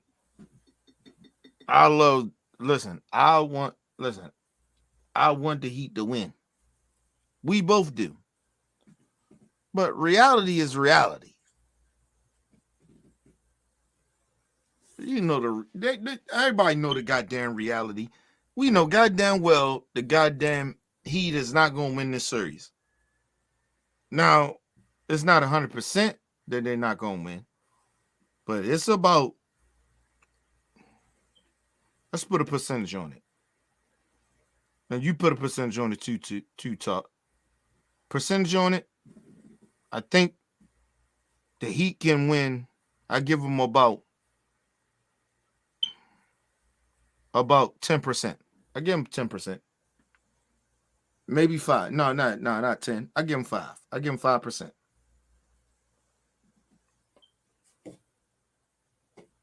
I say 10. No, basically he was just saying, he was just happy no matter what happens, even if they lose. Basically, Right. basically saying they weren't supposed to be here anyway. Mm-hmm. Don't mean shit. Don't mean shit. But the man can't be excited for his team. Nope. Nope. Mm-mm. Nope. Well, he's a Heat fan. Of course, he's gonna be happy for his team getting to this point. That's like, listen, that's like me showing up to a fight, right? With my niggas. And I know some niggas that's over there and I know they gonna fuck us up. Am I gonna be right? Well, at least we fought them. No. Why the fuck we didn't get to fuck these niggas up? Oh, well, at least we stood up to them, though. Man, what? Nah. Fuck that shit, man. Hey, man, we supposed to whip their ass. Like, you get what I'm saying? Like, I'm just saying, bro. Like, everybody, like, at least they made it here. And nah, bro. Nah. And and this is the real reason why I say that they gonna get swept. And I wish y'all stop acting like they got this big chance to win the series. They don't. Just in the series, just say they win 1 or 2 games. It's still not going to win. I still don't think it's going to be a sweep. Okay. It should be okay. Listen, bro. You heard what I said. I stand on what I said. Listen. They're going to get swept. For some reason, I don't think it's going to be a sweep. And that's fine. Your opinion is fine. Listen, and a part of me think that they may win 1 game. But they ain't winning no more than that. Right? That's just me understanding that just because I think something is what it is doesn't mean that it's going to happen the way I think it. Right? So I think outside of the box a little bit. But I still think they're getting swept. If they lose the next game,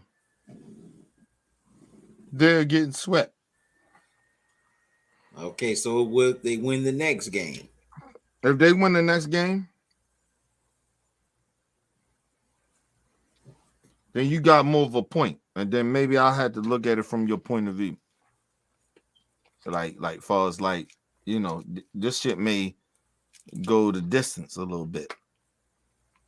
You know what I mean? But I highly doubt it. I think if if the Nuggets win this next game, it's not going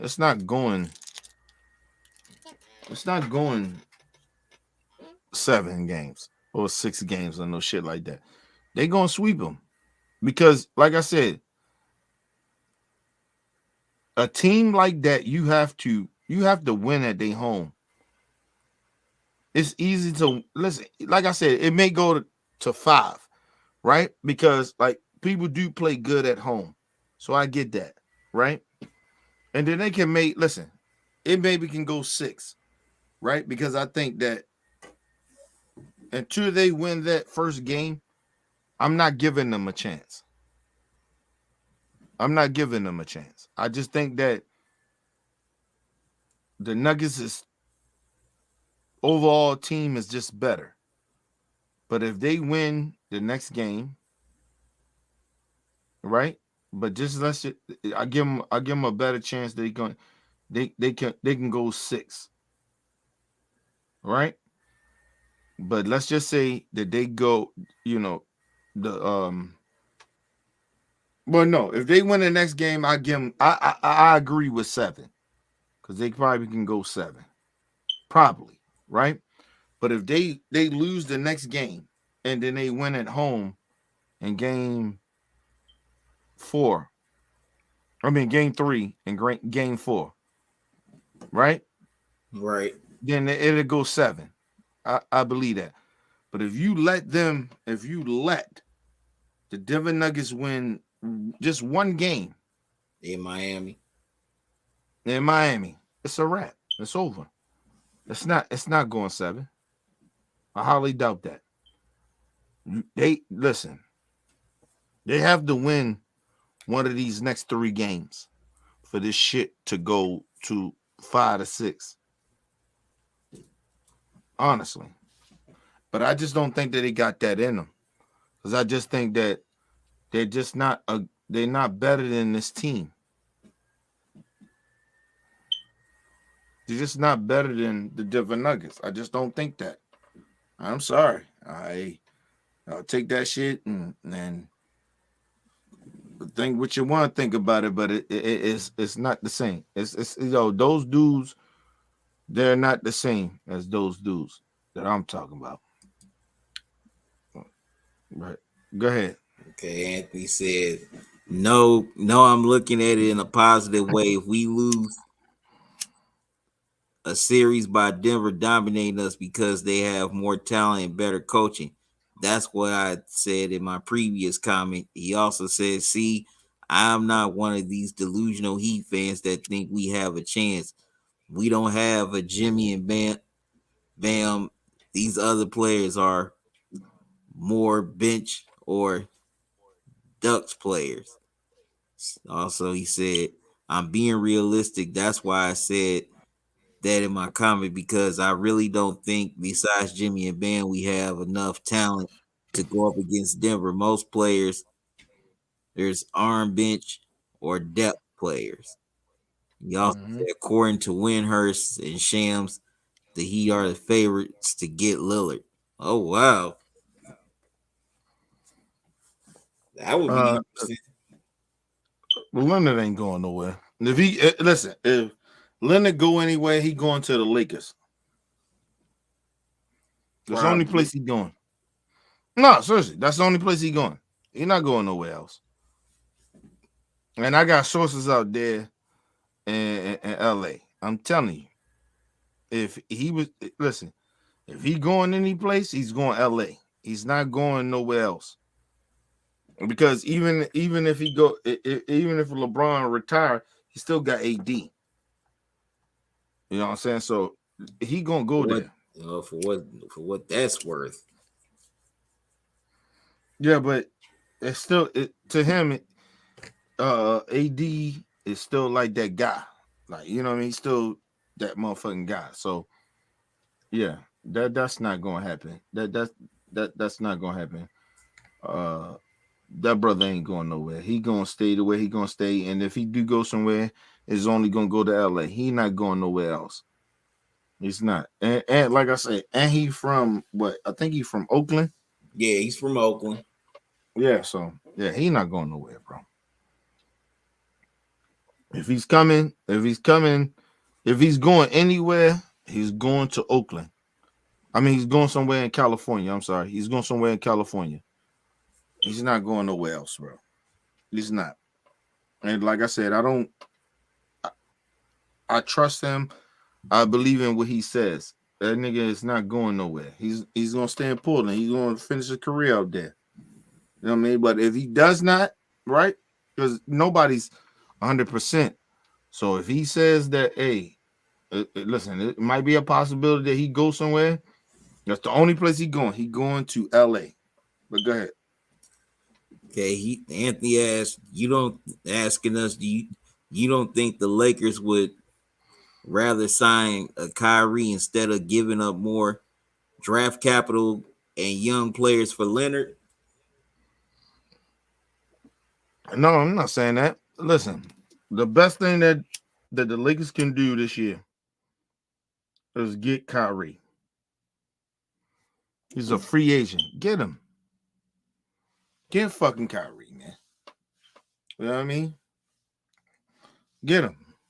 I think it's okay to get him.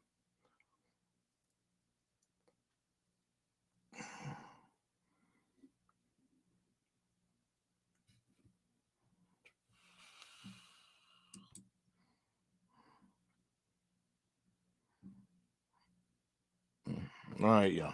I'm up out of here. Talking in here, but I'm up out of here. Love y'all to death.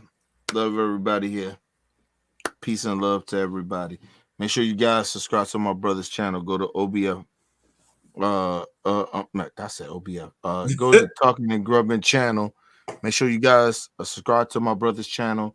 Do great things over here. And if you can, people, donate to his channel. Get some of this merch. I ain't got the merch on now, but go to his merch and get some of that merch.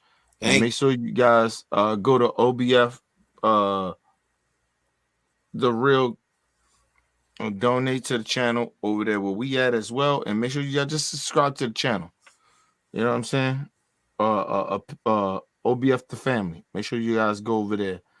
The Cash App is OBF the real Cash App over there. But yeah, my brother will give you all the information before we get out of here. All right, Talk. I'm out of here, man. Love you, bro. Love you too. See you Saturday. All right.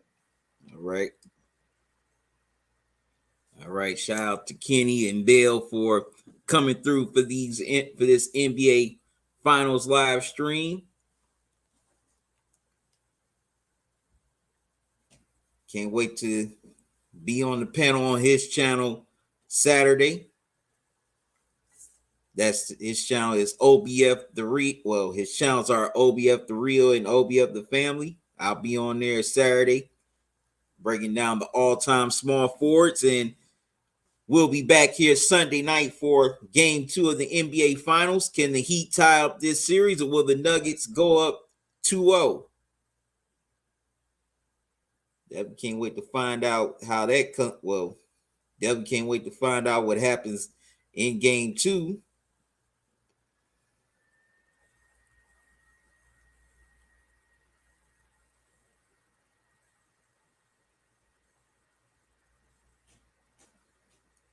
But definitely had fun here tonight on a late night. All right, yep. Kenny's Cash App is hashtag OBF the Real. So make sure y'all donate to that. Well, if you excuse me. But if you can, make sure you donate. If you can. Definitely can't wait to do this again Sunday night for Game 2. I thank y'all for tuning in. Whether you tuned in on YouTube, Facebook, Twitter, and Twitch, I greatly appreciate it. Definitely enjoy the fact that you took your time out to hang out with me for a while. Anthony said, but it doesn't make sense to get Kyrie and trade Dame because Lillard plays the same. No. Basically, he was saying if you can get Kyrie, get him. I don't think Dame would want to leave Portland. Dame strikes me as a very loyal dude.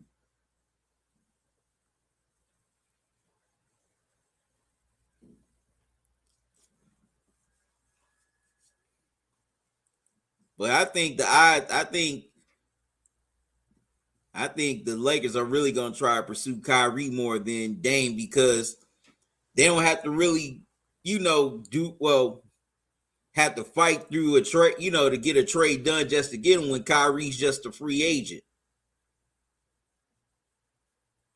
So I definitely think they're going to pursue Kyrie in the offseason. Well, all right, y'all, I'm about to get out of here. Thank y'all for joining me once again. I'll be back here Sunday night for Game 2. You said that loyalty is going to hurt the perception of Damian Lillard because he's going to be forgot for not going to try to win a championship. That's 50-50 because Reggie Miller, he stayed in Indiana his whole career. He didn't win a championship, but nobody forgot about him.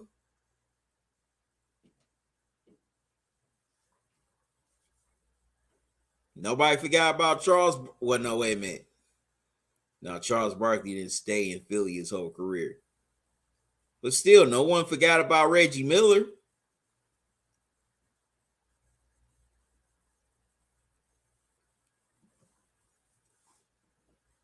So I don't think Dame will be forgotten about. That's just my opinion. But yep, I'm about to get out of here. Thank y'all for joining me. Definitely enjoyed chat with y'all. Can't wait to do this again Sunday night for game 2. I'll be on at 7 o'clock. Remember, I will be on live an hour before tip-off during the NBA finals, so make sure you join me. So until then, y'all have a good one. Love y'all to life. Salute. Y'all be safe. I'm out. Enjoy the rest of your night, your day, and just have a great weekend. I'm out. See y'all Sunday.